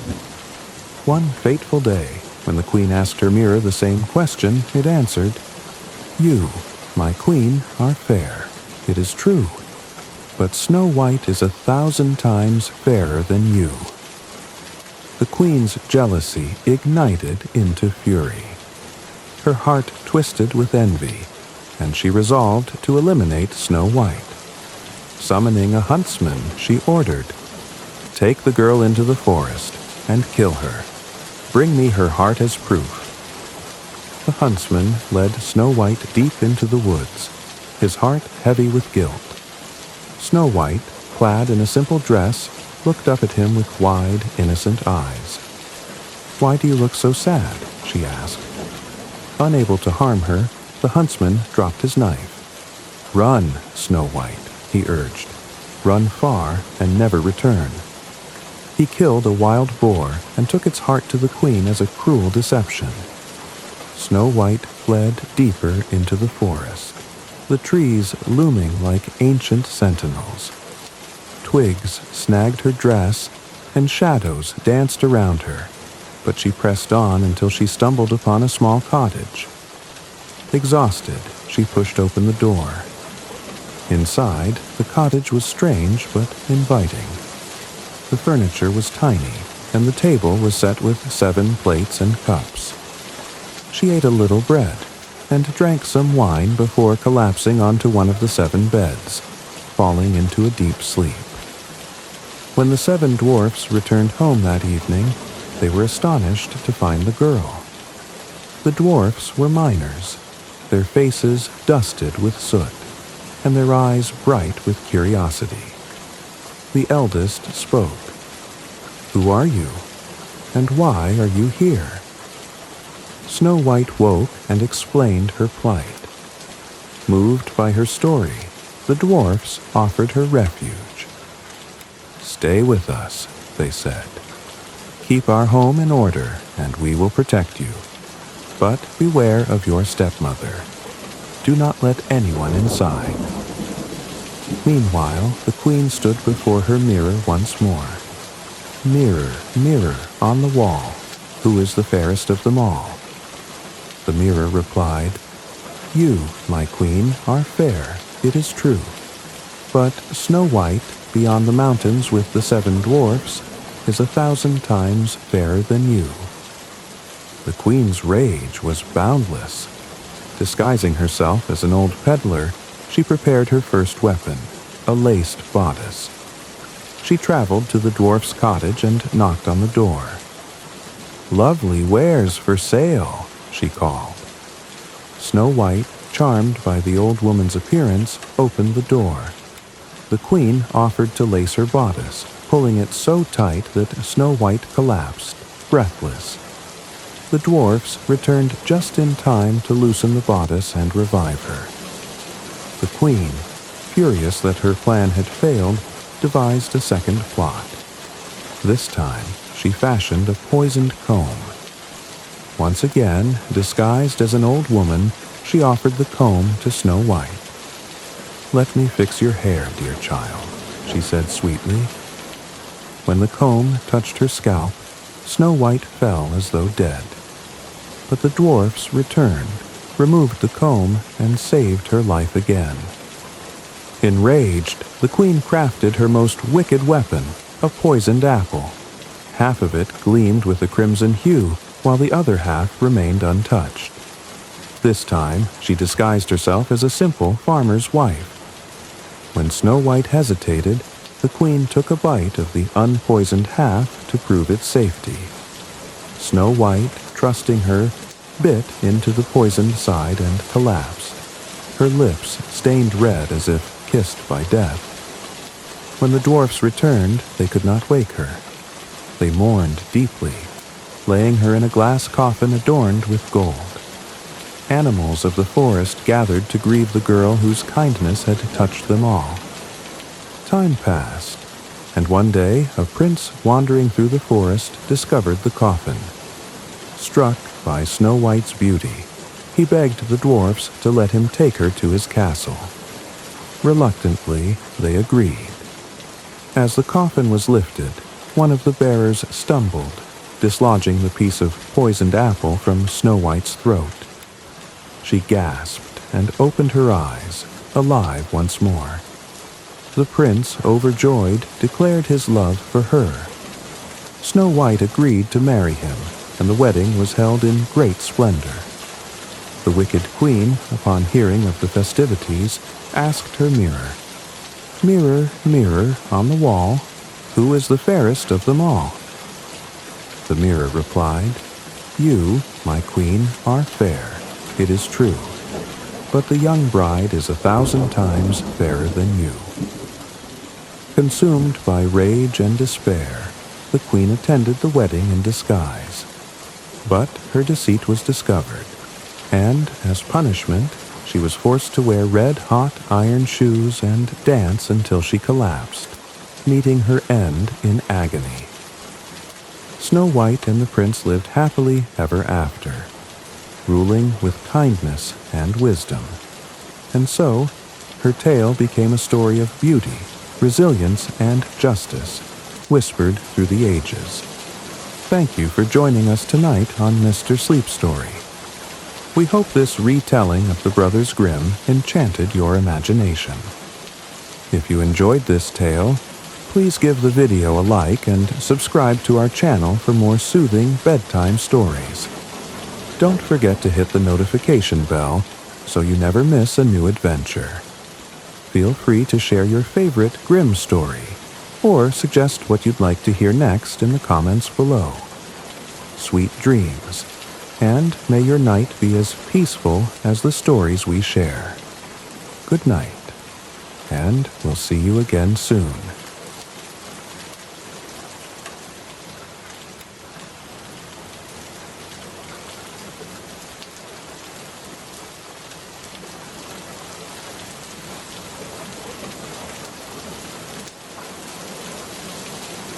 Once upon a time, in a village bordered by a vast, ancient forest, there lived a sweet young girl known as Little Red Riding Hood.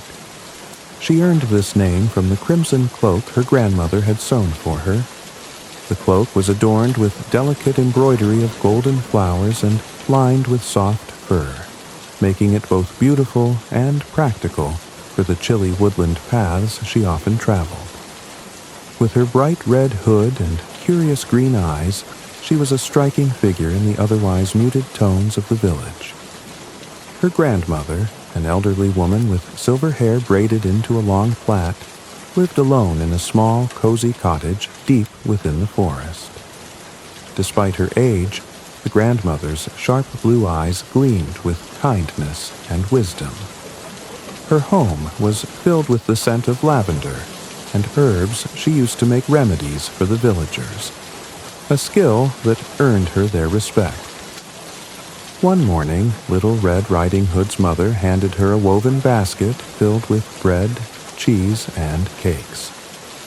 "Your grandmother is unwell," her mother said. "Take this to her. Stay on the path and don't dawdle. The forest is not safe." Little Red Riding Hood promised to obey and set off down the trail. The forest was a mysterious place, both enchanting and eerie. Towering trees with twisted branches cast dappled shadows on the ground, while the air buzzed with the hum of insects and the chirping of unseen birds. She marveled at the wildflowers blooming in bursts of purple and yellow among the mossy undergrowth. As she walked deeper into the forest, a wolf emerged from the shadows. His fur was a sleek, silvery gray, and his amber eyes glinted with a sinister intelligence.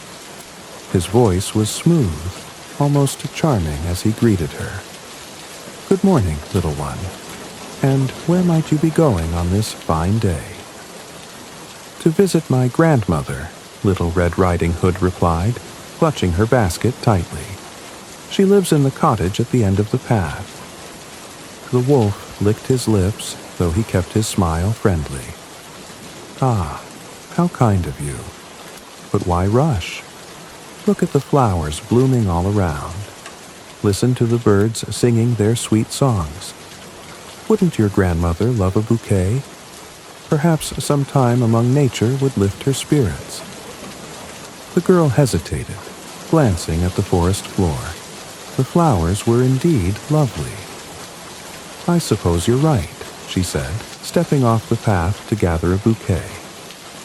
The wolf's smile widened as he watched her stray. As she picked flowers, he slipped silently into the woods, moving swiftly toward her grandmother's cottage. When he arrived, the wolf knocked on the door with his paw. "Who is it?" called the grandmother from her bed, her voice weak from illness. "It is I, your granddaughter," the wolf replied, mimicking Little Red Riding Hood's sweet tone. "Come in, my dear," the grandmother said. The wolf pushed open the door and, with a single leap, devoured the old woman whole. He then dressed in her nightgown and cap, pulling the blankets up to his chin. His long snout barely fit under the covers, but he grinned, pleased with his plan. Not long after, Little Red Riding Hood arrived at the cottage, her basket brimming with treats and her hands clutching a bouquet of wildflowers. The cottage seemed eerily quiet as she pushed open the door. "Grandmother, it's me," she called softly. "I've brought you some food and flowers."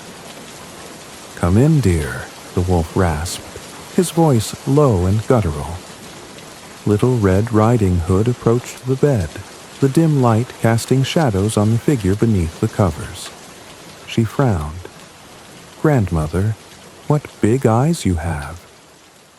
"All the better to see you with, my dear," the wolf replied, his amber eyes gleaming. "And grandmother, what big ears you have." "All the better to hear you with." "And grandmother," Little Red Riding Hood said, her voice trembling, "what big teeth you have." "All the better to eat you with," the wolf roared, throwing off the blankets and leaping toward her. Little Red Riding Hood screamed, but before the wolf could catch her, a woodsman burst into the cottage. He was a rugged man with broad shoulders, a weathered face, and a thick beard streaked with gray. His axe gleamed as he swung it high, striking the wolf and knocking him unconscious. The woodsman examined the wolf's bloated stomach and said, "Perhaps your grandmother is not gone after all." Taking his knife, he carefully slit open the wolf's belly. To Little Red Riding Hood's amazement, her grandmother emerged, shaken but alive. "Thank you," the grandmother whispered, clutching her granddaughter tightly. The woodsman then filled the wolf's stomach with heavy stones and stitched it back up. When the wolf awoke, he tried to leap at them but collapsed under the weight of the stones. With one final gasp, the wolf lay still, his cunning brought to an end. Little Red Riding Hood hugged her grandmother tightly, her crimson cloak now marked with the day's ordeal. "I'll never stray from the path again," she promised. The woodsman nodded. "A wise lesson. The forest may be beautiful, but it holds many dangers for the unwary." From that day forward, Little Red Riding Hood obeyed her mother's warnings and stayed on the path. The forest still whispered its secrets, but she no longer strayed, her tale becoming a cautionary reminder of the dangers lurking in the shadows. And so, her story was told and retold, a warning wrapped in the crimson folds of her cloak. This next tale is a lesser-known gem from the Brothers Grimm collection, but a gem nonetheless. This is the tale of the White Snake. Once upon a time, in a distant kingdom surrounded by emerald green forests and shimmering lakes, there lived a wise and noble king. His subjects admired him for his fairness and wisdom, yet no one knew the source of his incredible knowledge. Whispers of magic swirled through the court, for the king often seemed to know things no one could have told him. Every evening, after the grand feast, a silver tray was brought to the king's private chamber. Upon this tray was a single covered dish. Even his closest servants were forbidden to look inside, save for one young man, the king's loyal servant. Each night, the servant carried the tray, his heart brimming with curiosity about the dish's mysterious contents. One fateful evening, curiosity overwhelmed him. After placing the tray in the king's chamber, he lingered, glancing around to ensure he was alone. With trembling hands, he lifted the cover. There, coiled like a precious jewel, lay a delicate white snake, its scales shimmering like moonlight. As the servant stared, he felt compelled to take a small bite. Surely, just a taste wouldn't hurt. The moment he swallowed, the world transformed. Suddenly, the rustling of the trees outside became whispers of secrets. The chirping of birds turned into song-like words, and even the chatter of ants beneath the floor reached his ears. He had been gifted the ability to understand the language of all living creatures. The servant returned the tray and went about his duties, but the gift of understanding soon revealed its value. The very next day, the queen's golden ring went missing. Accusations flew, and suspicion fell on the servant. Despite his protests, the king ordered him to prove his innocence within 3 days or face banishment. Desperate, the servant wandered the gardens, his thoughts in turmoil. As he passed a pond, he overheard the frogs croaking to one another.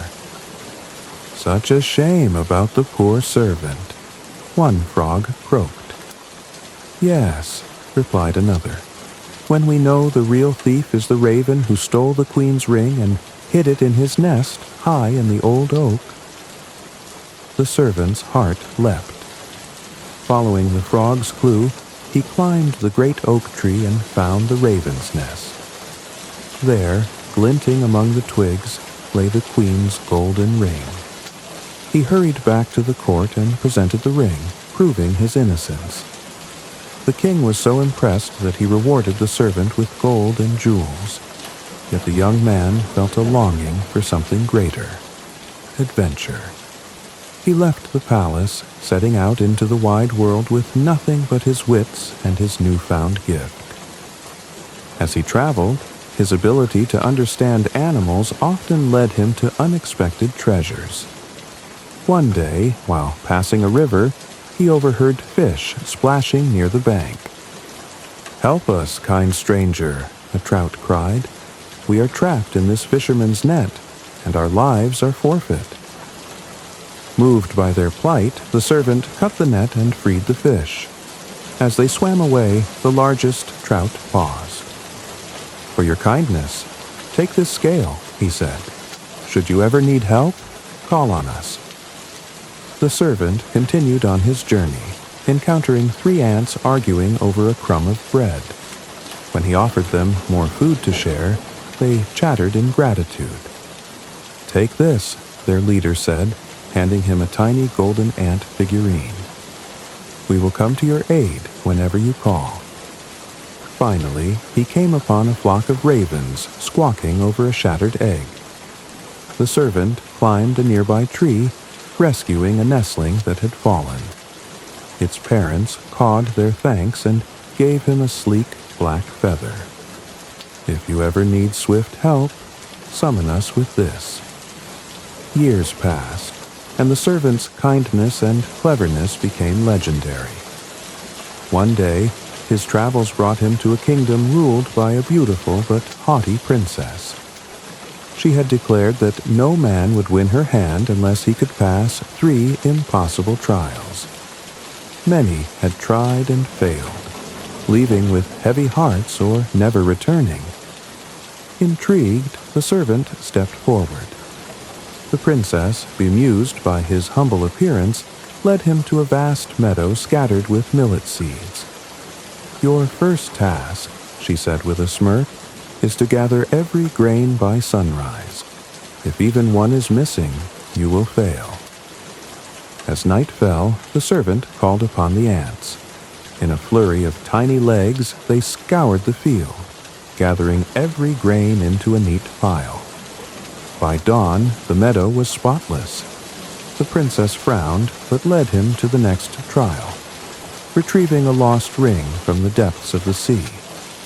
Without hesitation, the servant walked to the shore and dipped the trout's scale into the water. A moment later, the fish he had saved emerged, the ring gleaming in its mouth. The princess, now visibly nervous, gave him a final challenge. "Bring me the golden apple from the tree of life, which grows beyond the reach of mortals." This time, the servant held up the raven's feather. The black birds descended like a storm, flying to the farthest corners of the earth. By sunset, they returned, bearing the golden apple in their talons. The princess was astonished. Though she had set these tasks to rid herself of suitors, she was moved by the servant's courage, kindness, and resourcefulness. She agreed to marry him, and they ruled the kingdom together, their days filled with joy and prosperity. As for the white snake's gift, the servant used it wisely, fostering harmony between humans and the creatures of the earth. His name was spoken with reverence, not just for his deeds, but for his heart. And so, his story became legend, a tale of magic, kindness, and the wisdom that comes from truly listening. This next story has delighted and terrified children for over 800 years now. This is the tale of Hansel and Gretel. Once upon a time, nestled in the shadow of a dense, ancient forest, there lived a poor woodcutter and his 2 children, Hansel and Gretel. Their home was humble, a small cottage made of weathered wood, with a roof patched so many times it looked like a patchwork quilt. Times were hard, and the forest, though beautiful, offered little more than kindling for their fire. As winter tightened its icy grip, food grew scarce, and their stepmother's temper grew sharper. One night, while the children lay shivering in bed, they overheard the adults whispering by the fire. "We cannot all survive," the stepmother hissed. "The children must go. Tomorrow we'll lead them deep into the forest and leave them." The woodcutter protested, his voice trembling, but his wife silenced him. "It's them or us," she said coldly. Hansel's heart raced, but he held back his tears, for he knew he must be strong for Gretel. When all was quiet, he crept outside, the cold biting his cheeks. Under the pale light of the full moon, he gathered smooth, glimmering pebbles from the garden. Each one felt like a tiny hope in his hand. At dawn, the stepmother roused them with a syrupy kindness that felt wrong. "Come, children," she said. "We'll gather berries in the forest today." Hansel exchanged a glance with Gretel, who clutched his hand tightly. As they walked deeper into the woods, Hansel secretly dropped his pebbles one by one, letting them shine behind them like a trail of stars. When the stepmother's voice grew sharp and hurried, they knew they had been abandoned. But Hansel smiled at Gretel. "Don't worry," he said. "The moon will guide us home." And so it did, lighting the path of pebbles and leading them back to the cottage. Their father wept with relief, but their stepmother's face twisted with anger. The next morning, the cruel woman roused them again. This time, Hansel tried to pocket some bread to mark the trail, but their stepmother, suspecting his cleverness, caught him. "You won't need that," she said with a tight smile. The forest seemed darker this time, and the shadows hung heavier. As they walked, Hansel crumbled the bread, dropping pieces as subtly as he could. But no sooner had they been left alone than the birds of the forest, brilliant blue jays and shimmering magpies, swooped down to devour the crumbs. Night fell, and the siblings were truly lost. The trees whispered secrets, and the wind seemed to hum a sad tune. They wandered until their legs ached and their spirits faltered. Just when hope began to fade, they saw a soft, golden glow through the trees. Pushing through the brambles, they found a house unlike anything they had ever seen. Its walls were made of gingerbread, its roof was slathered with icing, and its garden was adorned with candy flowers. The very air around it smelled of sugar and spice. "Surely this is magic," Gretel whispered. "Or a miracle," Hansel replied, breaking off a piece of a caramel doorknob. But before they could taste their spoils, the door creaked open, revealing an old woman wrapped in a shawl. Her smile was wide, though her eyes glittered with something unreadable. "Come in, my little ones," she said in a voice as smooth as honey. "You must be cold and hungry." The siblings hesitated, but the promise of warmth and food lured them inside. The house was even more enchanting than it appeared. Walls lined with chocolate bricks, a roaring fire crackling with cinnamon logs, and a table laden with steaming pies and sugared fruits. The children ate until their bellies were full, and soon fell asleep on beds as soft as clouds. But when Gretel woke the next morning, the sweetness had turned sour. She found Hansel trapped in a cage made of twisting iron branches, and the old woman, now revealed as a wicked witch, cackling as she stoked a massive oven. "You'll be my feast," the witch cried, "and you, little girl, will help me cook your brother." Terrified, Gretel pretended to obey, her mind racing for a plan. Hansel, ever resourceful, tricked the witch by holding out a thin chicken bone when she came to check if he was fat enough. Her eyesight, dulled by age and evil, couldn't tell the difference. The witch grew impatient. "Enough of this waiting," she screeched. "Girl, light the oven." Gretel nodded, feigning ignorance. "I don't know how, grandmother. Could you show me?" The witch huffed and bent to demonstrate. In that moment, Gretel summoned all her courage and pushed her into the blazing oven. The door slammed shut, muffling the witch's shrieks. Smoke filled the house, but it smelled sweet, like burnt sugar and melted chocolate. Gretel freed Hansel, and together they explored the witch's lair. They discovered chests brimming with gold coins and jewels, more than they had ever imagined. Filling their pockets, they left the candy house behind. The forest, now bathed in golden sunlight, seemed to welcome them. A gentle wind guided them home, carrying the scent of blooming flowers. When they returned to their cottage, their father embraced them with tears streaming down his face. The stepmother was gone, driven away by her own cruelty, and the treasure ensured they would never go hungry again. Hansel and Gretel grew up with a bond forged in bravery and love, and their story became a beacon of hope whispered in the forest for generations to come. And so, under a starlit sky, their tale ends, a magical reminder of courage, cleverness, and the enduring strength of family. We all know the enchanting tale of Cinderella. However, the story has been made kinder and more magical over the years. The Brothers Grimm tells a much darker version of the tale we have become so accustomed to. Once upon a time, in a quiet village surrounded by brooding forests, there lived a young girl named Cinderella.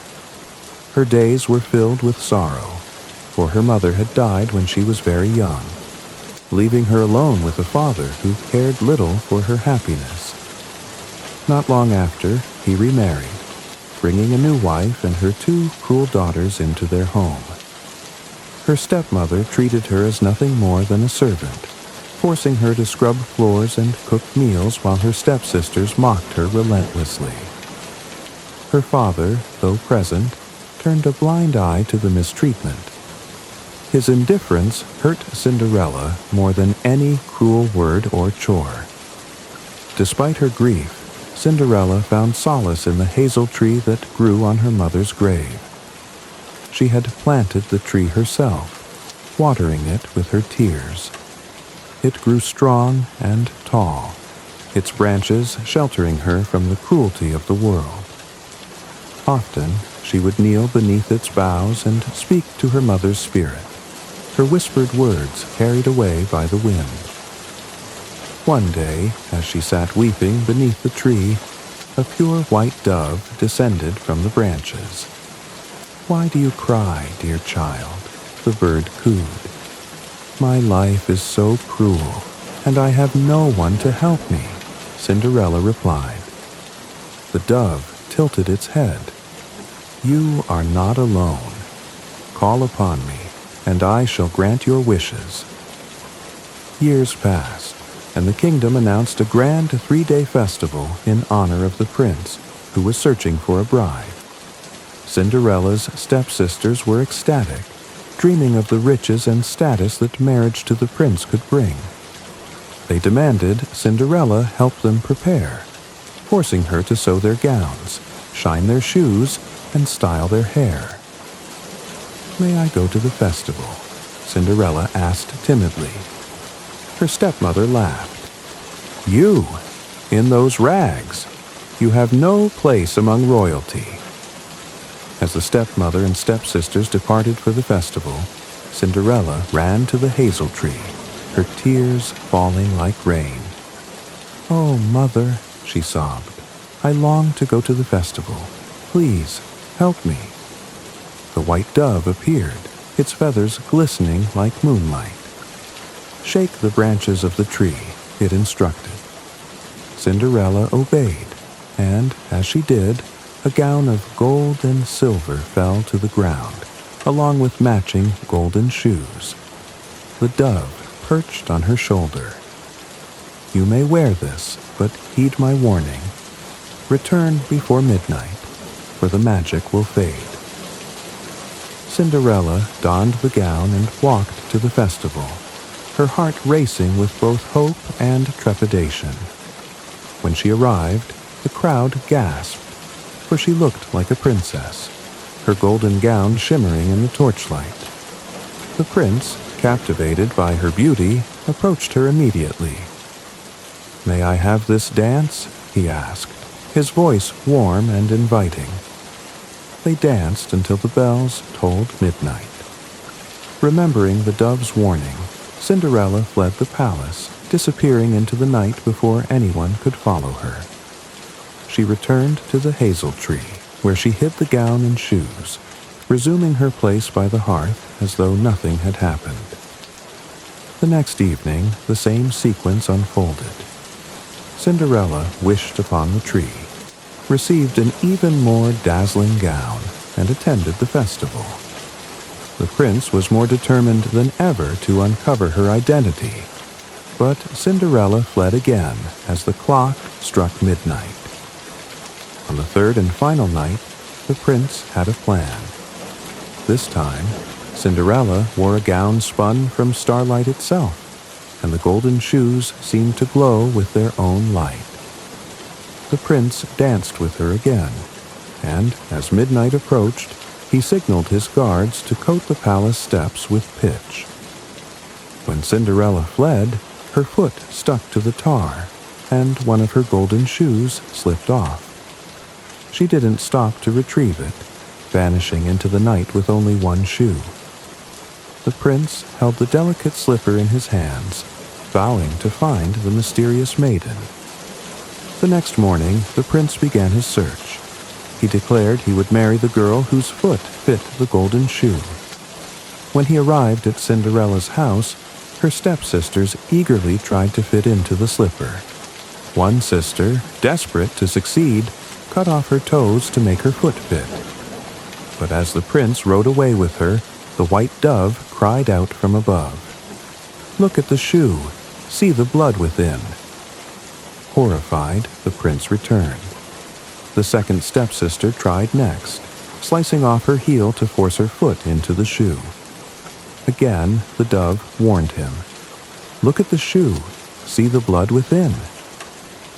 Finally, the prince asked if there were any other young women in the house. The stepmother scoffed. "Only the servant girl, but she couldn't possibly—" "Bring her to me," the prince commanded. Cinderella emerged, her face smudged with ash, but her eyes shining with quiet determination. She slipped her foot into the golden shoe, and it fit perfectly. From her pocket, she drew the matching shoe and the prince knew he had found his bride. The stepsisters, desperate for forgiveness, begged Cinderella to grant them mercy. She turned to the white dove, who spoke, "Kindness is your strength, but let justice guide you now." On the day of her wedding, as the stepsisters followed her procession, the white doves swooped down, pecking out their eyes, leaving them blinded as punishment for their cruelty. Cinderella and the prince ruled the kingdom with wisdom and compassion. Her story a reminder of resilience in the face of darkness. Beneath the hazel tree, which continued to flourish, she found peace, knowing her mother's spirit had guided her all along. And so, her tale became legend, a story of love, justice, and the magic of a steadfast heart. We will end this story time with the dark and captivating tale of Snow White. Once upon a time, in the depths of winter, a queen sat at her ebony-framed window, sewing. Snowflakes danced outside, blanketing the land in pristine white. As she worked, her needle pricked her finger, and 3 drops of blood fell onto the snow. Enchanted by the contrast, she whispered, "I wish for a child as white as snow, as red as blood, and as black as this ebony frame." Soon after, the queen gave birth to a baby girl with skin as pale as snow, lips as red as blood, and hair as black as ebony. She named her Snow White. But joy was fleeting. The queen fell ill and passed away, leaving the king to remarry a woman of great beauty, but an even greater vanity. The new queen possessed a magical mirror, a gleaming surface that answered her every question truthfully. Each day, she would stand before it and ask, "Mirror, mirror on the wall, who is the fairest of them all?" And the mirror would reply, "You, my queen, are the fairest of them all." Years passed, and Snow White grew into a girl of extraordinary beauty. Her innocent charm and fairness far surpassed that of the queen. One fateful day, when the queen asked her mirror the same question, it answered, "You, my queen, are fair, it is true, but Snow White is 1,000 times fairer than you." The queen's jealousy ignited into fury. Her heart twisted with envy, and she resolved to eliminate Snow White. Summoning a huntsman, she ordered, "Take the girl into the forest and kill her. Bring me her heart as proof." The huntsman led Snow White deep into the woods, his heart heavy with guilt. Snow White, clad in a simple dress, looked up at him with wide, innocent eyes. "Why do you look so sad?" she asked. Unable to harm her, the huntsman dropped his knife. "Run, Snow White," he urged. "Run far and never return." He killed a wild boar and took its heart to the queen as a cruel deception. Snow White fled deeper into the forest, the trees looming like ancient sentinels. Twigs snagged her dress, and shadows danced around her, but she pressed on until she stumbled upon a small cottage. Exhausted, she pushed open the door. Inside, the cottage was strange but inviting. The furniture was tiny, and the table was set with 7 plates and cups. She ate a little bread, and drank some wine before collapsing onto one of the 7 beds, falling into a deep sleep. When the 7 dwarfs returned home that evening, they were astonished to find the girl. The dwarfs were miners, their faces dusted with soot, and their eyes bright with curiosity. The eldest spoke. "Who are you? And why are you here?" Snow White woke and explained her plight. Moved by her story, the dwarfs offered her refuge. "Stay with us," they said. "Keep our home in order, and we will protect you. But beware of your stepmother. do not let anyone inside." Meanwhile, the queen stood before her mirror once more. "Mirror, mirror on the wall, who is the fairest of them all?" The mirror replied, "You, my queen, are fair, it is true. But Snow White, beyond the mountains with the 7 dwarfs, is 1,000 times fairer than you." The queen's rage was boundless. Disguising herself as an old peddler, she prepared her first weapon, a laced bodice. She traveled to the dwarf's cottage and knocked on the door.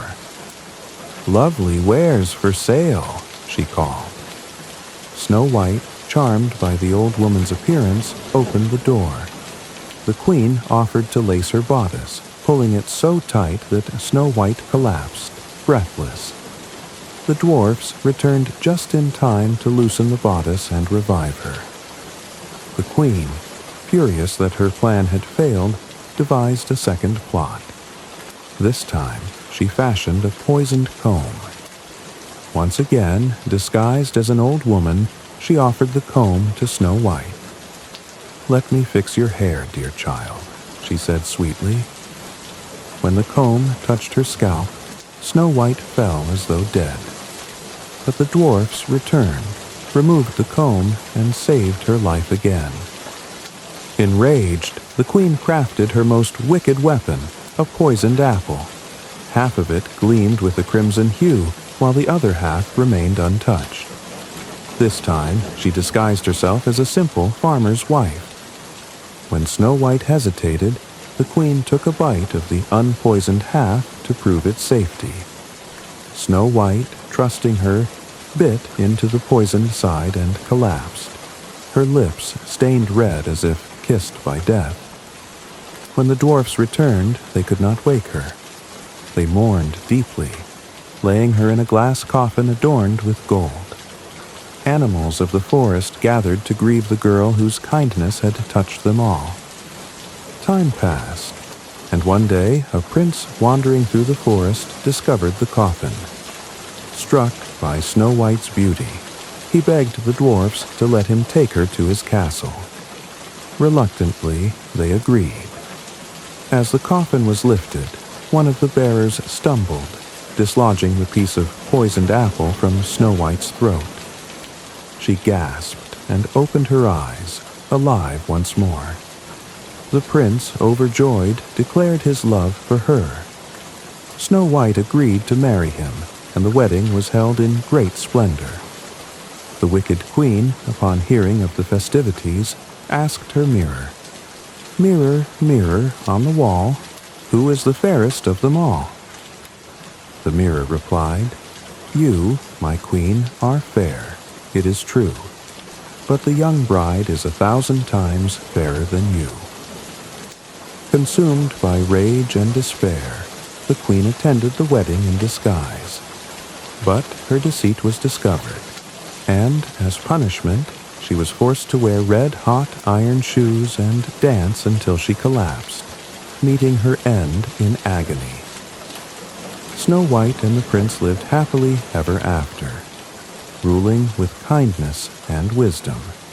And so, her tale became a story of beauty, resilience, and justice, whispered through the ages. Thank you for joining us tonight on Mr. Sleep Story. We hope this retelling of the Brothers Grimm enchanted your imagination. If you enjoyed this tale, please give the video a like and subscribe to our channel for more soothing bedtime stories.